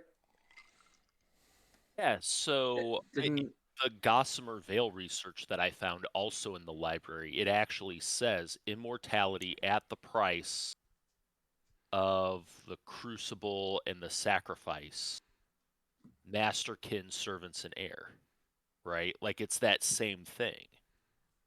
Gonna go out on a limb and say that we're inside the crucible. I mean, sure. Yeah, we could. So we could be the in the crucible, and the rest of the people could have been sacrificed as a grave we're the affair next for the ones. master, right? Yeah, we're Right, the because he's next probably ones. trying to raise his dead kids. Or did he kill the he's kids? trying to it's trying to sustain itself with our Like, he's either trying to sacrifice. keep himself alive, or he's trying to raise his dead kids because people So- tend to go kind of nutty. Both are a problem. There's True. a thing on the wall, right, that says, "What about the daughter?" Right? Is that in this room, the nursery? You'd have passed it to get into the nursery because it's the Okay. room ahead. Oh, okay, yeah. The Master's quarters. It's on the family tree. So with this whole idea that we have to go down to go up, so to get to the thing I actually saw You have to go down. 3 floors down. That could be pure conjecture too. Like, I mean, there's Yeah. there's one. Well, Can We go haven't, to but the we haven't swimming found any circle, other y'all? stairs to go up. So the only we still option have is that to turn around one and go back spot down. we didn't look in. That That's all dark still. yeah. Shit. Yeah. So, is this a door like right here? Or do we have to? Yep. Yeah, Okay. right here. I Yep. am busting in like fat Yeah. on a hog. Well, yeah, 'cause we still have to So figure out where to little, go next. little closet. Just little unassuming. You kick the door down and it's just Andrew. just bust, dust. little Hey, little unassuming closet. You know. is there another little unassuming closet, around the corner? You know, like why don't you all, as you all crowd back into the sort of initial room, that somebody rolled a dice and said, "Oh no, there's nothing in here."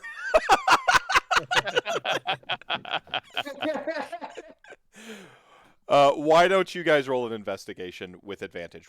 Elect perhaps somebody in the party to do so. So I have a 7 investigation. I'll proficient take in that it. for you. That's fine. Yeah, so only one of you may do. The rest of the party is assumed to be assisting. So you have investigation. I'm going to add a +2, a +2 bonus onto it on account of you can't have double advantage, and advantage works. Oh, sure. Advantage works out to be about a +4. So a +2 on top Okay. is kind of like having a double advantage because the whole party's assisting. There's got to be something here. Yeah, I'm at only a +1, so I'm more likely to probably better off helping somebody. Yeah, me too. Yep, I'm helping. All right. So I rolled a 16, giving me a 23 total. I need to. That's with the advantage and the +2. Yes. No, it's a 25 with the +2. Okay. Exactly, because of the 25. Nice. And I need to iterate I how. should have had our cleric friend help. Oh, yeah, the garden. Oh How. yeah, I could get in with guidance on top of that. I got it, so we're good. Okay. All right. So I need to express to you how difficult this door was to find here. And you have there's supposed to be a wall here. This basically, you have a set of stairs hidden behind a hidden door here. And when you open up the hidden door, you see the stairs, and there's a rope in front of it that says "Caution under construction." Do they look Wait, to be the in rope says disrepair? caution of destruction. Do the stairs look to be in disrepair? No, they're good. Do they go You're good? up? Yeah, no, they're great. They're actually I mean, they're again, this whole place is built really well. What's the rope connected to? It's just a rope. It's just roped off. It's just a rope. It's Oh, tied it's under. roped off. I Yeah. see. I thought the rope was Rope. hanging down. I was like, what is the rope hanging down from? Do the I stairs see. go up or down? They go up. Oh, that's good. Bitch. Let's take these stairs. All right, yeah.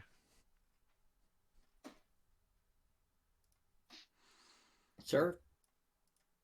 I'm glad you looked further into this room. I didn't find anything.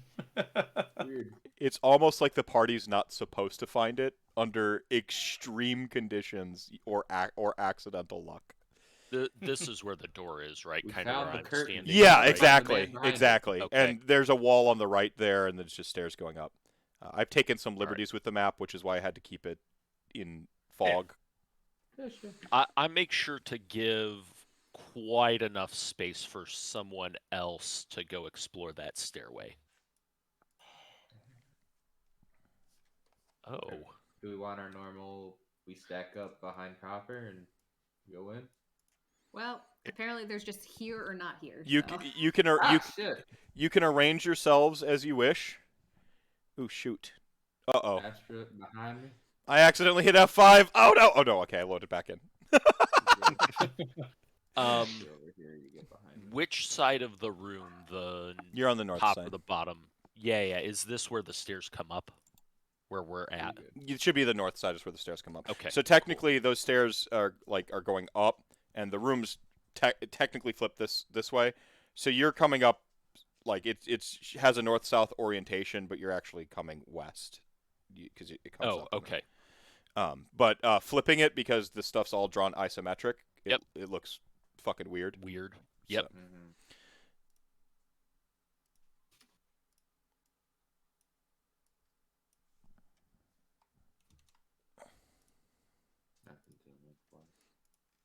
Hello. Howdy. hang on a second. Anyone up here? I'll get to the flavor in a minute. Dead air time You- filling for you. Flavor loading. Ooh, cheesy Dorito. Oh, hey, big fella. Yeah.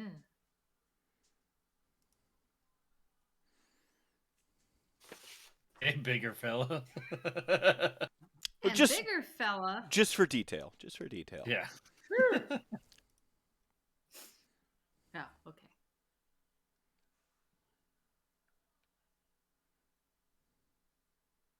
That's a cool piece of art.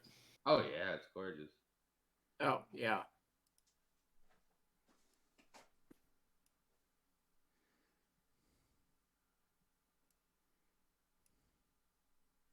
I paid for these assets. I'm using them. Damn it.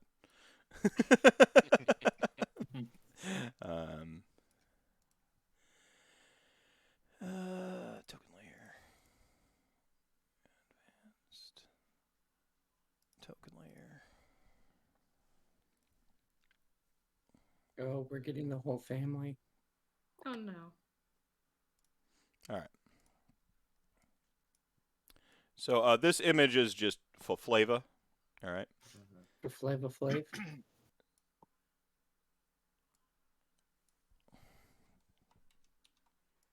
I don't see a clock around anyone's neck. All right. Well, it all revolved around midnight. All right. So you see a slightly corpseified woman sitting at the head of the table across the room. Her eyes sort of burn with an arcane glow, like purple, not unlike one of the potions that was found down below. A similar sort of like translucent purple, like magenta sort of glow to her eyes. She's dressed well, if not a little sort of discreetly and simply in black robes with like a fur collar.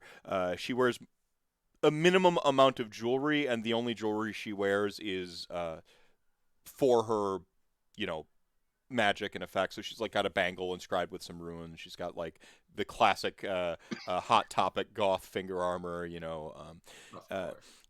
Her gowns and robes are adorned with the occasional sort of like vial of some sort of ichor or substance. She's got a few shrunken heads dangling off in front for like a actually like weirdly tasteful looking belt. So that really sort of separates the top of her robes from the bottom. She's currently like swirling a chalice filled with something, and staring over a translucent crystal skull, as she sort of like has like this chalice in one hand, and she's leaning over the table with her other hand, looking down at this crystalline skull.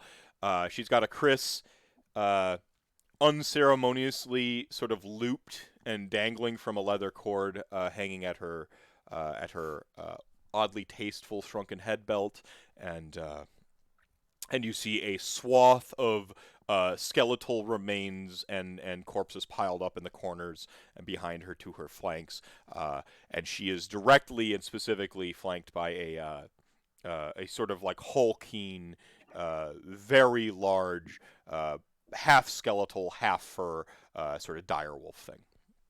Sitting to one side of the table, taking up two well-constructed chairs, is a ogre of sorts in suspenders, with what I can only describe as sort of like hoodoo affects, like skulls and face paint, like corpse paint and stuff like that, and then a handful, about three goblins that look very similar to the mechanic y'all found below. So I can get rid of our little flavor picture here.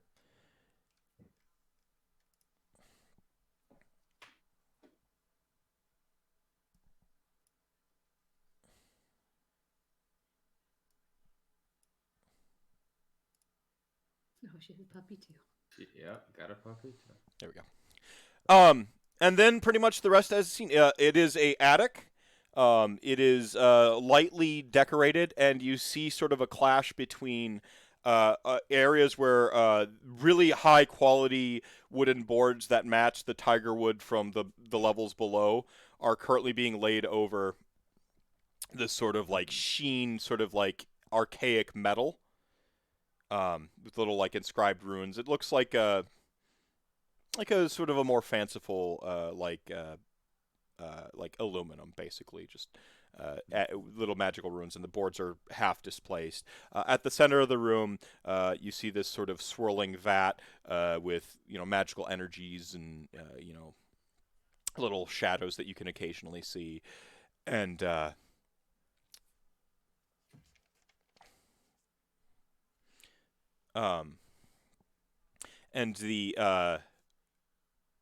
as y'all sort of ascend the stairs,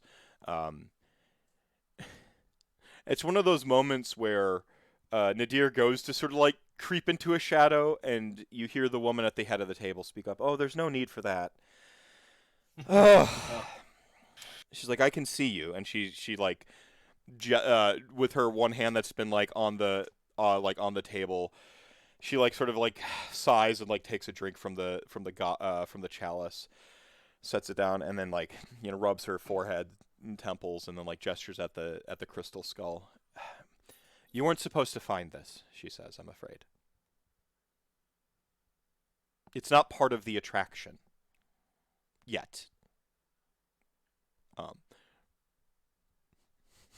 Sorry?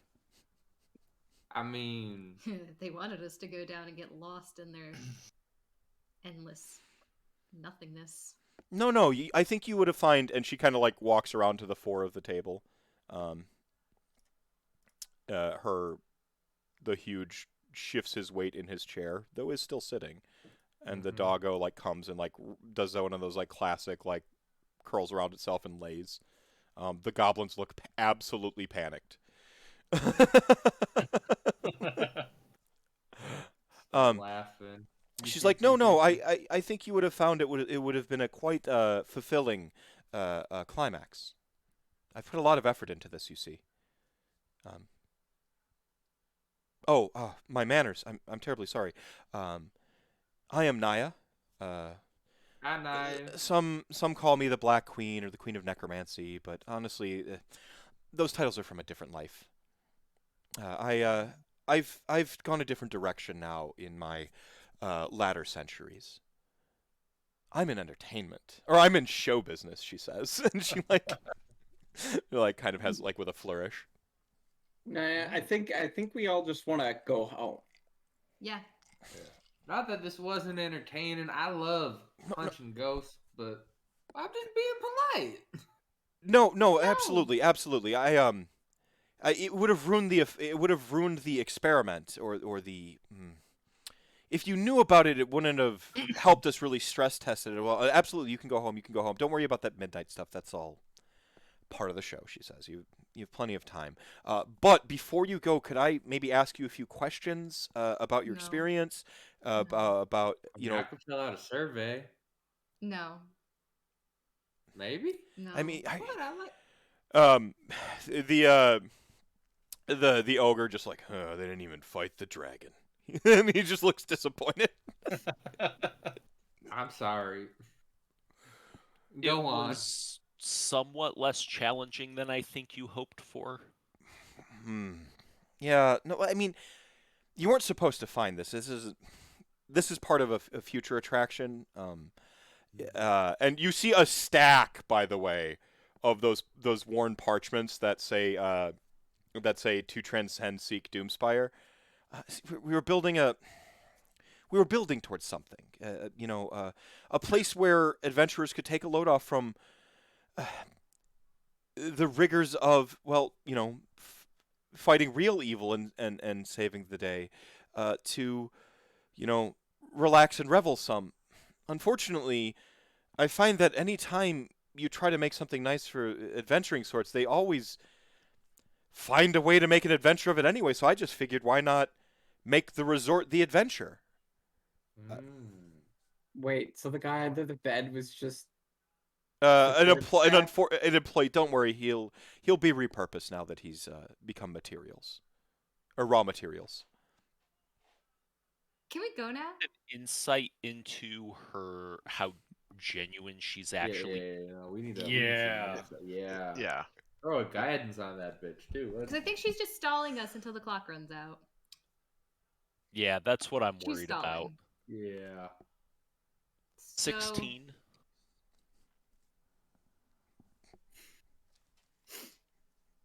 Get your lightning blast. Is this persuasion or like what would this roll be? Well, Insight. so I'm doing Insight, insight okay. to I'm generally sense her try motive. my chance at this as well because I actually invested in it. Yeah, same here. I got a Um, 16 on insight as well. 17. I mean, Yeah. fuck it at this point.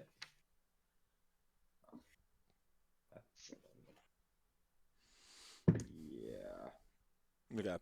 15. We ain't. Nadir, you're certain she is absolutely stalling for time and trying to kill you all. The rest of you think she's speaking plainly. She is totally trying to kill us all, guys. Immediately draws this bow. Are we doing this? I think Nadir. Yeah, is like right. finger Ah. guns for the Eldritch Blast away, right? Like I trust Nadir more than And her. literally anybody else in this place. Yeah. No, you don't understand. Like, if you still want a boss fight, there's a whole dragon. You can fight And I the... started blasting. Already started blasting? All right. We started blasting. Mhm. We are the baddies. It's the third time this happened this month, she says, like, over to the ogre, and he's just like, we really gotta hide that door better. Roll for initiative. Oh boy. No. Oh, that's not a good one. So starting with Iovenir is the first one in the chat for the new initiative. All right. 17.3. Yeah. The second 17.3, because that's what I had in the previous combat too. Can you mute for a second?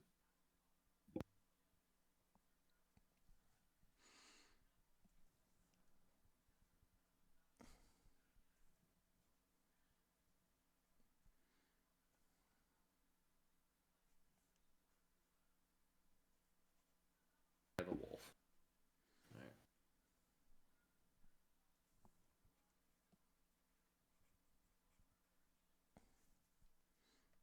Yeah, if we get to do stuff first. See how this crap goes.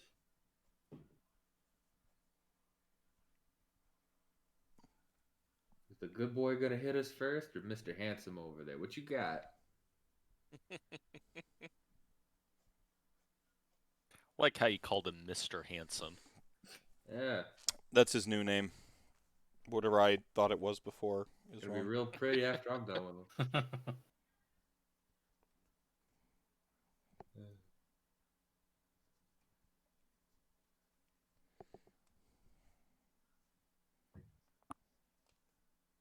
Oh man. Mr. Handsome is what I'm writing down.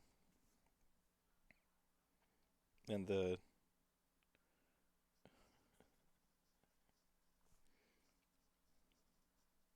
All right. Shout top- out to John Anderson there for his third place with his Deepkin, friend of the channel. Yeah, right on. Elon Musk. Just wanted to give him a little love. All right. Top of line is Astra.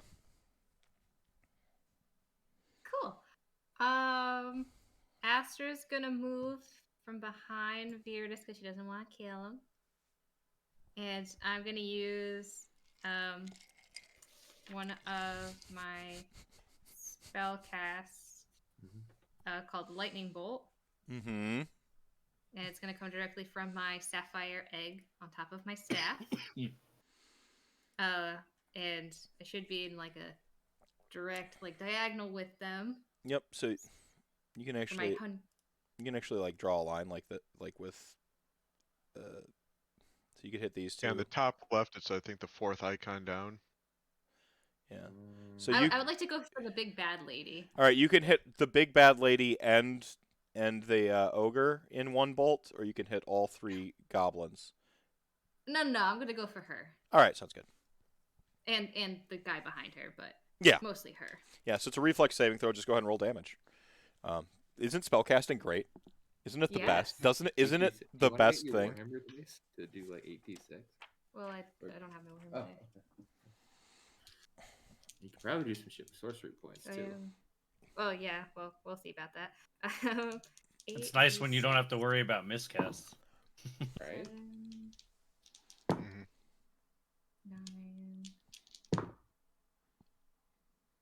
12, 18. Damn. 24. 29 damage. You really did start blasting. So she doesn't even bother like trying to dodge the electric. She doesn't even roll a save. It just like zaps through her, and she's like, "Gah! Look." She's just one of those. The ogre does try to dodge, however.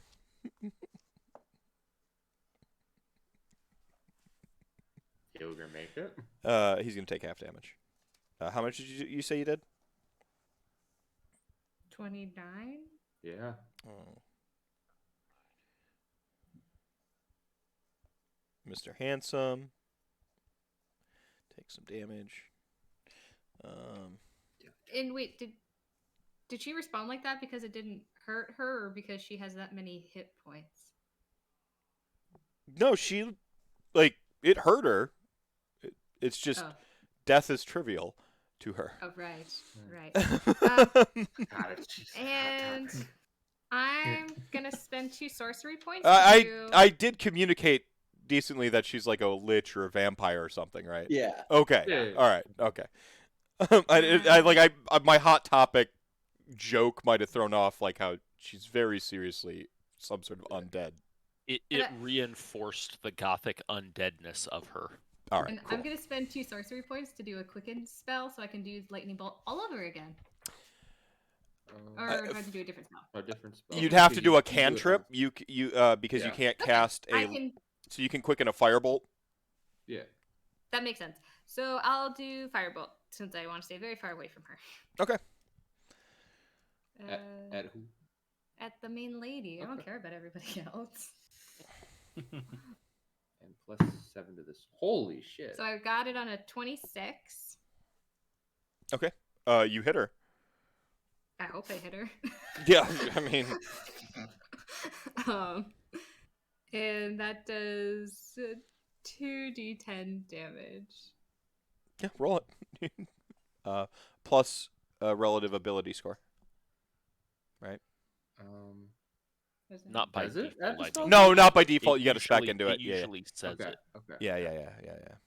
So, 11. Okay. Very nice.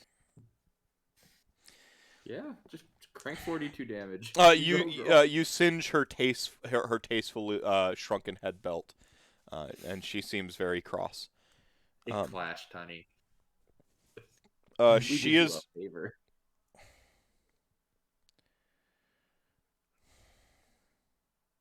Now, Verdus, you better move in front of me. She's going to legendary action. Everyone make a DC 18 Wisdom saving throw. What dice is that? Roll a d20, and then add your wisdom modifier. Oh. Okay. It's 22. Nice. 18. 18. 17. You I think fail. I'm at 11. The 12 and the 17 fail. You're frightened for 1 minute. Alright, so we're scared shitless. Okay. You're really bothered that the 42 damage. All right, she does one of those like, look, I don't want to kill you. You provide valuable you can provide valuable feedback, so I make sure that the next group of adventurers that I abduct out of nowhere and against their will have a wonderful time. Final dying in the end. I feel like it's where this goes for you. every time. So Veritas, you're up. So I'm trying to make sure, because I know there's something that lets me not be scared shitless. If you Well, I'm rage, you pretty might be able to scared force. of her. If you rage, you might be able to force a save again. Sometimes some people take have that. Yeah, I don't think I'm danger. Nope, I did not take that. Okay. Shoot. You can repeat the save at the end of your turn to not be scared Okay. shitless. And let me Can I fight other things? Or am double I check. just scared Let of me double check frightened. There's two. Okay. All these debuffs have 2 layers, Yeah. Yeah. and it's been Run away. it's been a minute since I've He goes downstairs. And go find the dead goblin. It's okay, buddy. We're gonna make it. It's just me and you, man. It's me and you. Game over, man. Game over. You go and run. You hide under the bed. Hey, I've been scared shitless this whole time. All of this could work. I heard there's a dragon. Carl, is that you, Uncle Carl? What do they do to you?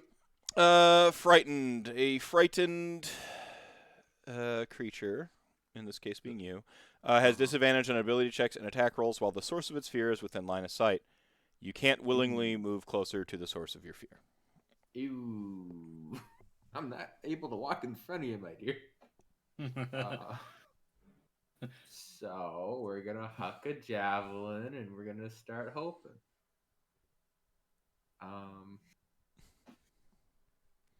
That's actually, can I ready an action to be a reaction Yeah. in case someone gets close? Condition. I would like to do that with my breath weapon, please. I am prepared to use my breath weapon on the first enemy that gets close, right? Yep. Yep, there you go. And I'm gonna ready my not have a javelin up, and I'll have out my my grand hammer. But I'm actually holding my breath weapon, waiting for someone to try me. Perfect. As long as they stay over there. Iovaner.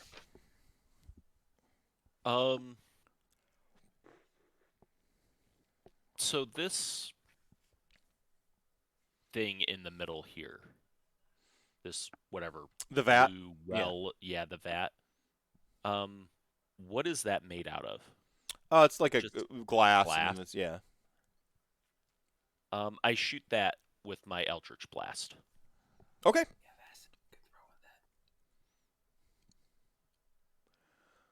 Oh, I really want to do 22. that. Yeah, you hit it.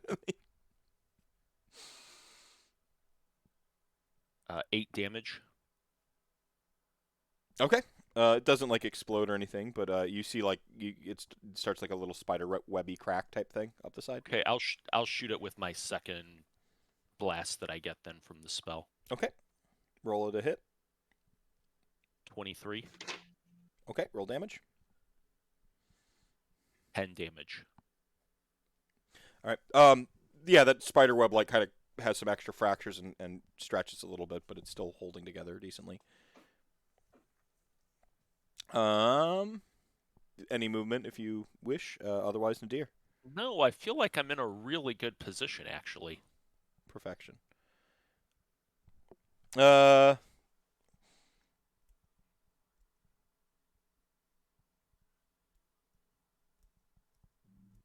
Yeah, I feel like there's more to whatever's going on here, but yeah, we're gonna shoot a goblin. Oh, those poor goblins. Yep, well, wrong place at the wrong time. Very true. Very true. And they Like cannot the exploit stormtroopers on the workforce if Death there is no Star. workforce. All right. And I just dropped that. I'll get that later. So 21 to hit.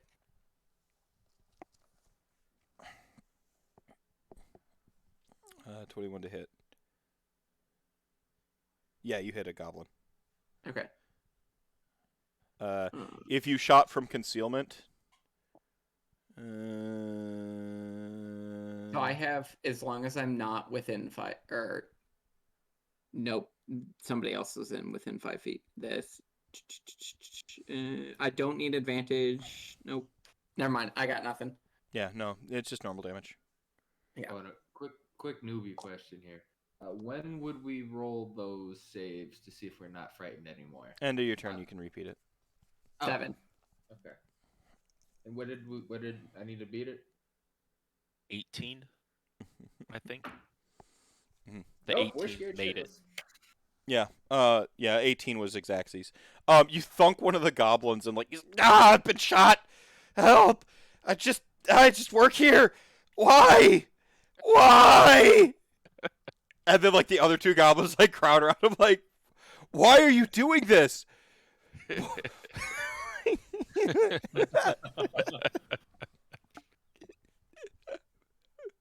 Why did you bring us here? Naya. If not to be Just killed. Want to go home? I've got 3 kids at home. So Naya 3 eggs goes, in the root. look, if you want to go home, I'll just let you go home, she says. Please stop killing my staff. See, the undead stuff I can pretty much conjure at will, but it's really hard to find skilled labor these days.